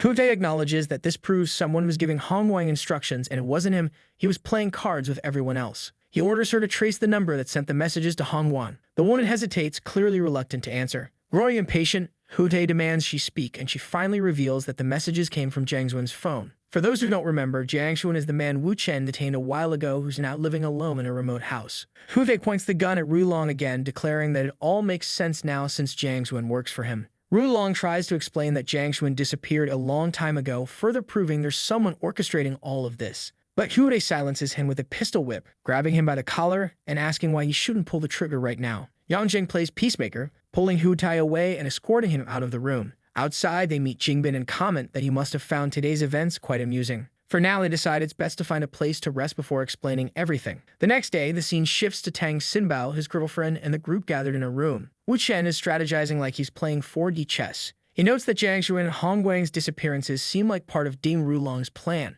If they believe Rulong is innocent, they'll be falling for his tricks. Yang Zheng mentions they need to discuss business, but Wu Chen insists they first resolve the matter involving Tang Xinbao. Since the incident concerns Xinbao, they suggest letting him decide what compensation he wants. Jingbin, reluctant to oppose Wu Chen given his influence over the Liu family, agrees to the proposal. Wu Chen pulls a USB drive from his pocket, saying that in addition to whatever Xinbao wants, he'll provide a major benefit to the family. The drive contains information that would greatly aid the Tang family. Wu Chen explains that the Liu and Tang families fought a war 20 years ago. Both sides paid a heavy price, but the Liu family ultimately emerged victorious. Jingbin asks Wu Chen to elaborate on what he's offering. Wu Chen says that when Jingbin reviews the information, he'll likely want to strike back at the Liu family. When that time comes, the Liu family will support him. Jingbin finds this odd. Wu Chen is proposing that he initiate a war with the Liu family over Xinbao's incident. As far as he knows, the Liu family is working to bring down Ding Rulong's family, so why would they get involved here? Moreover, Yang Zheng, supposedly a more important figure, hasn't said a word about this.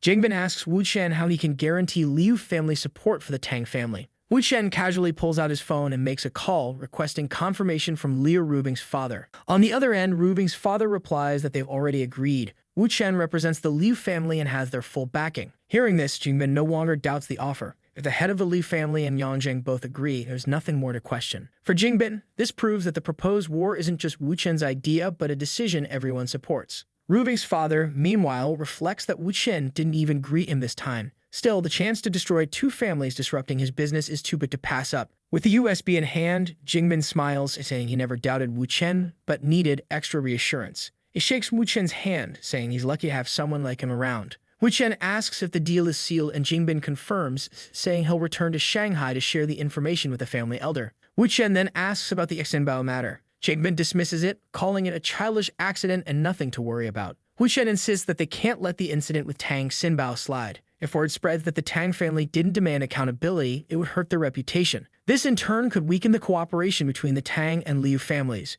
Jingbin sighs and agrees, telling Wu Chen to handle it as he sees fit. He trusts him completely. As Jingbin boards his plane, he tells Xinbao and Kiki to follow Wu Chen's advice and trust his guidance. Xinbao, excited, reassures him, saying Wu Chen is practically his mentor already. Sometime later, Wu Chen informs Putai that everything is now resolved with the Tang family. Putai celebrates, commenting on how Ding Rulong has fled Dongai, but he's curious about the exploding pistol. Wu Chen, keeping his secret, says it's too complicated to explain. Suddenly, Wu Chen receives a call from Menglin. For those who don't remember, she's the singer referred to him by another acquaintance during a music lesson. Menglin asks if he's interested in pursuing a music career. Wu Chen immediately declines, but she suggests meeting up to discuss something else. With a hint of mischief, he agrees, saying a meeting would be great. At the same time, Huday mentions that they need to celebrate his sister's birthday soon. Meanwhile, Menglin muses that dealing with Wu Chen won't be easy. At a celebration for Rubing's brand success, Wu Chen and Huday clap along with the crowd. Euron's daughter excuses herself to take a call, explaining to her mother that it's about her music career. In a different setting, someone comments that music is an abstract art form that expresses the emotions of its creators, making it incredibly complex. Song remarks how impressive Wu Chen seems, and another woman nearby responds that he's a genius. The artist, working on a massive painting inspired by their conversation, spends nearly an hour crafting it.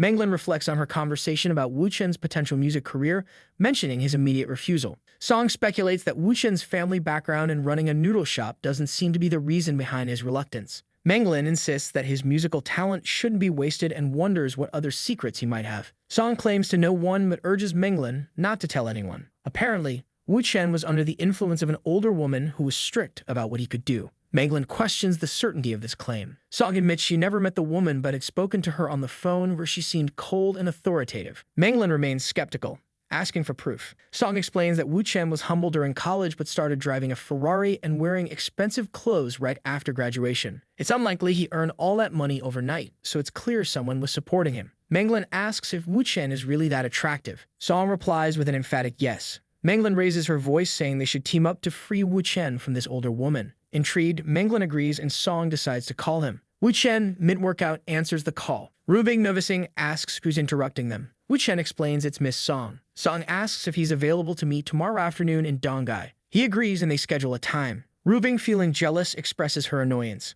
Wu Chen reassures her, saying it's just about music. She warns him to focus only on that, and he playfully agrees. The next morning, Wu Chen visits Shi Qing. She mentions how peaceful her current living situation is and asks him to keep looking out for her. They share a close moment, with her blushing as he teases her about Ding Rulong being hospitalized and leaving the city. Shi Qing thanks him shyly. Her daughter interrupts, saying she's hungry and asking Wu Chen about art lessons. He promises to return later to help, leaving her excited about finally feeling at home. Shi Qing, meanwhile, reflects on how she'd agreed anything Wu Chen asked, even imagining building a family with him. Later, at a Starbucks, Song calls out to Wu Chen as he arrives. Menglin greets him enthusiastically, eager to discuss his music. She suggests he consider releasing an album, but he firmly declines. They chat for half an hour, during which Menglin grows increasingly impressed with Wu Chen's deep musical knowledge. When she proposes he become a singer, he refuses again, stating he has no interest. She presses on, asking if his reluctance is due to his girlfriend being jealous. Wu Chen instantly realizes Song must have said something.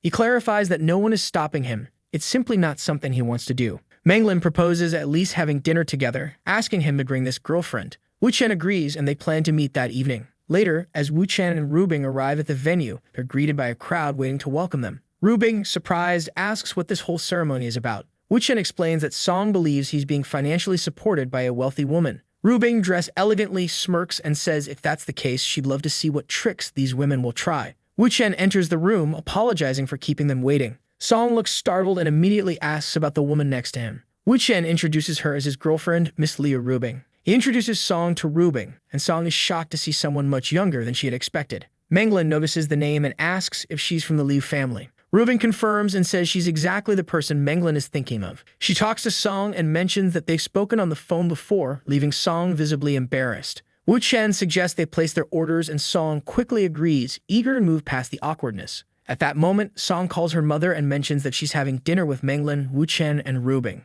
Naturally, since it involves Rubing, Yohan becomes curious and wants to know what's going on. At dinner, Manglin praises Wu Chen, saying he's incredibly talented when it comes to music and that the sound he released was very popular. Rubing congratulates Wu Chen. Manglin gets straight to the point and asks Rubing if she has a problem with Wu Chen pursuing a career as an artist. Rubing replies that she has no issue with it, but Manglin would have to discuss it with him directly. Wu Chen immediately reiterates that he has no interest in becoming an artist. Manglin seems confused and says she thought Rubing was the reason he wasn't pursuing it. Rubing clarifies that, as far as she knows, Wu Chen has no interest in the entertainment industry. Manglin asks what he does, and Wu Chen answers that he's an assistant at Rubing's company. Out of nowhere, Rubing winks at Wu Chen, prompting him to excuse himself to use the restroom. As soon as he leaves, Manglin tells Rubing that she should let Wu Chen pursue a career and start earning his own money. Rubing responds that if she could control him, it wouldn't even be at this dinner. She also points out that Manglin barely knows Wu Chen, but seems very interested in him. Manglin, flustered, claims she's only here to appreciate his talent.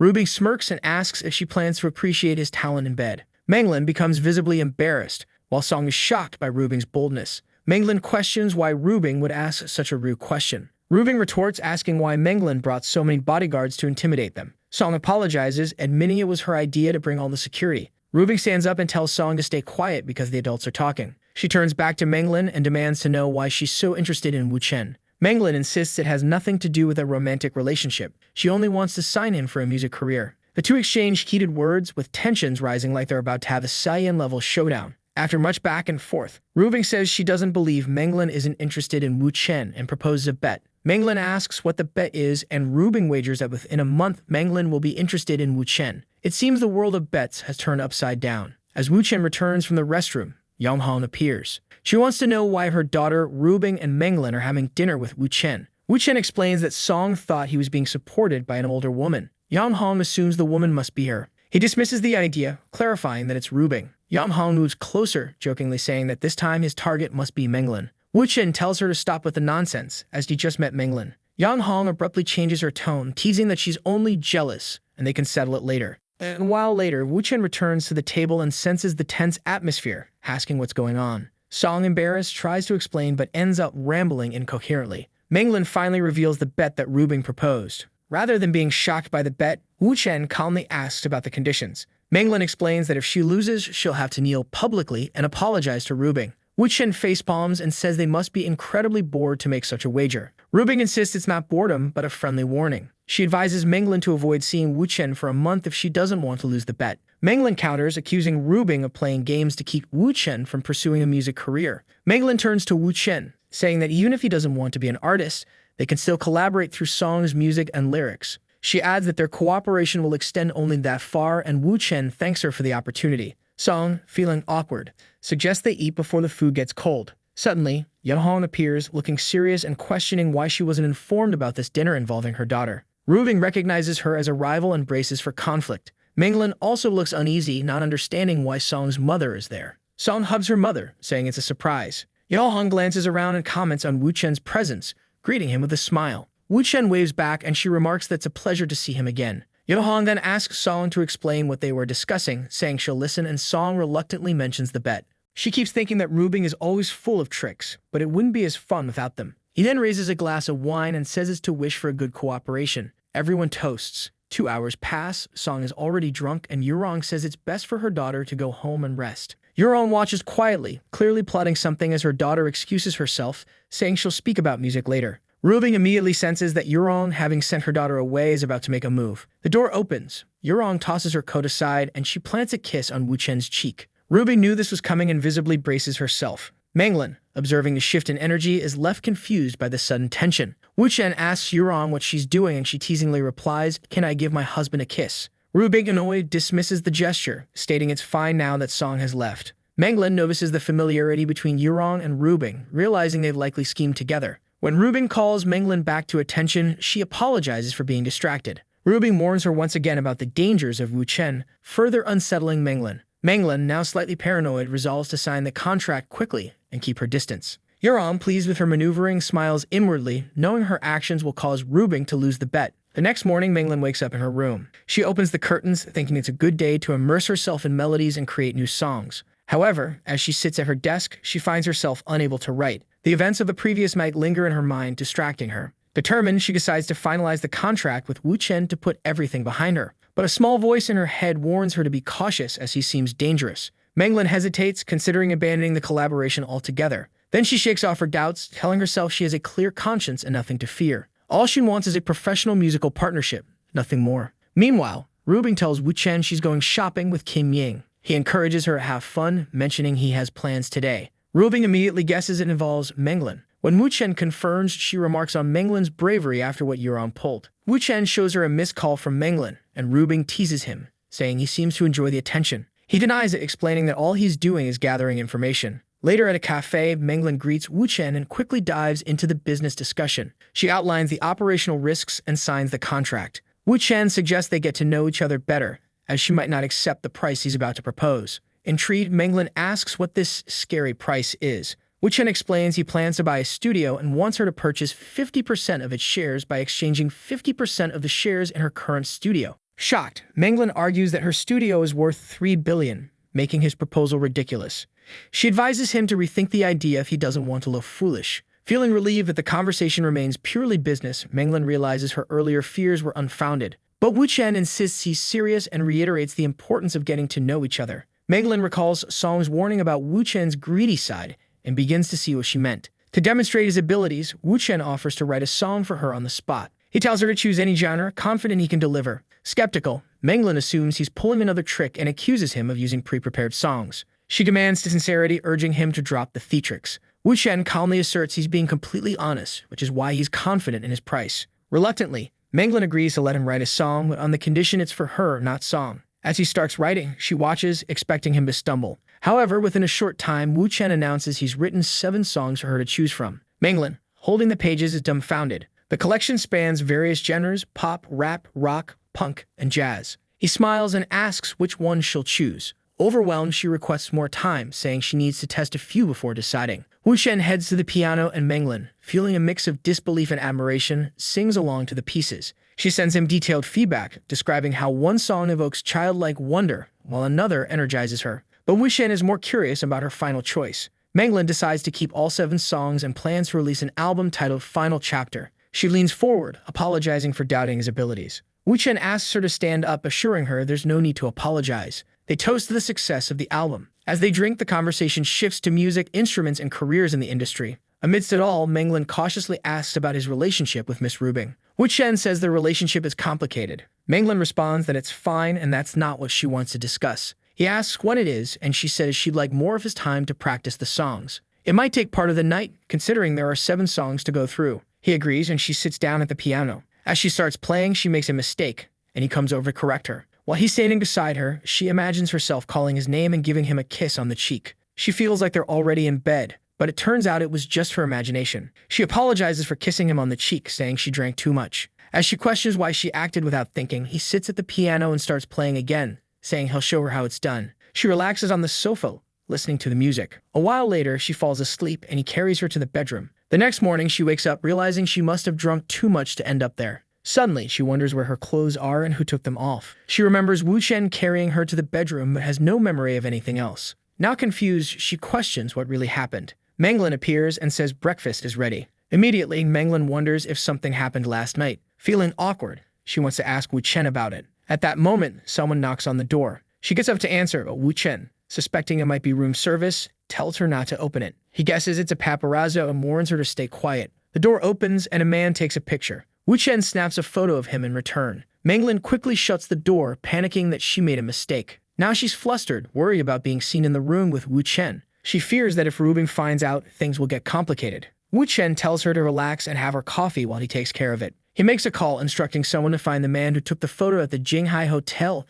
and ensure the images are deleted. He reassures Menglin, saying the man won't leave Dongai. Grateful, she joins him for breakfast. An hour later, Hude calls to report that they found the man, but there's a problem. Hude, stepping on the man, says the photo has already been sent. It turns out the man works for Wave Studio, and Hude asks what they should do next. Hearing the studio's name, Menglin panics, realizing they must have followed her to Donghai. Wuchen knows the studio's owner, Peng Wei, who is known as the top paparazzo in China. After rising in the industry, Peng Wei partnered with foreign entities and now leads one of the most influential entertainment groups, Wave Studio, rivaling Hejiang Group. Wuchen understands that this group will likely use the photo to create a scandal. Unfortunately for Peng Wei, he doesn't realize who he's dealing with. Peng Wei receives a call, asking who's on the line. Wuchen tells him he's just seen the photo and questions why Peng Wei is asking. He orders Peng Wei to delete the image, warning that bad things will happen otherwise. Peng Wei laughs off the threat, assuming Menglin is trying to handle the situation herself. Wuchen calmly repeats that he doesn't want the photo going public. Peng Wei, oblivious to who Wuchen is, dismisses him rudely.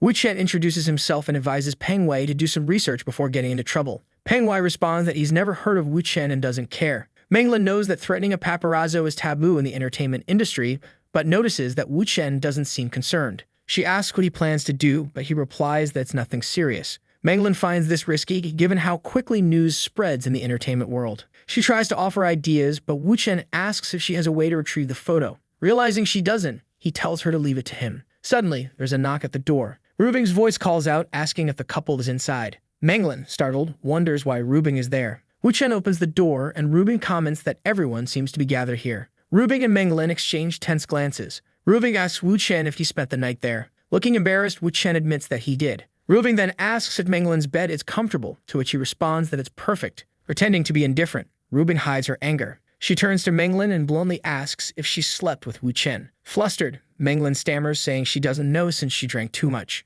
Rubing demands a straight answer. Still stumbling over her words, Menglin fails to explain herself. Wuchen steps in, stating that there's another bedroom in the suite and he slept there. Rubing replies sarcastically, saying, "Well, that sounds boring then." Menglin thinks to herself that despite Wuchen's complex relationships, she doesn't believe he would lie about something like this. Rubing, however, can sense from Menglin's reaction that while they didn't sleep together, something happened. Rubing asks Menglin if she's won the bet yet. Menglin denies it, deciding not to mention the kiss on the cheek, which she considers insignificant. Rubing smirks, knowing her goal was to undermine Menglin's confidence in this argument. If Menglin were ever to become involved in Wuchen's tangled relationships, she'd inevitably be beneath Rubing in the hierarchy. Feeling victorious, Rubing declares that the bet stands. Menglin then mentions something important has happened. She explains the paparazzi situation and the potential scandal involving her and Wuchen. Rubing asks what Wuchen plans to do. He calmly replies that he's already handling it. Satisfied, Rubing changes her expression and says she won't intervene if he has it under control. Menglin finds this strange, since if the news leaks to the media, Rubing's reputation would also take a hit. Wuchen remarks that Peng Wei just made an interesting post that's gaining a lot of traction. It's a teaser about a Menglin scandal that will be revealed on August 2nd, giving them a week to prepare. Wuchen confidently says that Peng Wei will likely contact them before posting anything. In the meantime, they should focus on recording her album. Menglin agrees, suggesting they use Song's house since it has the best equipment. Rubing gives Wuchen a quick kiss, wishes him good luck, and says she's heading out to meet Qin Yang. Peng Wei, meanwhile, makes a call to someone in Donghai seeking advice. The person warns him not to mess with Wuchen. Peng Wei hesitates, feeling uneasy since he knows the most dangerous person in the region is Hu Tai. He lights a cigarette and decides to investigate Wuchen further. Upon learning that Wuchen is Hu Tai's sister's boyfriend, Peng Wei gains confidence, thinking Wuchen is just a regular boyfriend and nothing to fear. Besides, the photo suggests infidelity, so Wuchen is probably scared of being exposed. At 6 p.m., Wuchen receives a call inviting him home for dinner. Saw and Menglin decide to continue recording songs. Elsewhere, Zhu Hong Shouji picks Wuchen up, saying Rubing sent her. Peng Wei observes and notices Wuchen's interaction with Zhu Hong, concluding that he's involved with multiple women. He orders his paparazzo to keep following Wuchen and gather as much material as possible. Wuchen enters the venue and remarks how full it is of familiar faces. Rubing receives a call informing her of a suspicious photographer near her house. Wuchen adds that he saw similar individuals at the restaurant earlier. She orders them to detain the paparazzi and bring them to her. Shortly after, both paparazzi are immobilized. Wuchen says they only need to wait for Peng Wei to call. Rubing asks if Peng Wei is behind everything, and Wuchen confirms. Peng Wei eventually calls, asking to speak with Wuchen one-on-one. Wuchen dismisses the request, saying he's enjoying dinner and isn't interested in leaving. Peng Wei retaliates, calling Wuchen a gigolo who clings to powerful women and warns that his life will be ruined. Wuchen doesn't react, and Rubing decides to accompany him to the meeting. However, Wuchen explains that it's unnecessary. They just need patience. Rubing asks if it's really that simple to control Peng Wei. Wu Shen replies that it depends on how extraordinary the people involved are. The women, curious, smile eager to hear how they can help. Rubing, sensing a plan, urges him to explain. Wu Chen suggests Qin Ying, Xian Qian, and Xiaoji each give him a kiss. Rubing demands to know her role only for Wu Chen to ask her to take the photo. She's incredulous, but eventually agrees. The scene unfolds as each woman plants a kiss on different parts of Wu Chen's face. Rubing questions the purpose of the stunt. Wu Chen leans in and whispers his plan to her. The scene shifts to Qin Yuan tea house, where Peng Wei demands Wu Chen release his men. Wu Chen insists that he'll only consider it if Peng Wei shows some sincerity. Peng Wei lays photos on the table and taunts Wu Chen, asking if he wants Rubing to see these pictures. Wu Chen counters, stating there's nothing between him and Menglin. Peng Wei points to the photos, claiming they tell a different story. Wu Chen pulls out his phone and asks if Peng Wei would prefer another kind of story, showing him the photo with all the women kissing him. Peng Wei, assuming Wu Chen is reckless and cheating on Rubing, can't understand why he's so bold. Wu Chen challenges Peng Wei, asking which photo Rubing would prefer to see, the one Peng Wei took or the one on his phone. Before Peng Wei can answer, Wu Chen sends the photo to Rubing. Peng Wei panics, warning Wu Chen about the consequences of exposing himself. Wu Chen ignores him and sends a voice message asking Rubing if she saw the photo he just sent. Peng Wei watches in disbelief at Wu Chen's confidence. Rubing replies, casually asking if Wu Chen means the photos she took with her sisters. Peng Wei is overwhelmed, trying to process how many women are involved in this dynamic. Realizing that Rubing isn't bothered by the pictures, Peng Wei understands he has no leverage. Rubing comments that if there's nothing more to say, she'll hang up as she has other matters to attend to. Wu Chen thanks her, then turns to Peng Wei and firmly states he doesn't like being threatened. Peng Wei, sweating, realizes he underestimated how powerful Wu Chen and his allies are. Acknowledging his miscalculation, Peng Wei offers to compensate Wu Chen for the trouble caused. Wu Chen asks if Peng Wei plans to pay him off with money. Seeing this as an easy solution, Peng Wei agrees and asks Wu Chen to name his price. Wu Chen asked Peng Wei if his company's annual profits exceed 100 million yuan.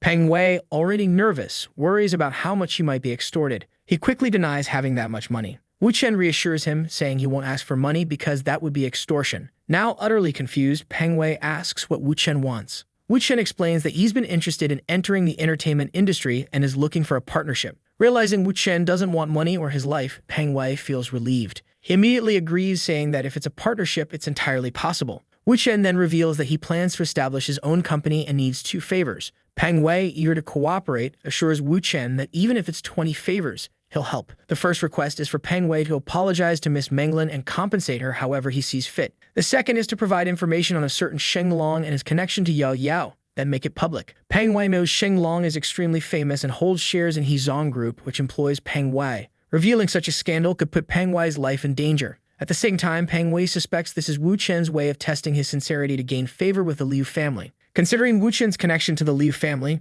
Peng Wei agrees to leak the information. Shortly after, Peng Wei confirms that the evidence is sufficient. Wu Chen asks if he can post it this week. Peng Wei assures him it will be live soon. Wu Chen thanks him, saying he won't take up more of his time. An hour and a half later, Menglin arrives. Peng Wei introduces himself, saying it's an honor to meet her. She brushes him off, saying they're all busy people and should get straight to business. Peng Wei bows and swears that nothing like this will ever happen again. Menglin finds it odd that he's so adamant about there not being the next time. She cuts him off, telling him to stop apologizing and get to the point, trying to resolve the Xinglong issue. Peng Wei offers her 30 million yuan. Menglin hesitates, thinking it's a bit low, but agrees to settle the matter quickly. Peng Wei thanks her for being straightforward, but then notices something strange. Menglin is writing him a check for 30 million yuan, assuming that's the price to bury the photos. He quickly clarifies that the 30 million is for her. Menglin, confused, asks why. Peng Wei explains that it was part of the deal he made with Wu Chen. The money is compensation for the psychological distress he caused her. Menglin realizes Wu Chen has already resolved everything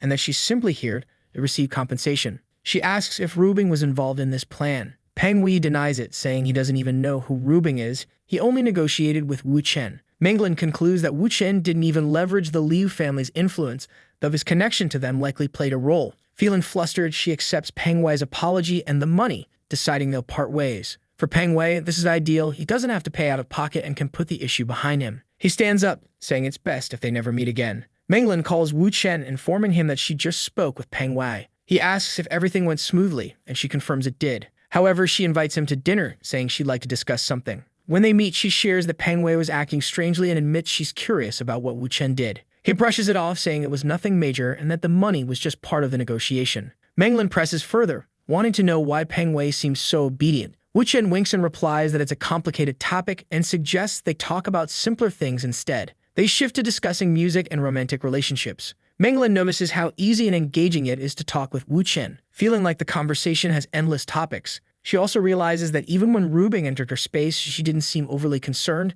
which makes Menglin wonder if her actions would even matter. She moves closer and asks if he'd like to play the piano. At first, it seems like a subtle invitation, but she genuinely sits at the piano practicing with focus. After some time, she stands up and praises his compositions, calling them deeply moving. Suddenly, Wu Chen pulls her close. Blushing, she asks if they know each other well enough for this. Without answering, he kisses her passionately. She playfully remarks that it feels like they've known each other forever. He smiles and replies, "Better late than never." The next morning, Menglin wakes up to sunlight streaming through the room. Looking to her side, she immediately knows what happened. She crossed the line with Wu Chen, and now there's no turning back. Already in the bathroom, the poor girl is disappointed in herself, saying she only called him to give him a little kiss, but she lost control. She tells herself that she's become a dirty woman who seduces other people's boyfriends. And at that moment, she remembers Robin asking when she was going to sleep with the boy. And obviously, now she has no idea how she's going to face that woman. What if our guy shows up saying she woke up early? She's all twisted up, unable to say anything, and he asks what's wrong. She then asks him please not to tell Leo Rubing about what happened.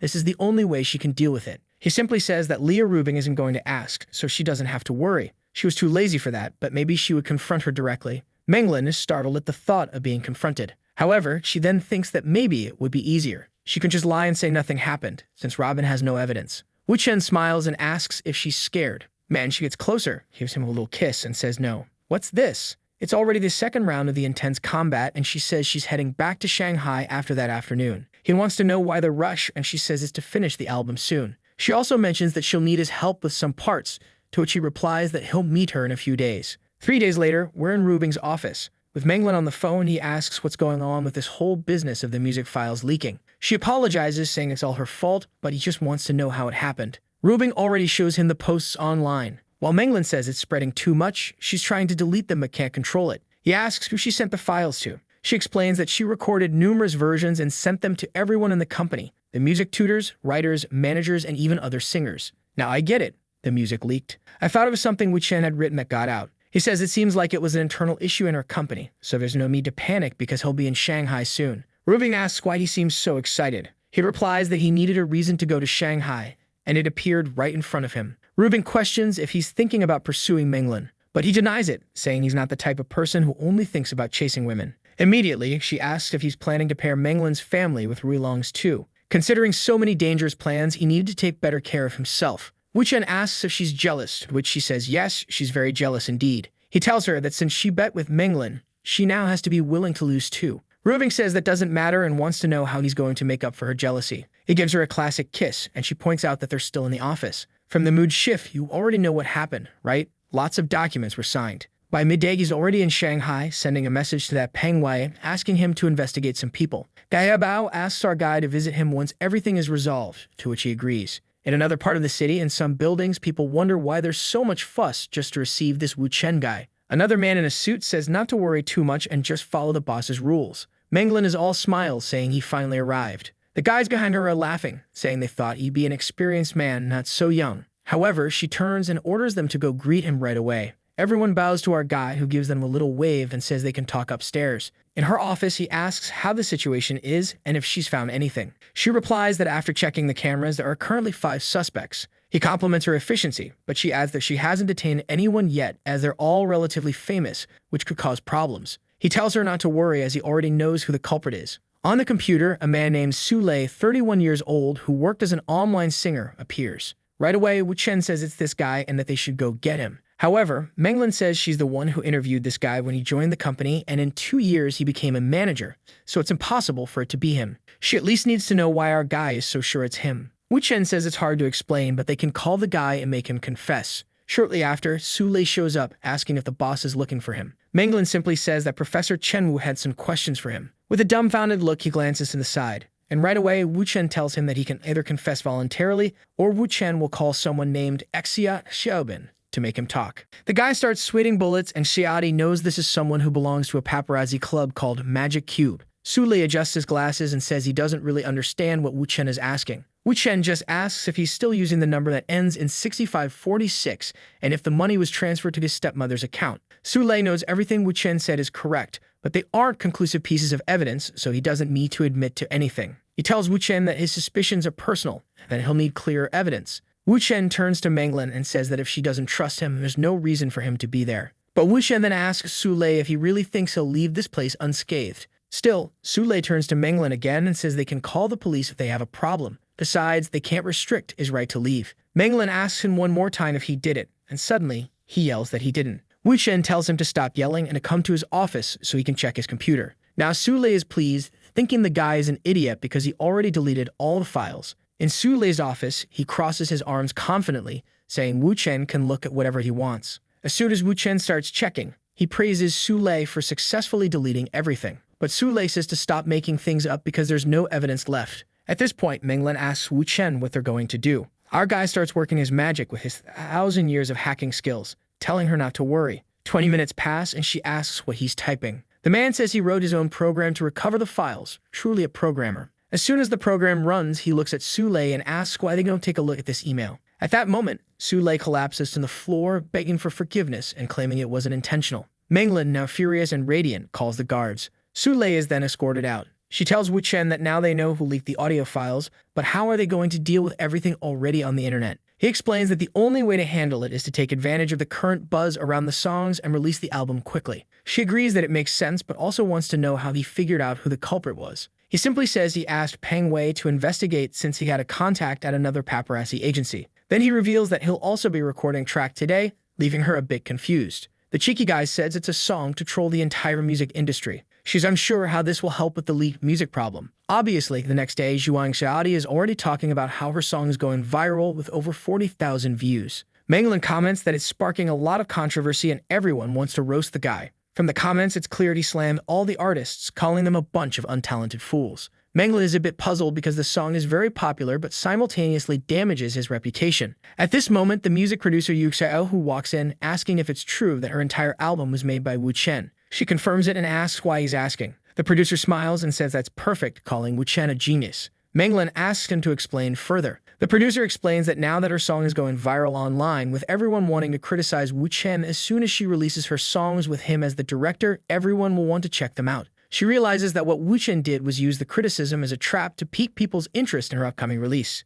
Now her album would launch with the popularity of the leaked music, coupled with Wu Chen's newfound fame, making the chances of success very high. She's already thinking about how she can thank him for all the help he's been giving her. The producer continues discussing their success, and Wu Chen simply says it's the best he can do for now. Menglan starts to say something, but he turns around and says he has some things to take care of and will message her later. An hour later, he's at the Florer's restaurant. He tells Xiaodi that here's the script for a movie, and she should hand it to Mao Rusan when he arrives. Upon seeing the USB drive, she realizes this is critical company material and suggests he handle it personally. But he insists that she's the one who has to deal with it since he's appointing her as president of Shanghai Entertainment Company. This guy is starting to remind me of that billionaire kid, putting all the coins to work. She's left speechless, unsure how to respond when some guys show up. Two real estate moguls from Shanghai, Kai Chenghong and Qi Jun. Kai Chenghong, the one in the floral shirt, says it's a delight to see the school beauty in person now. He jokes that he thought she would have found someone better since she rejected him. Xiaodi gets upset, but Wu Chen tells her to ignore him. Kai Chenghong then says to Kijun that she was the school beauty, and Kijun replies that her company must be quite comfortable. He looks at her and asks how long she's been with that weirdo, and if she's had enough fun with this rich boy. I thought these guys had been invited, but clearly, they just showed up unannounced, finding her since they're in her hometown. She tells them to shut up and stop talking nonsense. Then she turns to Wu Chen and asks him not to listen to those two. Kai Chenghong is thinking that since the guy hasn't done anything so far, he must be easy to handle. Wu Chen simply turns to her and tells her to throw the glass of water. She's a bit confused, but he just says not to be afraid. With that, she closes her eyes and throws it right in the idiot's face. He steps forward to slap her, saying she'll have to take a beating now, but Wu Chen gives him a quick kick to the knee, making him fall face first onto the table. Well, not just his face, it almost cracked his skull open from the looks of it, and he gets up all twisted. Kaijun asks what happened, and he says he got kicked. Right away, both of them turn back, realizing who did it. But Wu Chen claims he would never kick a colleague in front of them. Without evidence, it's nonsense. Kaijun, however, says he'll check the security cameras to settle this. Wu Chen remarks that it's a shame since he and Xiaodi were seated in an area of the hotel where the cameras don't reach. Kaijun realizes the sly guy admitted and didn't admit it at the same time. Wu Chen then tells them to hurry up because Kai Cheng-hong is losing consciousness. Poor Kai Cheng-hong was practically on his way to the afterlife. Wu Chen tells them to go to the hospital quickly, and Kai Cheng-hong leaves, saying you won't forget his face. Xiaomi tries to hold him back, but he tells her not to worry, they were just two idiots. Still, she's afraid, saying those two are filthy rich and have always been above the law. He doesn't care and says she shouldn't apologize for putting him in danger. Then he kisses her forehead and says he won't let her suffer such injustices anymore. Next time, he tells her to smash a wine bottle over their heads and let him handle the rest. 3 hours later, it seems they've already talked to Mao Rusong. Apparently, the dinner didn't happen at the restaurant, and she offers to help him clean his back. But Wu Chen tells her that she's been working hard too and needs to relax. Getting closer, he says it's time to leave the stress of the past days behind. He receives a message from someone asking for a meeting, and it seems to be Liu Rubing's father. The next day, he tells Xiaodi that she'll undergo training with Mao Rusong, and he'll pick her up in the afternoon. Meanwhile, a bald gangster shows up, saying Wu Chen will either pay with his life or pay in cash. Wu Chen simply notes that he doesn't know who sent them, but he doesn't have time for this today. A stocky guy with spiky hair steps forward to punch him, but Wu Chen easily dodges and counters with a punch to the mouth. The bald guy orders everyone to attack at once, but Wu Chen tells Xiaodi to step back. With that, he delivers a kick to one guy's face, a punch to another's ribs, and an elbow to the last one's stomach. Then the bald man smirks, threatening to kill Xiaodi if Wu Chen moves. But Wu Chen casually takes a phone out of his pocket and throws it, hitting the bald guy square in the forehead. Before checking if the guy went down, he turns to Xiaodi, thanking her for not getting hurt. He picks up the bald man's phone to find out who's behind the attack. He quickly discovers it was the two brothers from the restaurant. Xiaodi apologizes again, but he reassures her it's not her fault. Now he's thinking that since they're so persistent, he can't let this slide. The scene shifts to a restaurant where that monk from before meets him, saying he wanted to see Wu Chen since he's in Shanghai. Wu Chen responds that he called the monk there because he knows he's about to deal with the Liu family. However, there's a prisoner he wants to hand over first. He pulls out a USB drive and asks if the monk knows about the Xianqi real estate company. Here comes more gossip and dirty secrets. The monk says the company belongs to two brothers from the family, but it's nothing significant. Another man chimes in, saying as far as he knows, they don't even have family backing, they are just pawns for a leader.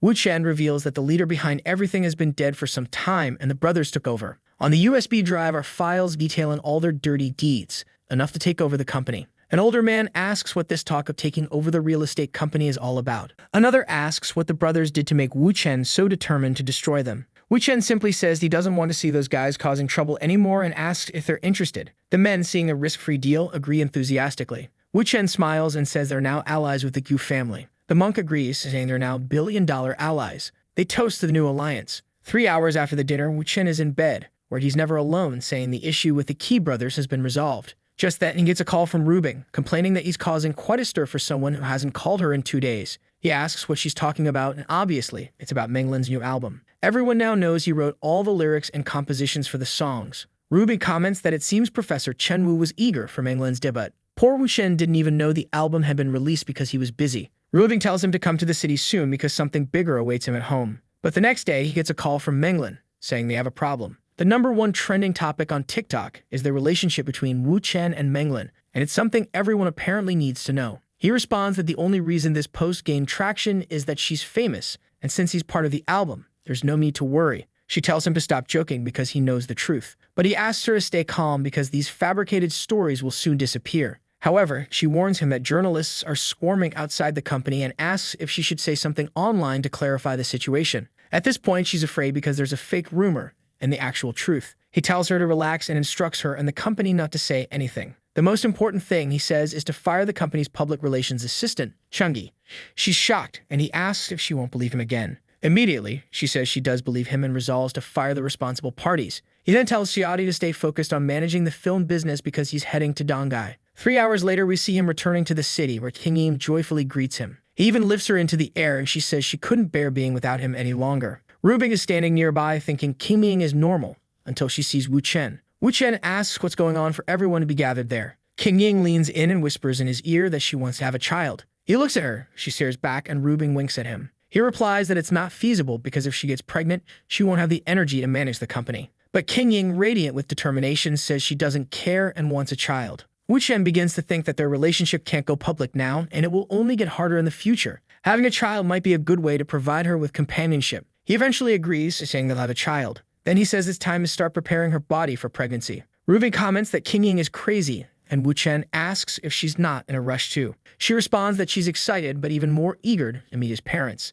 Wu Chen thinks that King Yin's behavior will only make Rubing more competitive. She urges them to hurry, and the scene shifts to the city. Looking at the buildings, Rubing asks if that's where he grew up. He confirms and asks if she doesn't like it. She replies that it's not about not liking it. She just doesn't understand how a place like this produced such an incredible man. He jokes that maybe it's because he's a genius. She grabs his arm, tells him to stop being silly, and insists they go meet his parents. Wu Chen introduces Rubing to his father and mother. I can't even remember if we've seen his parents before. Am I losing it? As soon as they enter, someone knocks on the door. Wu Chen's father answers and asks why the man is there. The man says he has something to report. It turns out he works for Liu Rubing and calls her Boss Liu. This confuses Wu Chen's father, who wonders why the man is addressing his son's girlfriend as boss. The man enters the room and introduces himself as Shengyi from a chemical group. He notices Wu Chen standing nearby and asks about their relationship. Rubing replies that he's her boyfriend. Wu Chen's father tells them to stop standing around and sit down. Shengyi leans in and tells Wu Chen's father that his son is incredibly lucky, barely out of school and already dating a billionaire Harris.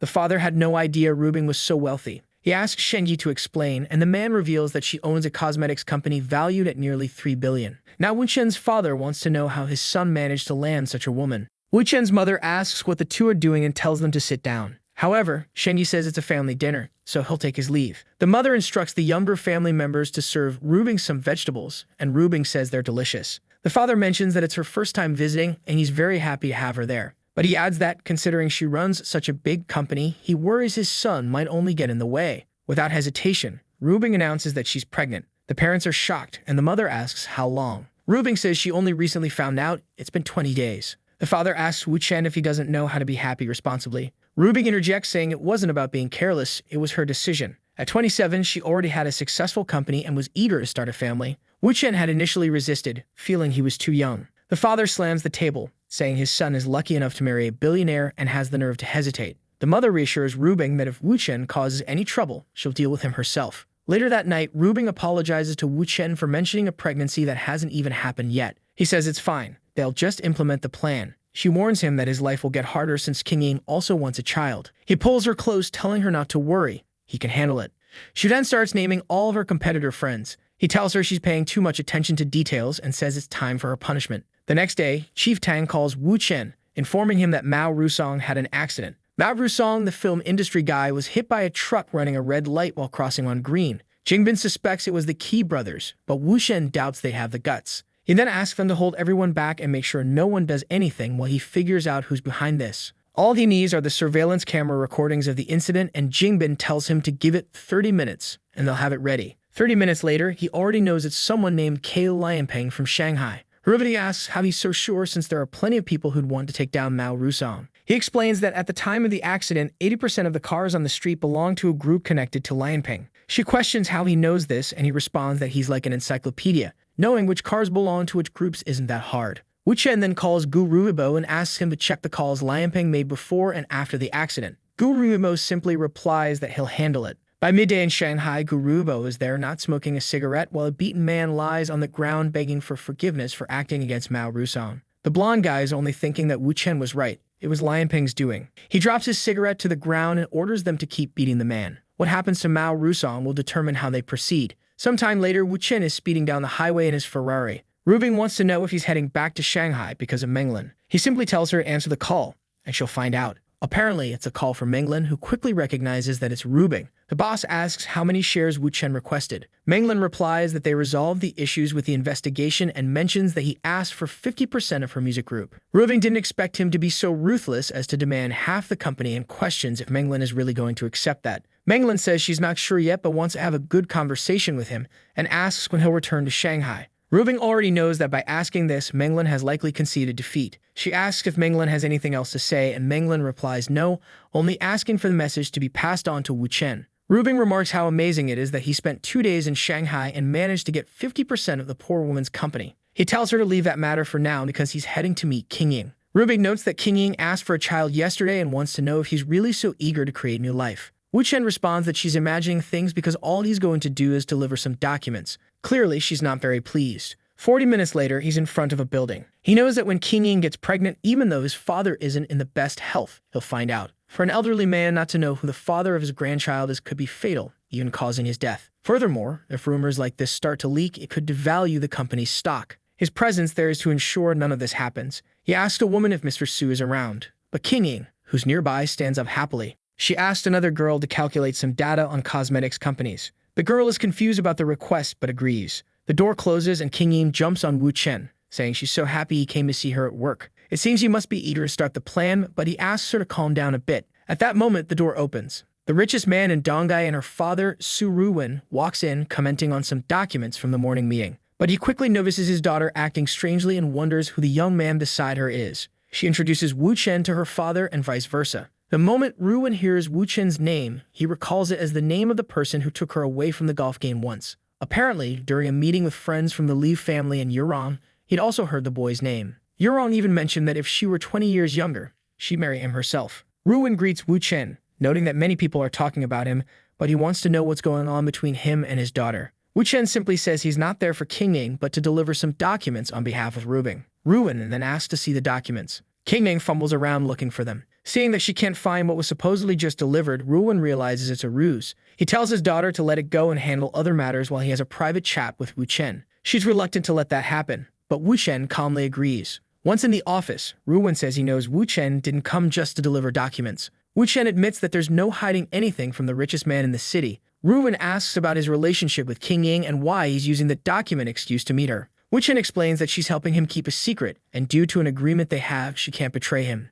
Now Ruwen wants to know what this secret is. Naturally, Wu Chen says he can't reveal it, but he's there to solve a problem with their group that Rubing asked him to handle. Ruwen chuckles, remarking how amusing it is that Rubing knows about a problem. Ruwen says it's funny how Rubing knows about a problem that even he, the owner of the company, isn't aware of. At that moment, Wu Chen mentions the name Zhenyuan. The father says that guy is a bit messy, but highly capable people tend to be like that. He doesn't think there's anything wrong with him or that he will do anything against the group. Wu Chen says the guy hasn't done anything yet, but the problem isn't that he will cause trouble. It's that his presence itself is a problem for the group. The father asks him to explain, and our boy mentions that King Ying wants to become a director there. Ruwen asks if he's saying that Zhenyuan will be dissatisfied when King Ying becomes president. Wu Chen warns that once she becomes president, Zhenyuan will undoubtedly spark a power struggle. The best way to avoid this is to deal with him now. So Ruwen, King Ying's father, wants to know how Wu Chen and Rubing plan to resolve this. Wu Chen bluntly suggests either sending the man to prison or shooting him. Ruwen is startled. He points out that sending Zhenyuan to prison would require leveraging old smuggling charges from years ago.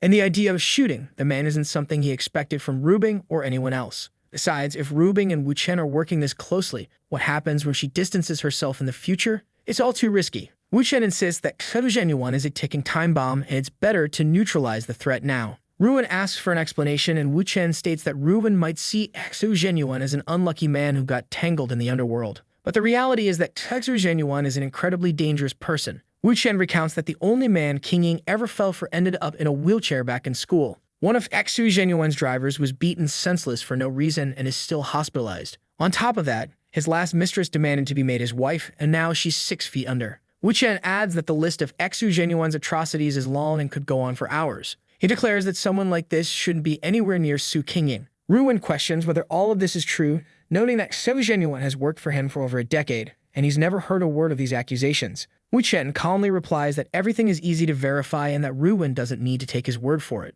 Ruwen concedes that if Zhenyuan has done such things, he can't remain near King Ying, let alone compete with her. Wu Chen provides the exact location where Zhenyuan's former mistress is buried. In a past life, when he became involved with King Ying, he uncovered all of this. Ruwen then asks if Zhenyuan, beyond the power struggle, poses a financial risk to the group. Wu Chen smiles, saying that now they're finally getting to the heart of the issue. An hour later, as Wu Chen is leaving, Ruwen thanks him, acknowledging that he owes him one. Wu Chen calls Rubing, and as soon as she answers, she's bombarded with gratitude. Ruwen thanks her for supporting King Ying and says he can always depend on her. Wu Chen mentions the matter of the buried body, leaving Rubing unsure how to respond. Noticing her silence, he asks why she's so quiet. Rubing is confused, unsure what Wu Chen expects her to say. Meanwhile, Ruwen discusses how Wu Chen provided names related to Zhenyuan's corruption and asked Rubing for additional details. Still unsure, Rubing awkwardly excuses herself, mentioning an upcoming meeting. As Wu Chen ends the call, he realizes that if Rubing doesn't know anything, it must have been him who discovered it all.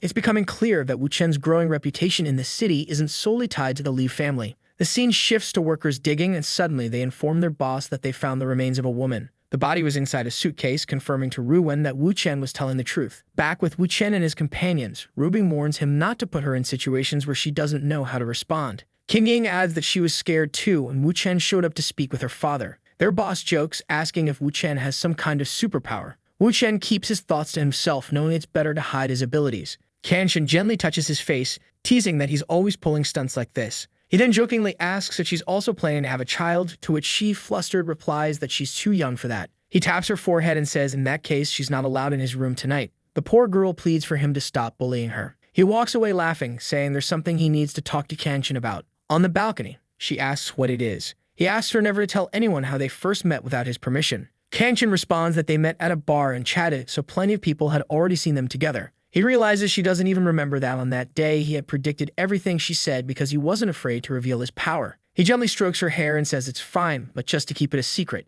Then she gives him that sly smile and agrees on one condition. He thinks it's another request for a child, but she only asks him to take care of her in the city and help her with any problems. He strokes her hair again, saying that even if she hadn't asked, he already planned to help her. She smiles, declaring that they're now accomplices in this lie. He shrugs and says fine, but tonight she's definitely staying out of the room because the factory is opening. Annoying, she reluctantly agrees. Our boy is already geared up, teasing Kim Yang about why she doesn't take it easy. She gets closer, smiling mischievously, and says she has no intention of taking it easy. She's been shirking her responsibilities lately. Then she reveals a bunny outfit and claims that since she hasn't been working, she deserves to be punished. Holding his chest, Wu Chen wonders if this girl has lost her mind. And then she starts singing a song, while in the other room, Rubing, who I thought might join, finds the sound strange. Meanwhile, Kenshin is lying down, thinking about her boy. At that same moment, Suruwen is arriving home after unearthing the body. His wife asks why he's so late, but he simply says he wants to talk to King Ying. The mother replies that King Ying is spending the night at Wu Chen's house and won't be back tonight.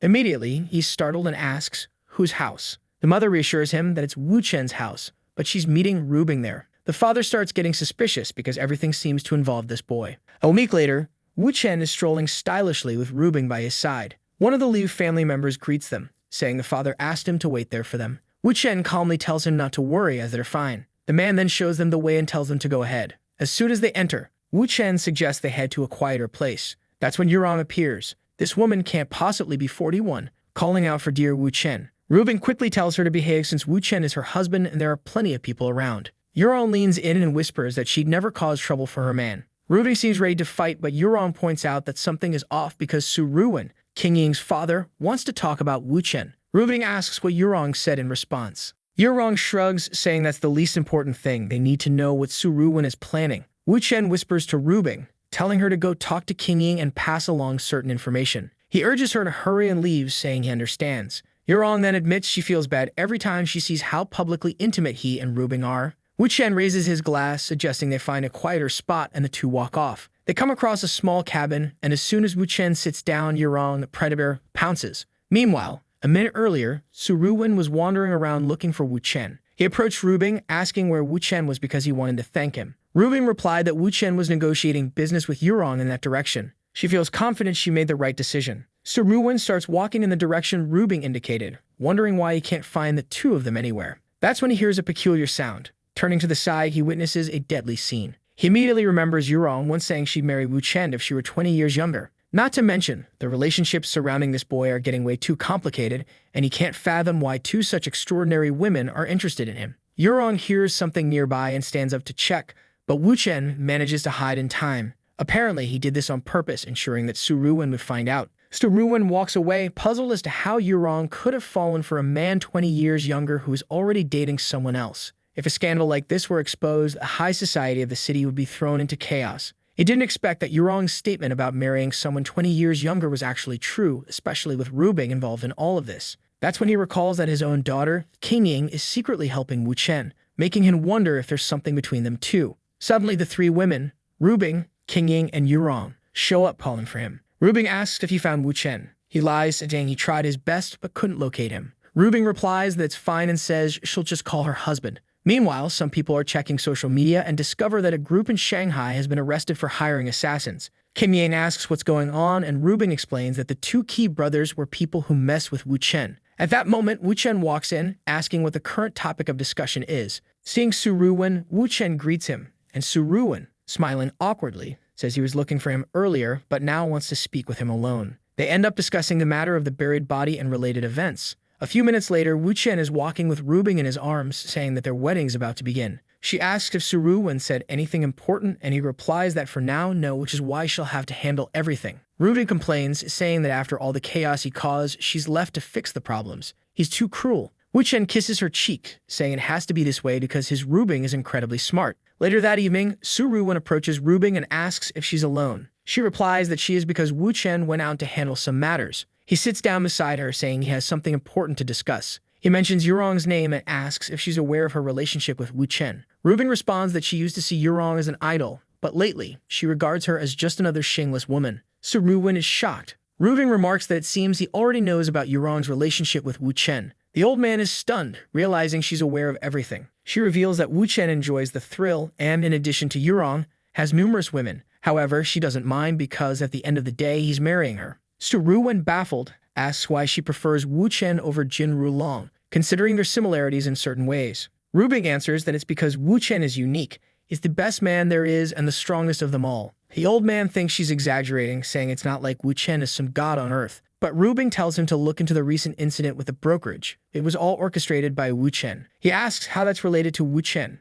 and she reveals that the whole situation happened because one of the brokerage's men offended one of Wu Chen's lovers. The old man asks if the Tang and Gu families are truly willing to work so closely with Wu Chen. Rubing confirms, adding that Wu Chen often goes to great lengths when it comes to the women around him. She also mentions that he recently made another move. On her phone, news breaks about the famous actor Sheng Long cheating on Yo Yo, causing the stocks of the Hezon company to plummet. The old man is curious about which of Wu Chen's lovers is behind this scandal. Rubing, disappointed, reveals it's the youngest one, and Menglin. She explains everything that happened with her music release and how Wu Chen handled the situation. The old man listens intently as Rubing continues to praise Wu Chen and all the chaos he's caused. Then the old man mentions that most of the company board now supports King Ying and asks if that's Wu Chen's doing too. Rubing confirms, saying even she wasn't fully aware of his involvement. Finally, Su Ruwen asks the big question. Is King Ying one of Wu Chen's lovers? Rubing responds that if he's asking, it means he already knows the answer in his heart. The poor man stays silent,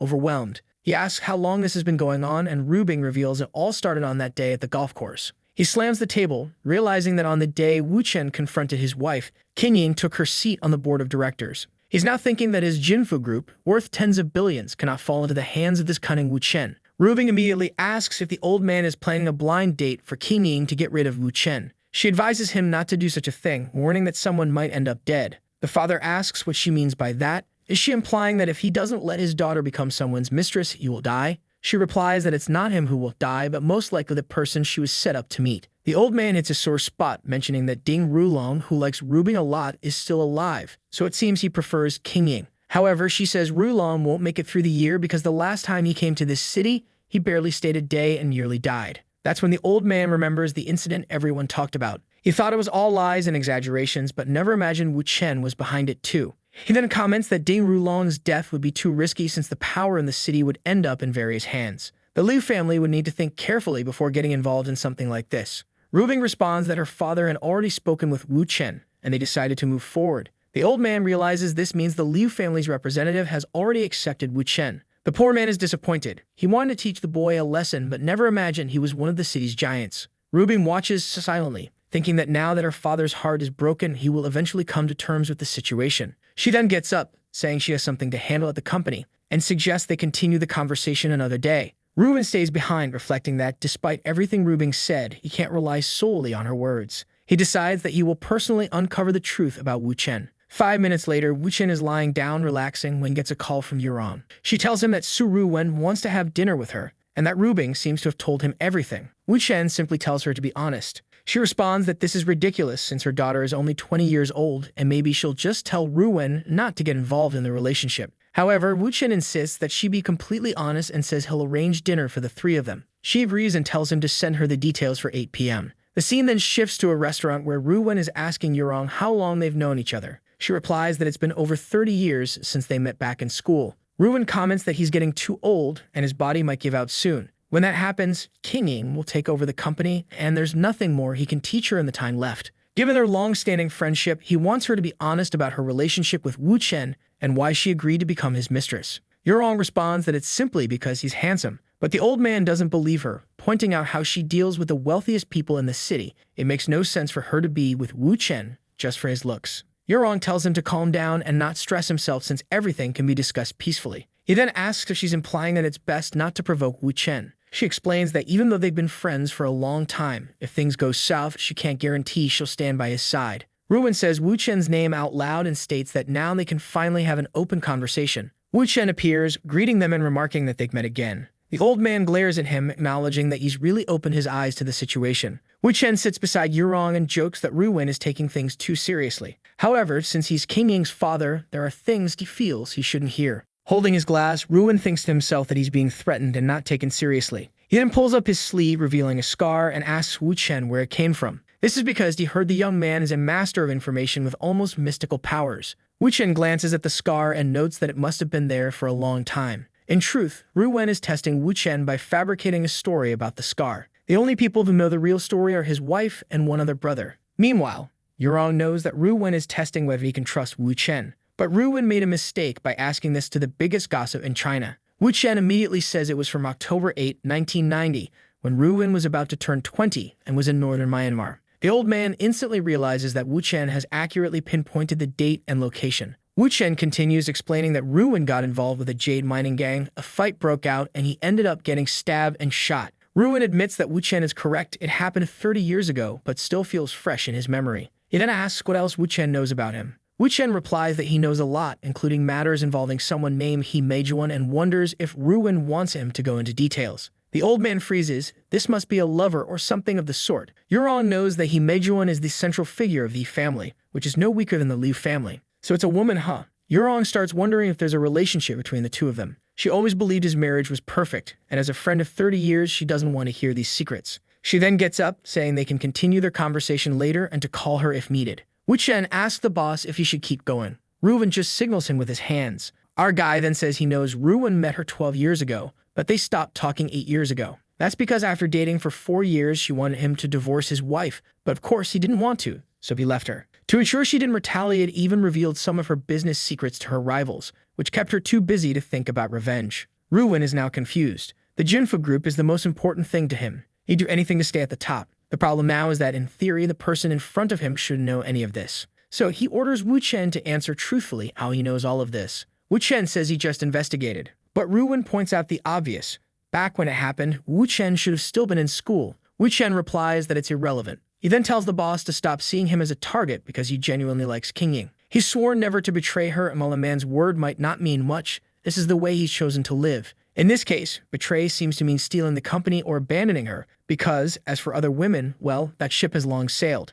King Ying obviously isn't thrilled to support this since Wu Chen is asking her to become a mistress without even getting a title. By title, it's clear he means no marriage or formal acknowledgement, just a mistress, plain and simple. Wu Chen says they can handle things traditionally, respecting Chinese customs of listening to elders and family. Ruwen realizes Wu Chen is suggesting that he, as the most experienced person in the room, should be obeyed. At this point, Ruwen understands why Ding Rulong could never beat this guy. Our man is pouring tea, and Ruwen warns him that as long as he's alive, they'll keep a close eye on him, and he better not do anything to harm King Ying. An hour later, Wu Yurong is wondering why she hasn't received any updates and starts worrying about what's happening. She's already imagining the two men locked in a duel that could end with one of them dead. While she's lost in thought, Wu Chen shows up, giving her a hug. She's relieved to see he's okay, and he assures her it's obvious he'd be fine. She hugs him back, saying he's not allowed to leave the house today. And just like that, the scene jumps to the next morning with him waking up. She's putting on lipstick and casually mentions she's withdrawn all support funds for the Ding family, though she's only managed to pull out 10 billion so far.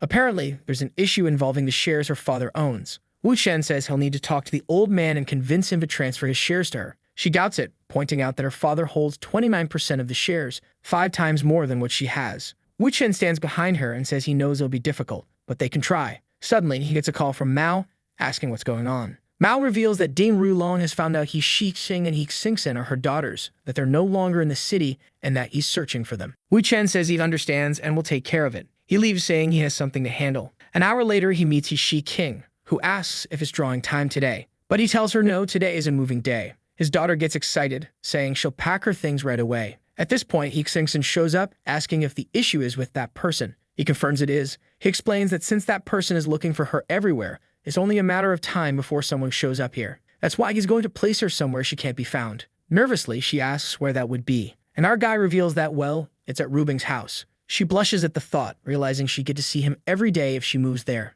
Right then, she gets a call. Wu Chen asks if it's from Ding Rulong and tells her not to be afraid and to answer. She picks up and immediately asks what he wants. He yells, demanding to know where she is and where she's taking Xingxin. Wu Chen tells her to tell the truth, and she says she's in Dongai City. Ding Rulong curses her out and asks who she's with there. But she responds that they broke up over a decade ago, so it doesn't matter who she's with. He screams at her, telling her to return to Shanghai now or he'll send someone to kill whoever she's with. Now she's scared and falls silent. But Wu Chen hugs her, saying he's nearby and she doesn't need to be afraid. She replies that she hasn't had enough fun in Shanghai and won't return. As soon as she hangs up, Ding Rulong slams his phone on the table, vowing to find that bastard and skin him alive. Wu Chen holds her in his arms, reassuring her that he's ensured she has a long life to enjoy and won't let Ding Rulong ruin it. With tears in her eyes, she gives him a small kiss to thank him. Our boy pulls out his phone. Was he about to take a picture? She asks him what he's doing. He replies that Ding Rulong is pretty angry, so it's time to add a little more fuel to the fire. She smirks and suggests that if they're going to stir things up, why not take it a step further?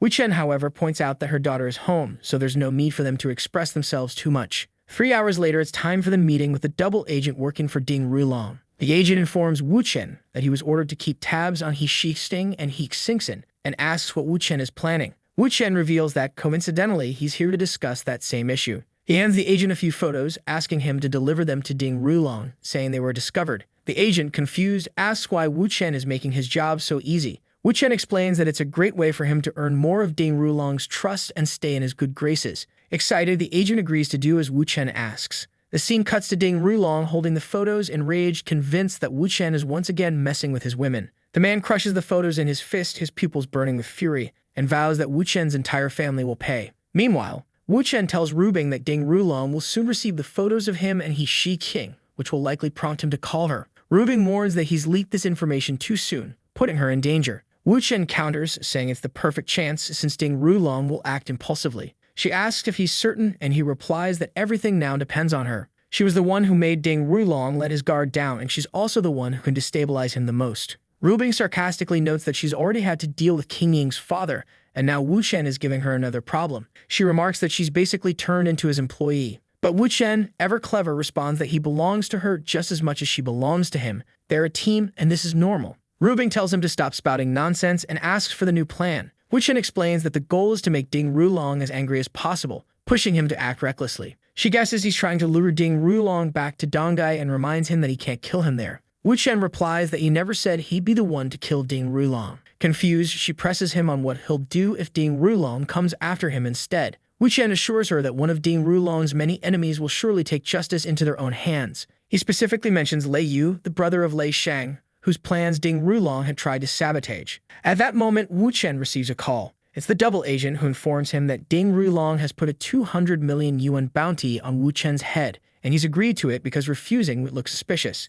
The agent also mentions he's planning to flee the country to avoid getting caught up in all this. Wu Chen tells him that running away is unnecessary. If Ding Rulong wants him dead, he should go ahead and try. The agent is bewildered, and Ruby interjects, telling Wu Chen to stop talking nonsense. She explains that they'll stage an act where Wu Chen almost dies but ultimately survives. The agent, adjusting his hat, finally understands the plan and agrees. Instead of relying on the double agent for the act, Wu Chen suggests Rubing hire a professional assassin discreetly and not tell anyone about it. She refuses, unwilling to risk his safety. Wu Chen urges her to trust his skills, but she insists on 100% certainty before agreeing. He compromises, suggesting that Hubei assist her in the plan. This will all unfold when he returns to Shanghai, but for now, he advises her to behave herself. The scene shifts to a mansion. Standing before it, Wu Chen remarks that it's time to fulfill the promise he made to Yurong. Inside, an older man is playing chess. Wu Weidong, Yurong's father and the man who raised her. As Wu Chen introduces himself, Weidong remarks that he's been hearing a lot about Wu Chen in Dongai and demands to know his relationship with Yurong.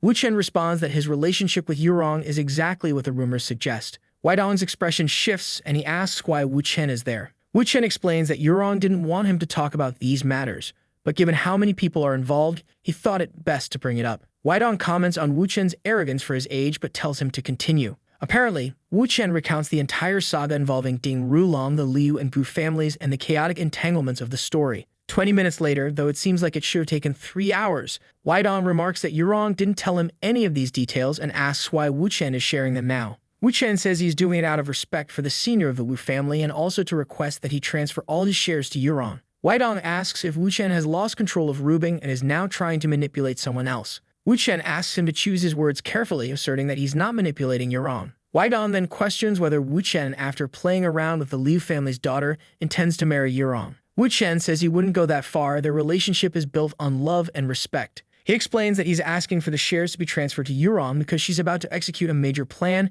and he wants to help her succeed. He points out that Wai Dong must know she has two brothers who secretly work against her. If they were to join forces in a critical moment, it could sabotage her plan. That's why she needs the shares to strengthen her position. Wai Dong agrees, acknowledging that Wu Chen is right. At this stage in his life, he's more concerned about his daughter's well-being than the family business. The matter seems resolved quickly. An hour passes. When I saw the chessboard, I thought our boy was going to challenge the old man to a match, humiliating him, of course. Suddenly, Menglin bursts in, happy to see Wu Chen finally arrived. Wu Chen approaches her, asking what happened. She explains that the Hezong group is retaliating over the Shenlong scandal, something about leaked affairs involving a famous actor. Apparently, one of the artists Menglin managed jumped from a building. The pressure from the Hezong group is intense, but Wu Chen reassures her that she shouldn't blame herself. He then asks about her group's next move, or more specifically, how her father plans to respond. Menglin says her father told her to talk with Peng Wei, so she assumes they've already reached a contract with Hezong to avoid further conflict. Wu Chen thinks her father is making a mistake by signing a peace agreement so early in the fight. He adds that her father also needs to be dragged into this broader conflict with Ding Rulong.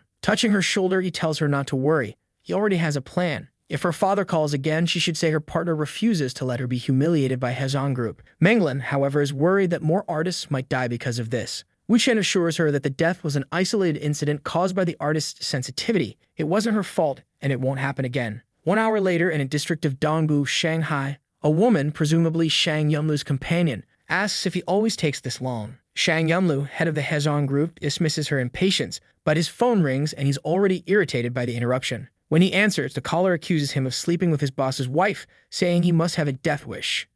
Shang Yunlu is startled, demanding to know who's speaking. The woman overhears this and becomes terrified as well. The caller reveals his name, Wu Chen. He hasn't told Shang Yunlu's superior yet, but he's given him a chance to resolve this quietly. Wu Chen instructs Shang Yunlu to come to Shanghai immediately. Otherwise, Peng Wei will publicly announce everything. Meanwhile, Peng Wei is nearby, thrilled that Wu Chen plans to use this scandal to cover up the artist's death. On the phone, Wu Chen reminds Shang Yunlu how quickly news spreads these days. Terrified, Shang Yunlu agrees to leave immediately and asks for the address. The scene shifts to Menglin's father, Huigo. Seriously, the story has introduced more waifu dads than any other. Huigo wonders who this partner of his daughter's is, the one escalating the situation instead of following his orders. Half an hour later, Wu Chen notices Menglin looking uneasy and asks what's wrong. Menglin says her father is on his way to Shanghai and seems furious about what Wu Chen is doing. Wu Chen shrugs it off, saying that was expected since they ignored his instructions and escalated the conflict. He reassures her that he'll explain everything to her father face to face. Nervously, she asks if he's also going to tell her father about their intimate relationship. Wu Chen grins and says he'll tell him everything. Menglin immediately imagines herself kneeling in front of Rubing, begging for forgiveness, and is certain she doesn't want that to happen. Wu Chen tells her not to worry and stop overthinking. Turning to Peng Wei, he says it's time to meet Shang Yunlu. 2 hours later, they're face-to-face with Shang Yunlu, exchanging greetings. Wu Chen introduces himself and asks Shang Yunlu to sit. He immediately gets to the point, asking if Shang Yunlu knows why they're meeting. Shang Yunlu, annoyed, tells him to skip the small talk and get straight to the matter. Wu Chen begins by commenting that Shang Yunlu seems to be in love with his boss's wife, Bai Naoi. He adds that he envies such a pure romance and asks if Shang Yunlu intends to marry her. Before Shang Yunlu can respond, Wu Chen advises him to calm down, assuring him that he wasn't summoned to Shanghai to be threatened. Instead, Wu Chen asks him to imagine what would happen if his boss were sent to prison. Shang Yunlu would likely be promoted to vice president, and the boss's wife would still be available. Shang Yunlu says he understands but insists he doesn't have any information that could incriminate his boss. He's just an ordinary employee. Wu Chen laughs, telling him he's overthinking it. He doesn't need incriminating information or for Shang Yunlu to take any risky actions. Shang Yunlu, now curious, asks what exactly Wu Chen wants. Wu Chen replies that he's after the advertising department's files, specifically those labeled SC. Shang Yunlu immediately realizes Wu Chen is asking for all the scandal records the company has been involved in. Wu Chen stands confidently saying that yes, he wants Shang Yunlu to delete everything after retrieving the files, ensuring the Hezong group crumbles when the war begins with their leader landing in prison. Shang Yunlu hesitates, admitting he's not tech-savvy and fears being discovered if he deletes the files. Wu Chen reassures him that he's already prepared a program that will erase everything without leaving a trace. All Shang Yunlu needs to do is run the program on the company computer, input the folder name, and press enter. Shang Yunlu finds it simple, but raises concerns about possible backups. Wu Chen smirks, explaining that those backups are stored in a safe at the boss's house. Shang Yunlu panics, saying it's impossible to access the office, let alone the safe. Wu Chen points out the obvious advantage of his affair with the boss's wife. Realizing Wu Chen plans to involve her too, Shang Yunlu hesitates. Wu Chen's expression hardens, reminding him that this isn't some romantic drama and asking if he's in or out. Shang Yunlu, pressured, agrees and immediately calls the boss's wife. She reluctantly agrees to help but says she doesn't know the safe's password. If there's one thing Wu Chen knows, though, it's how to crack any safe. He gives her detailed instructions, how to turn the dial and when to input the code, which combines a sequence of movements and numbers. After following the steps, the safe finally opens. Holding the cash and USB drives from the safe, she asks what to do next. Wu Chen instructs her to take a photo of everything, plug in the USB drive somewhere to delete the backups, and then destroy the evidence. Shortly after, Wu Chen declares that everything is settled and Shang Yunlu can leave. Shang Yunlu nods, but Wu Chen informs him that they'll have another meeting tomorrow. Meanwhile, elsewhere in the city, Menglin questions why her father, Huego, arrived so suddenly. Huego brushes off the question, demanding to know where this partner of hers is and instructing her to call Peng Wei as well. Menglin protests, reminding him that he promised not to interfere with her music career. Her father counters, saying the situation changed when he discovered 50% of the company's shares were transferred to someone else. Feeling cornered, Menglin nervously explains that the shares were given to support a genius. Huego orders her to bring this so-called genius to him immediately. She reluctantly calls Wu Chen, warning him that her father is furious and wants to meet him. Wu Chen calmly replies that he didn't expect Huego to be so impatient, but he's on his way. Half an hour later, Wu Chen enters the room and introduces himself as Wu Chen, her partner in music. Huego greets him sarcastically, referring to him as a genius. Wu Chen downplays the label, saying it's an exaggeration and that he's nothing special. Huego challenges him, asking if his reputation is fake. Menglin, watching nervously, notices that the conversation isn't going well. Wu Chen clarifies that his reputation isn't fake but tries to keep things humble. Huego presses him further, asking if he's implying he's exceptionally talented. Wu Chen smirks and boldly admits that he's talented enough to become famous whenever he wants. Huego stares at him for a moment before bursting into laughter, saying that among all the arrogant young men he's met, Wu Chen at least has courage. He then asks Wu Chen if his talent guarantees lasting popularity. Wu Chen calmly replies that he doesn't aspire to eternal fame as music is just a hobby for him. He emphasizes that he's not here to discuss his career. Turning to Menglin, Wu Chen gestures for her to come closer. Confused, Huego wonders why his daughter is suddenly acting so shy and obedient. Wu Chen takes her hand and declares that he and Menglin will be together for the rest of their lives. Huego nearly explodes, demanding an explanation. He confronts Wu Chen, saying he's heard rumors that Wu Chen is involved with another woman. Wu Chen candidly confirms, admitting that he's in a relationship with Leah Rubing, the eldest daughter of the Liu family. Enraged, Huego scolds Menglin, asking what trick Wu Chen used to deceive her. Menglin tries to explain, but Huego silences her, vowing to deal with Wu Chen himself. Wu Chen steps forward, calmly announcing that he and Menglin are officially dating. He also mentions that he's about to marry Rubing, but Menglin doesn't mind. Huego clenches his fists, furious, and demands to know how Menglin could agree to be this man's mistress. Shockingly, Menglin admits it's true, saying Wu Chen treats her well and that they love each other. Huego lashes out, saying he never imagined his daughter could do something so foolish for love in 20 years. He declares that no matter how talented Wu Chen is, he won't allow the relationship to continue. Wu Chen, unfazed, warns Huego to tone down his aggression or he'll regret it. Huego laughs, calling Wu Chen crazy, saying there's no way he regrets stopping his daughter from becoming a mistress. Grabbing Menglin by the arm, Huego says they're going home and she'll never see Wu Chen again. As they leave, Wu Chen remarks that Huego's daughter will still be involved with him, and that's why he's prepared a special engagement gift. Huego pauses, demanding to know what Wu Chen means. Wu Chen cryptically mentions that the golden era of the Hong Kong market has come to an end. Huego's family was in crisis because the entertainment industry was no longer as strong as it used to be. In addition, they had lost a significant market share to the Hezhong Media Group, worsening their situation even further. Huego, impatient, asked Wu Chen to get straight to the point. Wu Chen then revealed that the engagement gift was 100 billion yuan. Huego laughed, saying that such an amount could only be amassed after 3 generations of success, so it was obvious Wu Chen was bluffing. Wu Chen, however, warned him to consider the capital associated with Hezhong Media. If the two groups united, they would likely monopolize the entire Chinese entertainment industry. On the other hand, if this union didn't happen, the groups would end up exposing each other's secrets, which would only devalue the market for everyone. Huego realized that Wu Chen had some scheme brewing behind the scenes. At that moment, Wu Chen snapped his fingers and called Peng Wei to enter. Peng Wei appeared, accompanied by Shang Yunlu, who walked in hesitantly. Wu Chen introduced Shang Yunlu as someone working for Hezhong, but now handling matters for him. Then Wu Chen handed some documents to Huego and asked him to take a look. As Huego examined the papers, he realized they contained detailed information about the entire entertainment industry. Huego commented that he appreciated the investigation, but that Wu Chen was naive if he thought Hezhong didn't already have these files. At that moment, Wu Chen revealed that he had already copied all the information and deleted the original sources, leaving Hezhong without access. He explained that when the advertising war began and Hezhong was defeated, the plan was to make Menglan the new leader of the entire industry. Huego, exhausted, stood up and began to leave the room, saying he was tired of the conversation and that everyone there was insane. He said he would give them one day to figure out whatever they needed to. Menglan, distraught, began to cry. Later that night, Menglan told Wu Chen that it would be their last night together. Before Wu Chen could respond, Menglan had already made her move, leaving him speechless.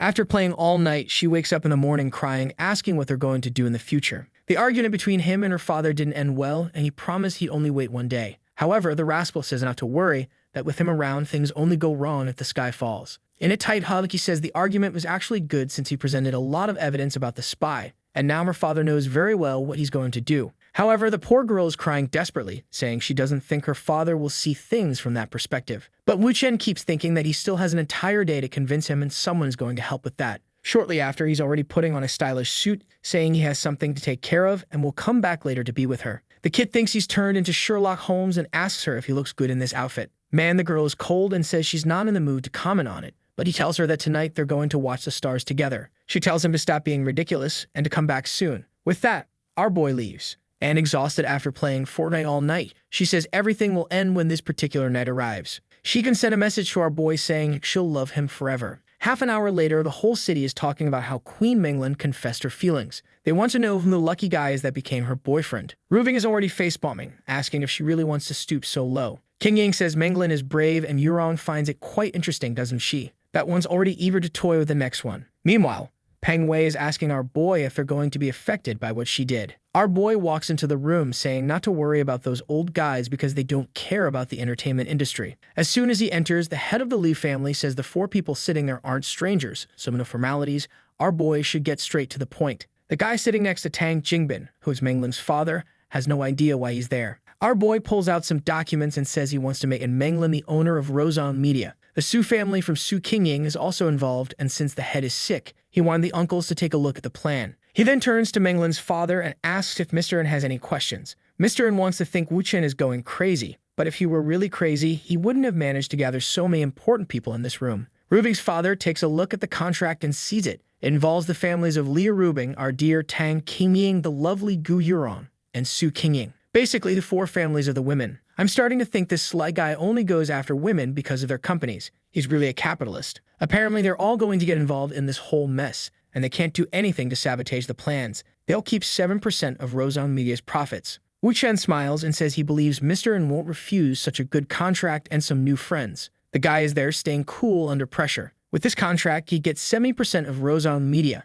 not to mention connections with several new families. Tang Jingbin says Wu Chen is such an interesting young man and always shows up with excellent contracts. The only thing that makes him sad is not having met the kid earlier. One of the uncles, I believe, says that's why he was eager to attend this meeting and meet him in person. Menglan's father is just thinking about how all these bigwigs are treating Wu Chen like some kind of treasure. He thinks the boy is crazy, but maybe it's him who's getting too old, especially since, with the support of this group, no one can stop him. The problem is he doesn't know how Wu Chen got involved with these people and what kind of mysterious relationship he has with them. Our boy puts a hand on his shoulder, says he seems a bit distracted, and asks if he has anything else to say. He replies no, his doubts have been cleared. Tang Jingbin stands up, saying if that's the case, they can start drinking. One of the older men at the table toasts with Menglan's father, saying that apparently he's the new Shanghai city and welcomes him. Rubing's father says all this is just an appetizer and he's looking forward to future collaborations. 2 hours pass and Menglan's father is leaning on him, saying he takes back everything he said yesterday. Our boy says he should apologize to his daughter. She cried all night and was scared. The father says not to get any ideas, he still doesn't want her to become the boy's lover. However, at the very least, you have to ensure she be happy. Our boy says, aside from the fact that she absolutely will be his lover, she'll definitely be very happy. Meanwhile, Rubing is wondering what the rascal is doing since he hasn't called in so long. Man, it's not just her. All the girls are mad, saying the bastard is a playboy and doesn't care about them. Kim Yin is trying to calm them down, saying not to act impulsively and make a big deal out of his brief absence. But Rubing stands up, saying she's had enough and is booking a flight to Shanghai right now. The scene shifts back to Menglin, who's already emotional, asking if her father has really changed his mind. Our boy tells her not to worry. Tonight is the night for stargazing. She comes over, all happy, and gives him a little hug. But then she suddenly remembers Rubing. Our boy, the king of reading expressions, says that now that she's no longer worried about her father, she must be thinking about Rubing. Menglin is about to say something, but man, he stops her by putting a finger on her lips, telling her not to overthink it again. The day has been long, he's worked hard, and now he just wants to have a good night of sleep with some fortnight. But the next day, he wakes up under Rubing's shadow. What's this? She brought a 38? Run. But unstoppable. He just gets up and says she looks adorable today. Honestly, I agree. She tells him to shut up and be quiet. She slams the counter beside him and orders Menglin to wake up. Man, the threat here is brutal, and Menglin screams. Our boy grabs Rubing's arm and asks her to put away that extremely dangerous object. Meanwhile, Menglin apologizes, saying she didn't mean to provoke her yesterday. But Rubing simply says she was very clear about the rules before. However, now that Menglin is lying there with him, she must be thinking Rubing is a fool. Poor Menglin doesn't say anything, and Rubing asks if she's really going to stay silent and not respond at all. Wu Chen once again asks her to calm down, saying it's too early to start the day like this, while Menglin wishes he'd speak less as it only seems to provoke Rubing. But man, Rubing snatches the object from his hand and takes aim again. This time, though, the crazy girl throws herself in front of our boy to protect him. Our boy is surprised, while Rubing is impressed that Menglin is already risking her life for him. Rubing then says she didn't expect the girl's feelings for him to be so deep, just like hers. She tilts Menglin's chin, gives her a kiss on the forehead, and tells her to get along. The poor girl is all confused, wondering if she's supposed to kneel publicly or something. Rubing tells her to forget all that and says she's already been approved as one of the new sisters. Menglin is emotional, all happy, now officially part of the boys' group. At this moment, our boy says that because of Menglin's post on social media yesterday, there are a ton of paparazzi. He asks Rubing for help dealing with it. She's upset, saying the bastard always uses her to clean up the messes from his games. The rascal winks and says, unfortunately, there are some things she's the best at. 10 minutes later, in a hotel lobby, everyone sees our boy walking with Rubing. People know that, in theory, she should be involved with the young master of the Ding family. But here she is, kind of flustered and queasy. The reporters are already saying that clearly in the morning bulletin, the pregnancy is worth taking a picture of right now. Meanwhile, Jing is just thinking that, at least, this will ensure Menglin stays calm. Shortly after, in the car, he says that since Rubing came to Shanghai, she might as well accompany him to Hong Kong in the coming days. He explains that before, Ding Rulong was trying to win over Menglin's family. But now that they've joined his group, their target will shift to the Bao family in Hong Kong, and of course he's going there to finish the guy off once again. It's hard to believe there's going to be yet another woman Ding Rulong likes, only for him to lose her again. Poor guy, I'm starting to feel bad for him. Our boy says he'd rather handle things alone, but this time he'd like Laura's sweetheart to come along. Rubing responds that obviously they're going together. 2 days pass, and there's already a cheerful girl greeting Wu Chen. He introduces her to Rubing as Xiaonio Yuzhao, an old friend of his from a long time ago. The girl thanks Rubing for the chance to meet her and asks if they can be friends. Rubing, however, says they're supposed to be there to deal with Ding Rulong. So what are they doing in this house of honest work? By the kind of letters exchanged among the women, you already know this workplace offers, let's say, bodywork and painting services. No doubt about it. As all the girls greet our boy, Rubing is shocked and demands to know what all this means. The scene shifts to a stage, and Yuzo says that the players they selected burned too much energy in bed, so today, they're going to perform poorly. My friend, they're manipulating the scoreboard, wrecking the guys, and look at them, poor things. After an intense night, they can't even play a bit of soccer. 45 minutes later, the score is still 0-0. The third descendant of the Zhao family, Bug Zhenhui, asks why the score is like this and how they're supposed to make any money. Man, it's Ding Rulong's doing, who tells him to ask the coach what's going on. The poor coach stands there, saying that this year's been tough and all of his plans are falling apart. That's when he spots Rubing accompanied by our boy right ahead and wonders what the hell she's doing there. Zhenhui asks if there's anyone on the field he knows, and the coach replies that it's a piece of trash who makes everything go wrong wherever he is. Zhenhui figures that must be why things feel off. He starts imagining that something's gone wrong, especially since Wu Chen brought the boss of the stronghold herself, Ms. Yu Zhao. He even stands up, saying the game's already lost. These guys won't even be able to run 10 meters on the field. Ding Rulong tries to say something, but the man just leaves, saying he has no idea what happened to the boys. But man, the guy already saved Wu Chen's name and swears this bastard must think his family is weak for coming to Hong Kong and stirring up trouble. After the game ends, in a room surrounded by the ladies, our boy thanks them for their hard work. He tells them to eat, have fun, and do whatever they want. He'll foot the bill for everything. One of the workshop girls winks and says he's welcome to come back anytime for some fun. At that moment, Yuzo glances at her phone and asks our boy if he has a moment for a private chat. He says not right now since the work isn't done, but she replies that it can't wait. She leans in close and whispers something in his ear, while Rubing wonders what's wrong with this woman. She gains nothing by doing this in front of her, so does that mean she and Wu Chen have something going on too? Later, as they're leaving, Rubing tells our boy that he and that woman seemed a bit too close. But Wu Chen tells her to stay behind because for now, they have more important things to deal with. Man, he's got some bodyguards, but there's also a gang coming straight at them. Our boy shields Rubing as a fight breaks out, and apparently he brought guys who work for Peng Wei. Rubing asks how long Peng's friends have been here. Wu Chen explains that the powerful people in Hong Kong were planning to start a gang fight against the Liu family to create a headline and ruin their name. That's why he brought Peng Wei, who's from Hong Kong, so if a headline does come out, it'll just be about local gang-on-gang violence and won't involve the Liu family. She asks if that's what the woman was talking about earlier. He says no, she was interested in exactly what Rubing is thinking, but he's not looking to get involved with her. Rubing replies that it's strange, it's the first time she's seen Wu Chen not want to get involved with a beautiful woman. He says the girl's smart, but since she's a foreigner, if there's ever a war between their countries, he'd have to stand against her. That's the most ridiculous excuse I've ever heard. Just admit it, Wu Chen. Not because she's a body shop worker. Rubing, surprised, says she was wrong to feel jealous and that she's learned a bit more about him. She gets closer, saying he deserves a reward and gives him a little kiss. The next day, they're already at the Bao family's place. At the reception, the woman asks if they have an appointment. Rubing just tells her to let them know Wu Chen is here to see him. The secretary calls the boss and says there's a young man named Wu Chen who wants a word. The boss simply tells her to send him up. Once inside the office, our boy apologizes for showing up uninvited. The boss replies that since Wu Chen won twice yesterday, this visit isn't a problem, but he wants to know the reason. Man, Ding Rulong is there. I'm seriously starting to feel bad for this guy. Wu Chen immediately says he wants to sever any relationship Shen Hui has with Ding Rulong. The loser in the back mutters that Rubing's boyfriend doesn't understand basic etiquette, so he won't survive in this circle. However, Wu Chen looks at him and says survival in this world doesn't come from etiquette, but from interests. Ding Rulong is ready to punch the boy when Zhen Hui interjects, saying he's listening. Our boy then states that Ding Rulong was foolish to bet on soccer, which has too many variables. That's why he prefers horse racing. Ding Rulong tries to shut him up, claiming he doesn't know anything, but Zhen Hui says he's curious to hear the offer. Wu Chen explains that all Zhen Hui needs to do is trust the bets he places, and the amount to wager is entirely up to him. Zhen Hui laughs and asks if it's really that simple. Meanwhile, Ding Rulong scoffs, saying Wu Chen's tricks to win women over won't work in this case. Wu Chen fires back, reminding him that he's already been defeated 8 times, whether it's about women or business, so maybe it's not just luck. Zhen Hui looks at him and says he'll give him a chance. They'll sign a contract, but if Wu Chen loses the bet, he'll owe 300 million. Wu Chen replies that this bet is too easy. If he loses, he'll become Zhen Hui's servant, but if he wins, Zhen Hui has to hit Ding Rulong every time he sees him and record it on video. Ding Rulong looks utterly defeated, but Zhen Hui agrees, saying it sounds entertaining. Wu Chen calls it a great decision, while Ding Rulong thinks these guys are acting like children. 2 hours later, the situation becomes clear. Our boy is the one riding the horse. With his years of practice, he knows how to ride. Zhen Hui observes and admits the kid seems to know a thing or two. As for Ding Rulong, poor guy might need a new villain. This one's taken enough of a beating. The gates open, the race starts, and our boy is in last place.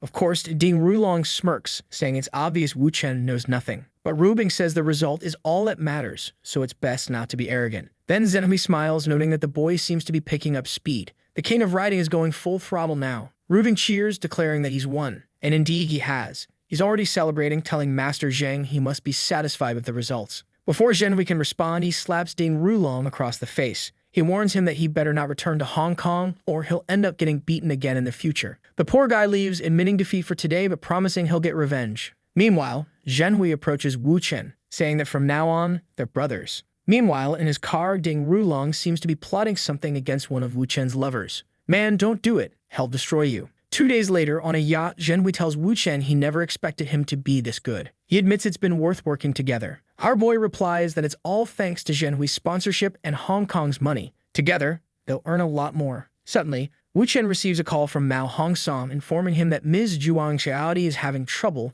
filming some scenes and needs his help. Wu Chen tells Zhen Hui that, unfortunately, he has to return to his city but leaves the competitions in Zhen Hui's hands. Half a day passes and we see some men approaching someone's house. When Wu Chen arrives, he seems to recognize that this man is an outsider, meaning things could get complicated. From the background, someone calls for Wu Chen to come over. Mr. Mao tells our boy that they need him. He looks back and tells Zhuang to calm down, he's here now. She rushes into his arms, crying and apologizing for causing trouble again. He reassures her that it's fine but asks what's going on. One of the henchmen asks if he really doesn't know and tells him to talk to the boss right away. But Wu Chen warns him not to interrupt while he's speaking or things will get serious. The man looks frightened and Wu Chen asks Shadi to explain. She explains that they've been filming a series called The Reincarnated One about a doe in a tyrant's house. 3 episodes in, everything was going well, but now the locals are causing trouble. Since Wu Chen's house is a luxury villa, the neighbors are complaining that it's too dirty and filled with machines and equipment. She apologizes, but he tells her that if a house is his, it's also hers and they'll handle this calmly. He turns to the men and asks if they're looking for compensation. He says to bring their boss so they can talk.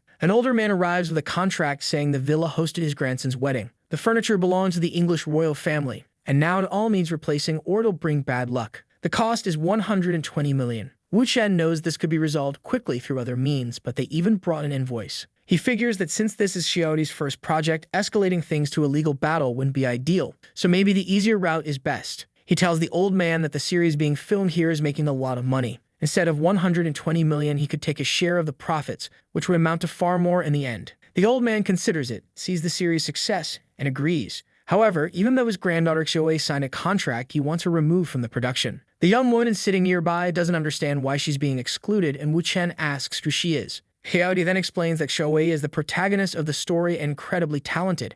Her acting skills are one of the reasons the show has been such a success. Additionally, one of the reasons they had to use Wu Chen's specific house is that Xiaoi can't travel far. Wu Chen starts to sense there's more to the situation but decides not to overthink it for now. He approaches the old man and says fine, the deal is done. At that moment, the old man adds there's one more detail. He also wants his grandson to be included in the series to gain some exposure and have a better future. Man, Wu Chen is savage, thinking this is a drama, not a nature documentary. However, he smiles and says, sure, no problem. The old man, satisfied, waves goodbye and says that now everything's resolved, they should take a photo as a keepsake. Everyone gathers and our boy is there smiling. That same night, while working on his laptop, Wu Chen discovers these people aren't from the Wenzhou family. They're from the Liu family in the capital. Now it makes sense why they have the support of everyone in the villa. But then he notices that one of the men used to work for Ding Rulong, and he wonders if that guy is involved in this once again. At that moment, there's a knock on his door and he sees it's Xiaoi. The girl shows up dressed for action, though to be fair, she might just be in costume for the series. It looks intense, and she says she'd like to act alongside Xiaodi. Wu Chen laughs and asks if she's thinking about running away from this place. She explains she was adopted when she was young by the family of those men and taken in. But now that she's grown, they're trying to force her to marry that horrible chubby guy. She says she'd rather die even if it means paying back double the amount they spent on her. She then makes her request, and now the drama becomes clear. You can already guess the offer. To fix his car, and she's willing to use all the tools. But our boy buttons up his shirt and says she's no mechanic, so it's best she leaves. He turns to her and says to stop calling him sir and just call him Wu Chen. He hands her a glass of water and asks how the filming has been affected since the changes. Wu Chen keeps roasting her. She says that ever since her fiancé joined the cast, a series title changed to the new king of the dynasty. Our boy realizes they've started something entirely different. He asks Mr. Mao why that happened. Mao hands him the papers, saying it was the screenwriter's proposal. He doesn't think it'll be a problem since it avoids ruining the reputation of the original series. Additionally, it's cost-effective. But Wu Chen, looking at this, feels something isn't adding up. The next day, he wakes up, looks out the window, and comments on how exhausting it is to work so much. He notices everyone on set and quickly spots a dust bomb being set up. Man, he doesn't even hear the bomb. He runs out, shouting that the girls are in danger. Meanwhile, the chubby fiancé is boasting about how spicy noodle sauce is his specialty. But just as the sauce is about to hit the pan, everything explodes into chaos. Wu Chen grabs the nearest girl by the waist and runs as everything detonates. However, he realizes it wasn't a perfect rescue, resets the scene, and springs into action again. He rushes into the courtyard, grabs water from the noodles, and says they'll shoot that scene later. The girls, startled, ask what's going on. He explains that the combination of factors on set could cause an accident, proving someone is trying to sabotage the production. He orders them to bring the screenwriter to his office because he has questions. The awkward screenwriter stumbles in, wondering why they want to speak with him. Wu Chen demands answers, asking if he wrote the script alone. The man explains that Mr. Mao requested a script so urgently that he had to hire some old friends from the crew. The pay was good, so it seemed worth it. Wu Chen tells him to calm down and just reveal who sold him the script. Shortly after, Wu Chen discovers that the person who provided the script received a huge sum of money right before. The funds were transferred by one of Ding Rulong's associates, proving the guy is meddling again. Wu Chen heads back to the set and demands to see the head of the family involved. An old man appears, claiming to be in charge, and asks Wu Chen to say what he wants. But Wu Chen states that the man's property was almost reduced to ashes, so he better call someone with real authority or things will get serious. The old man pauses and tells someone to return to the villa because there's a problem. A helicopter approaches, and if you had to bet $1,000,000, what kind of character do you think arrives? Of course, it's a healthy and charming woman, Kinger, the wife of the third master of Lee family. Everyone greets the third lady. She sits down, and the old man explains that Wu Chen claimed there was an issue during filming and her brother nearly died. Lighting a stressed cigarette, she remarks that even after all this time, her brother can't manage simple matters. The man looks like he's about to wet himself, and she orders them to bring over whoever wants to speak with her. Our boy steps up with his laptop and explains that someone is trying to create conflict between him and her family. With a stern look, she asks who he is. Man, our boy doesn't even say his name. He just says he's Rubing's boyfriend and knows she's the third lady of the Lee family, meaning it would be wise to avoid any problems between their families. However, she doesn't seem too concerned and says many people like to cause problems for her family, so she doesn't bother with minor issues. Wu Chen realizes this woman has no direct conflict with Ding Rulong and doesn't want to get involved. He comments about the filming and says that since she's already here, she might as well help manage the villa. She responds that she knows he's doing this to avoid conflict between their families, but fine, she'll stay. A month passes and the Noodle King wraps up filming. Mao thanks our boy, saying everything worked out thanks to him. Wu Chen asks where the third lady is, and Mao replies she's in her room celebrating alone. Wu Chen says he'll call her since they need to take a photo together for the newspaper tomorrow. However, as he walks down the hallway, he hears Xiaoyi's voice shouting for someone to stop. In front of a door, she keeps yelling. Wu Chen kicks it open and asks if the drunk fool has lost his mind. Of course, it's the Noodle King himself, who takes a flying kick to the face and is sent flying across the room. Xiaoyi is on the bed crying, and suddenly an alarm sounds. Carrying her, Wu Chen remarks that security in this place is terrible. As he rushes through the halls, everyone starts shouting that there's a fire. Part of the building is ablaze, and it's right in the third lady's room. He tells a staff member to take Xiaoyi outside and hands the tied-up man to one of the security guards. Wu Chen then sprints to the room, wondering where the third lady is. Inside, Kainer is lying next to the bed, holding a small candle. Immediately, Wu Chen sees the situation. She's both the perpetrator and the victim. He pulls the candle from her hand, and she immediately begs him to give it back. Seeing him, she mutters under her breath, "It's you." Yeah, she's unhinged. Before she can do anything, he knocks her out with a swift Aikido move and apologizes. It seems the third lady is unwell, and he plans to help her recover later. Half an hour passes, and she wakes up asking where she is. Our boy pulls up a chair, sits down, and says it seems someone is targeting her now. At first, I thought she had been drunk and accidentally set her room on fire, but apparently, Wu Chen already knows there's more to this. She asked about her condition and what happened. He replies that he would never take advantage of anyone and just saved her from a burning room. Kinder says there aren't many people bold enough to try to kill her in broad daylight. She suspects the Ding family is just watching from the sidelines, so it must be the second lady's doing. Wu Chen responds that now that they're working together, the accidents will stop. So what does she plan to do? The woman, clearly done with everything, asks for another cigarette. He lights it for her, and she says that since they now share the same goals, they'll have to work together. Wu Chen agrees and suggests they start causing some trouble in Green Coast City. Apparently, that's a code name for the Lee family, the chubby guy and the old man's family. He shows her his phone, revealing that this family is working with Ding Rulong. When she sees the evidence, she moves closer, asking what she needs to do. She tells him to notify the Lee family that they need to back out of this project. That's the only way to avoid the humiliation they're about to face. The rest, Wu Chen says, he'll handle. She agrees and says she'll wait for the response. Our boy says it's a deal, but that her troublesome brother shouldn't cause any more problems with the staff. She says it's fine as long as everything is cleared up. Outside, Wu Chen calls Lee Rubing's father, asking for the contact information of an old friend. Her father agrees without asking questions. Now motivated, Wu Chen mutters that if Ding Rulong wants to play games, then he'll play. Shortly after, he instructs Sugati to bring the production crew to Modu City. He also tells Xiaoyi to focus on learning etiquette and the formalities of ancient eras. If everything works out, they'll have a new film to shoot soon. She thanks him and tells him not to worry. He replies that her role is the most important. She needs to become an excellent director and producer while mastering the industry. The scene shifts to the next day in an office in Pinzhou. Wu Chen tells Secretary Zhang that the tea was sent by Lear Rubing's father himself. Secretary Zhang thanks him and mentions that he and the old man are acquaintances, so if Wu Chen needs anything, he should just ask. Wu Chen explains that there are some construction projects in a part of the city that are doomed to fail if nothing is done. The secretary seems intrigued, and Wu Chen hands him the information. He adds that since the construction hasn't started yet, no one has been scammed. But if the sales begin, that area will turn into a ghost town. Of course, Wu Chen knows how to ensure this doesn't happen, but he needs a little favor. The secretary immediately asks what the favor is. Wu Chen says he needs him to expose the names of all the project developers publicly. Zhang says that's easy. He'll handle it however Wu Chen wants. Half a day later, an employee informs Ding Rulong that a bunch of reporters has suddenly appeared at the construction sites.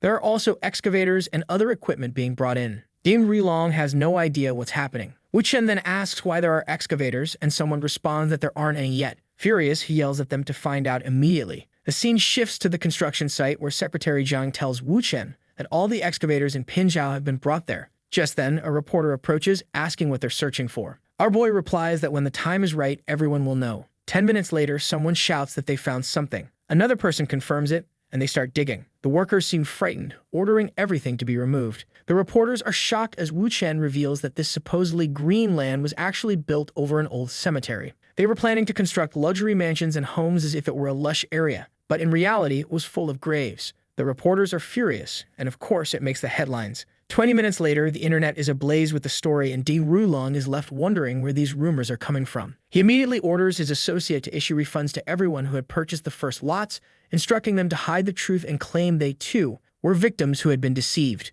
Shortly after, Secretary Zhang thanks Wu Chen, saying he acted incredibly quickly. Wu Chen responds that the sooner, the better. The secretary, curious, asks how Wu Chen knew about this, considering he doesn't even live in the city. Wu Chen explains that this area was the site of a Qin Dynasty war where millions died. The bodies remained, making it a famous cemetery for a long time. He learned about it during one of his many lives when he decided to study the dynasties and uncovered these details. The secretary nods, understanding the issue, and asks how they plan to rebuild and utilize the area. Wu Chen suggests demolishing the garden and building a mountain temple to purify the spirits, and using the region as a filming set. Meanwhile, 2 members of the Liu family thank Kinger for warning them. She responds that they're family, so they should help each other. However, the second mistress is furious with her, muttering that she'll deal with her soon enough. Kinger knows that while she solved the Liu family's problem, she's now become a target. Her relationship with Wu Chen can't end like this. Wu Chen finishes his conversation with Secretary Zhang and immediately receives a message from Kinger saying she needs to talk and continue their work together. Our boy already senses something interesting is about to happen. He asks when, and she says in 2 days.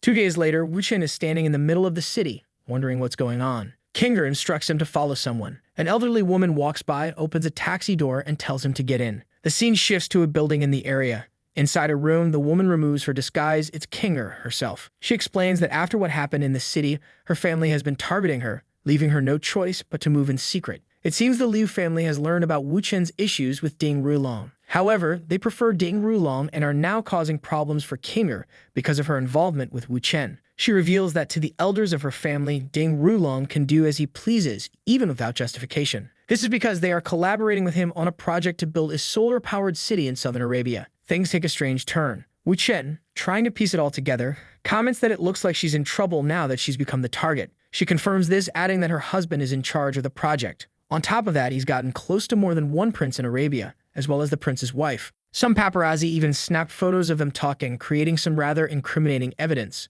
Wu Chen, just as confused as we are, tries to make sense of the story. Kinger explains that the Ding family is using this evidence to pressure her husband into reducing his shares in the project from 30% to 10%. Wu Chen asks if she wants him to make those photos disappear. She replies that her husband isn't capable of solving this problem, nor is she. That's why she wants to work with Wu Chen to ensure the shares remain at 30%. Our boy smirks and says that since it's a negotiation, he has his own conditions. He proposes a deal for world domination. The Liu family is one of the most influential in the entertainment industry. He wants her to ensure his series gets primetime commercial spots. Additionally, she must promote Rubing's company and Peng Wei's business. Everyone gets some exposure. Lighting another long-term HCK cigarette, she remarks that Wu Chen has a big appetite, but for her family, this is easy. He lays out a grand strategy explaining that the Ding family must be excluded from the negotiations entirely. If Ding Rulong profits from this Arabian project, he'll gain significant influence, and Wu Chen can't allow that. She hesitates, saying it will be difficult to remove Ding Rulong since he's a key collaborator. Wu Chen clarifies that he never said she needed to do it.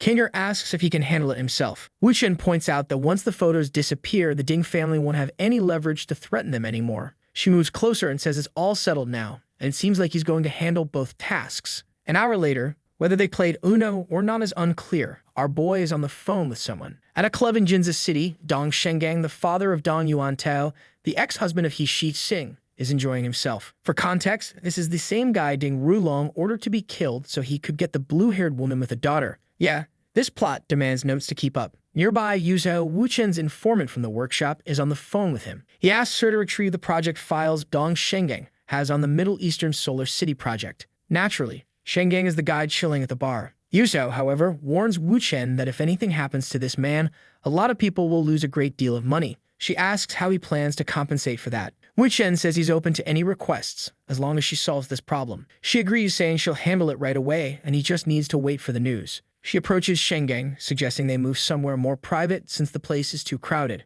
Our boy really knows how to utilize resources, whether it's women, their fathers, or enemies' weaknesses. A true genius of heavy machinery management. The scene shifts to Shenggang making advances on poor Yuzhou, who complains that he should at least take a shower first. As soon as he steps out, the hacker whips out her laptop and starts copying all the files. 3 minutes later, he returns. She assures him there's no rush and pours him a glass of fine wine. An hour later, Shenggang is completely knocked out. She sends a photo to Wu Chen, letting him know she worked hard and he should come get the files. With this, Wu Chen successfully removes the Dong family from the project. The remaining problem is acquiring the incriminating photos of Kinger's husband. A day passes and Rubing is furious as Wu Chen finally returns. She scolds him for staying in Hong Kong for so long without calling to explain. He moves in closer, but she tells him it won't work. She's not forgiving him this time. One kiss and 3 minutes later, she demands he explain everything. Wu Chen details the situation with Ding Rulong and the construction project. Immediately, Rubing perks up, saying that if he made Ding Rulong lose a ton of money, then he's forgiven.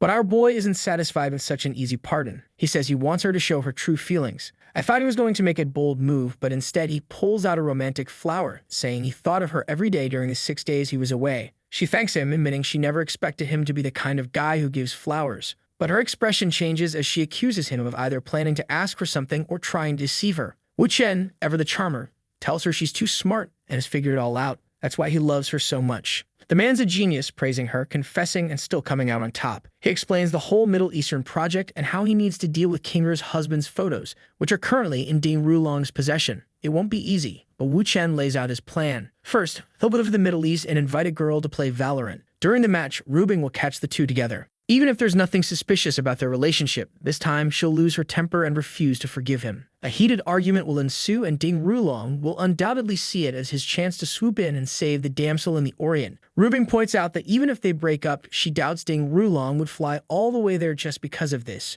There'd need to be more at stake. Wu Chen counters, saying she doesn't understand Ding Rulong. The moment she's single, he'll come running. That's why she needs to ignore him as much as possible. The less Ding Rulong knows about her, the more desperate he'll get. Rubing, already overworked, agrees to the plan since it doesn't require much from her. However, she insists Wu Chen give her extra attention afterward. Our boy slyly says that's difficult since she's been on his mind every day for the past month. The next day, Ding Rulong slams his desk, demanding to know if it's true that Rubing broke up with that idiot. He celebrates, declaring that his long-awaited opportunity has arrived and it's time to rescue the damsel in the Orient. Half a day later, he's already chasing her down, flowers in hand. Even Wu Chen chuckles, saying Ding Rulong is faster than he expected. Wu Chen has hacked the city's systems, giving him access to surveillance across Arabia. As soon as Rubing ignores Ding Rulong, he sulks back to his hotel, the Ding family's base of operations in the Middle East. At 8:29 a.m. the next morning, Wu Chen is ready. It's almost time to set his plan into motion. Inside the hotel, staff rush to inform the manager that the entire sewage system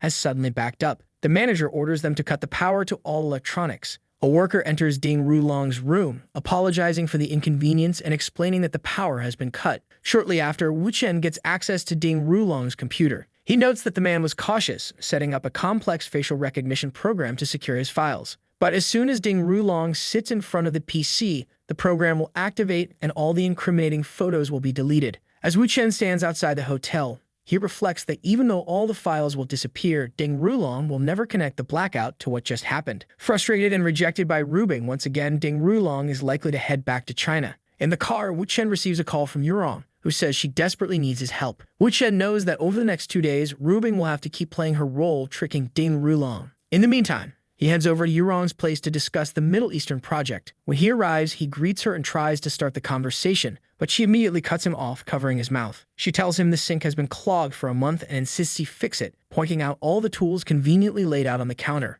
Wu Chen hesitates, saying it's still early and that this might take too long so they could handle it later. But Yurong doesn't give him a choice, pushing him toward the sink and ordering him to get started. A short while later, the sink is back in working order and the water flows freely. She compliments him, saying he's truly amazing. He thanks her, and about half an hour later, she returns, saying they can finally sit down and talk. Walking through the house with him, she shows off some clothes she had custom-made for a company and asks him to try something on. Dressed like a European beggar, he jokingly asks if he looks good. Before she can mention more things around the house that need fixing, Wu Chen interrupts, saying it's time to discuss business. He then explains the entire Middle Eastern project and the situation with the Dong family. Yurong nods, saying she understands, but points out that her family specializes in apparel, so they can't operate like the Dong family. She also mentions that she's already spending half her resources to corner Ding Rulong. Wu Chen reassures her, explaining that his company is launching some projects they'll be part of. Additionally, he suggests she expand her business into the Middle East and even establish a jewelry brand with Qingyin,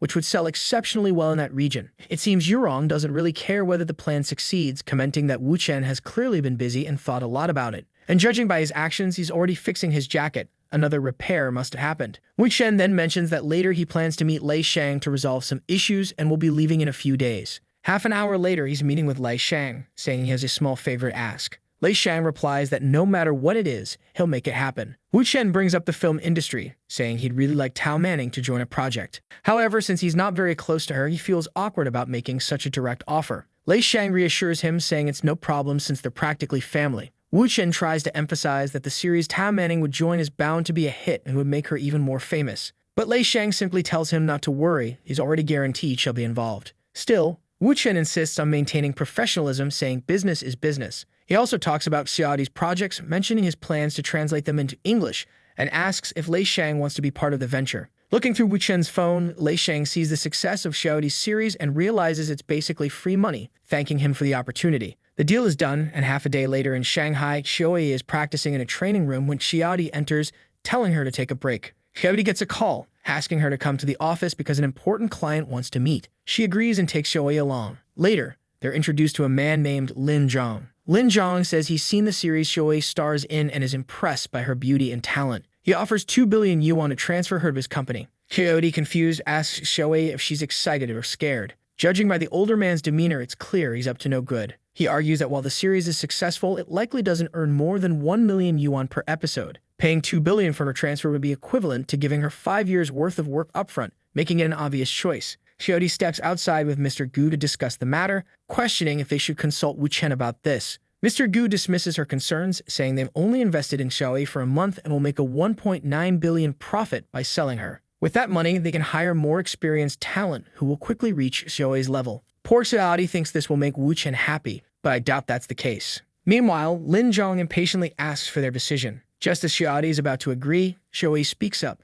accusing Lin Zhang of not caring about her development and only being interested in her body. She declares that since she was hired by Wu Chen, she's his woman and will only lead if he approves. Everyone is stunned, wondering when this crazy girl became Wu Chen's woman. Even Xiaodi is taken aback, having had no idea about this. Lin Zhang quickly runs off, saying he'll call Mr. Wu to confirm. Wu Chen answers the call and someone asks if Xiaodi is his woman. He pauses, knowing that she's critical to his long-term plans, and asks them to keep the negotiation open for now, as he'll be in Shanghai tomorrow. After hanging up, Wu Chen reflects on how challenging it will be to deal with a wealthy man trying to buy Xiaodi. The next day at Xiaodi's company dormitories, Wu Chen asks if she's finished packing and if she wants to join him at the meeting with Lin Zhang. Xiaodi apologizes for what happened the previous day, explaining that she had no choice. All she wanted was to make a little money from the company and live a relatively simple life, but it seemed impossible. She pulls her usual dramatic move, essentially daring Wu Chen by saying he can do whatever he wants. Wu Chen laughs and asks if she thinks she has to be his woman to continue acting, or if she believes that, like with her previous family, she'll be prevented from acting again. She replies that she doesn't want to stay with them because Wu Chen is 10 times better. She confesses she's admired him since the day they met and is willing to follow this path because of him. However, Wu Chen points out that her admiration is platonic. He notes that when she looks at him, there's no romantic or physical attraction. Xiaowei insists that despite this, she still wants to stay at the company. She's terrified of losing her chance to act and swears that if Wu Chen lets her stay, she'll work 5 or 10 times harder than everyone else. When he asks why she's so determined, she says her ultimate goal is to surpass Tao Manning. This catches Wu Chen off guard. He starts reflecting on how he struggles to deal with women who are both strong and beautiful. It's clear she's asking for a new identity, but Wu Chen knows it's risky, especially if she ends up ruining the new film. Handing her back the towel, he says that if she truly wants to pursue her dreams, they'll talk again after the film results come in. It's a subtle way of saying she can stay in the company for now, at least until the project is completed. But Choi, ever relentless, quips that if she's going to pretend to be his woman, she'll need to be more convincing. Wu Chen resigns himself, realizing it's pointless to resist,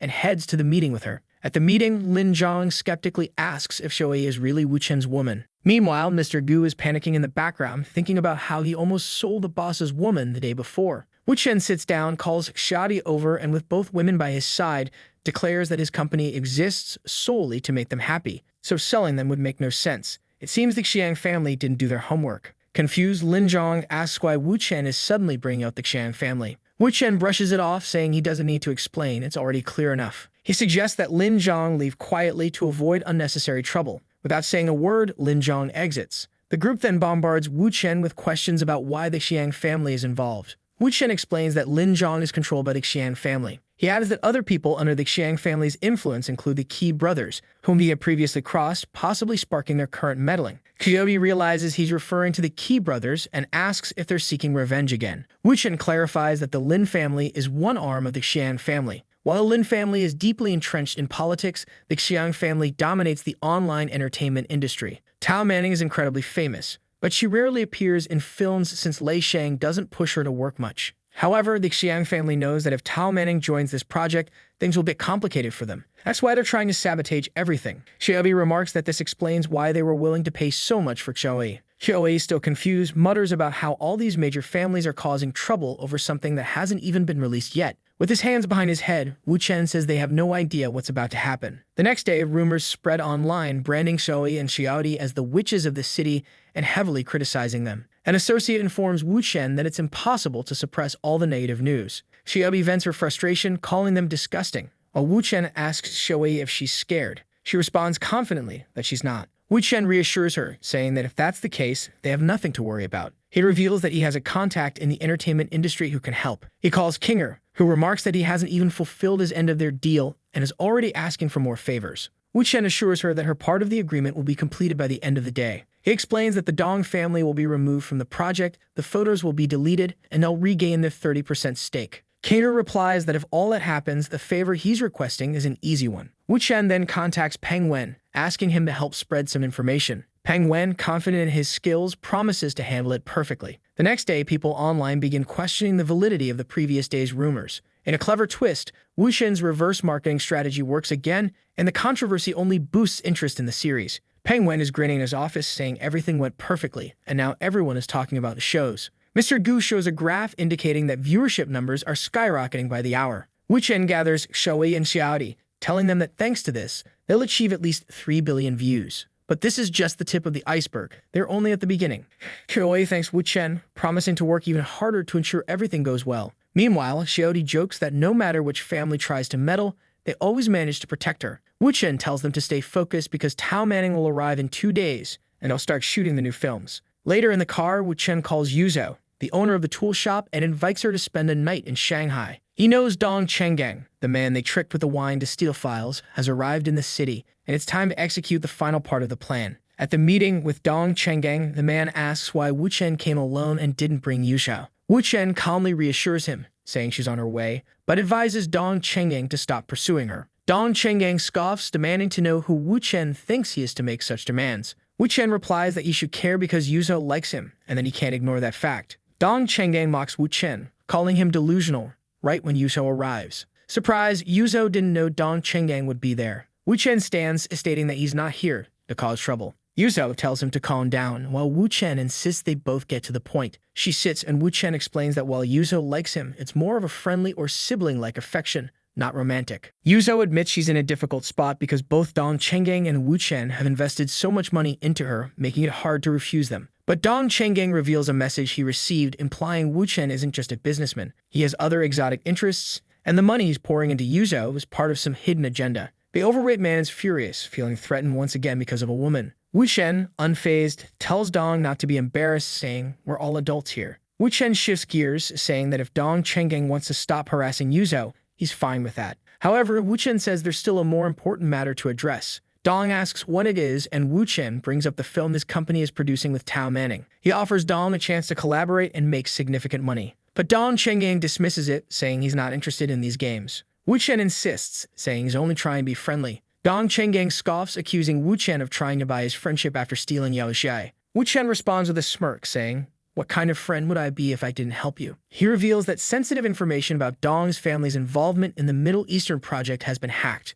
If those details are leaked, the 4 major families involved will likely expel Dong's family from the project. Still skeptical, Dong Chenggang questions why someone he barely knows is offering him money and help. Wu Chen replies with a cryptic line, "A wise man doesn't share his secrets, but your information is spreading in hacker circles." He mentions that he has a program to protect files, ensuring no further hacks can occur. Intrigued, Dong sits down and asks if Wu Chen is using this entire situation as an excuse to sell him a program. Wu Chen says Dong needs to be more cautious or situations like this will keep happening. Dong sarcastically comments that Wu Chen is probably planning to use Tao Manning's film to market the program as well. Wu Chen admits it's one way to look at it, but insists he's just offering friendship. Reluctantly, Dong raises his glass, saying Wu Chen talks in circles, but that the deal is good enough to accept. From that moment, Dong Chenggang considers Wu Chen a friend. 3 hours later, after sending Dong Chenggang on his way, Yuso praises Wu Chen for dealing with him so cleverly. However, she points out that Dong has no idea it was Wu Chen who leaked the information in the first place, a true betrayal. Wu Chen asks her to hand over the files he needs to proceed with his plan. She reminds him of his earlier promise to do whatever she wanted in exchange for the files.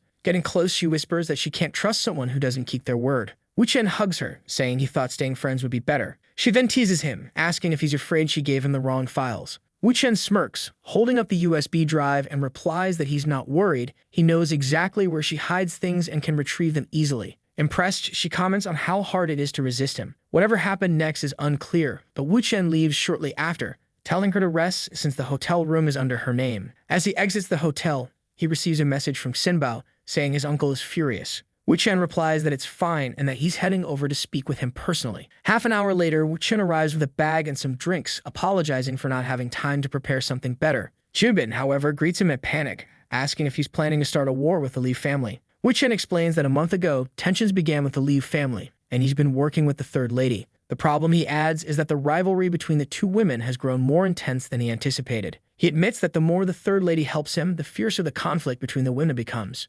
Jimin warns Wu Chen that going against the Li family is madness, reminding him that everyone who opposed them over the last 20 years has been destroyed. Wu Chen calmly begins explaining the situation surrounding the Middle Eastern project. Wu Chen continues explaining the situation with the photos of Kinra's husband, emphasizing that the Ding Rulong family won't sit back and allow anyone to hold 30% of the shares. That's why, Wu Chen explains, they need to exploit the rivalry between the two ladies and Ding Rulong's involvement. The elder agrees, saying that since the Tang family won't get directly involved, Wu Chen should feel free to ask for their help whenever needed. Wu Chen smiles and says he'll take them up on that offer, making a slightly larger request. He needs assistance from a construction company capable of building bridges, ports, and tunnels. Surprisingly, the elder agrees without hesitation, raising his glass in a toast. Meanwhile, at Rubing's house, Yi Xing wakes up looking refreshed. She heads to the kitchen and finds Wu Chen there. He asks if she's been doing well, considering that Ding Rulong has been hunting her again. She sighs, saying no, not when she and her daughter haven't even left the house. Wu Chen reassures her, handing her a prepared breakfast and telling her to take care of herself. Flustered, she blushes, thinking it's the first time a man has ever made her breakfast. She plants a small kiss on his cheek, thanking Mr. Wu. Rubin clears her throat from nearby, sarcastically commenting that she didn't know her husband had already arrived. Wu Chen chuckles, telling her not to get jealous because she already knows how things work. Outside, Rubin remarks that now that Ding Rulong has given up, life is returning to normal. She mentions they need to visit King Ying soon, and Wu Chen agrees. However, King Ying suddenly appears at the house, excitedly exclaiming that Wu Chen has finally returned. Even Wu Chen looks surprised, not knowing she had been living there. She explains that living far from him felt like being centuries apart, so she decided to move in before wrapping up her current matters. He pulls her into a hug, calling her silly. She tears up, saying she missed him so much and asking him not to ignore her for so long again. Wu Chen reassures her, but then Qian appears, chiming in that he should apologize because King Ying lost 6 kilograms out of worry. He pats Qian on the head, admitting he missed them all during his month-long absence for filming and travel. With everyone gathered, Wu Chen takes the opportunity to discuss his plans. He talks about Xiaodi's projects, the clothing brand King Ying will co-create with Ms. Wu, and the ongoing developments involving the families. Rubing doesn't seem thrilled, pointing out that she's already helping Yurong make money, and now Wu Chen wants King Ying to support that woman as well. Wu Chen explains that everything is for King Ying to help her break into the international market, but King Ying only cares if it means they'll see each other more often. He assures her it does, and she agrees immediately. Rubing, frustrated, tells her to stop being so gullible. At that moment, Wu Chen wraps his arms around both of them, saying he's been working tirelessly to prepare this gift for them. The highlight, he adds, is that all of this will lead to the collapse of Ding Rulong's family, something Rubing has always wanted. Rubing hesitates, torn about accepting the plan, but Qian reassures her, saying that as long as they can continue living as a family, it's all fine. It's then that Rubing starts to realize something. This family is a bit peculiar. Wu Chen leans in and whispers, "Doesn't our family deserve a like on this video that helps Mamoru make more juicy content for his viewers? Activate the cheeky little bell." And I'm out.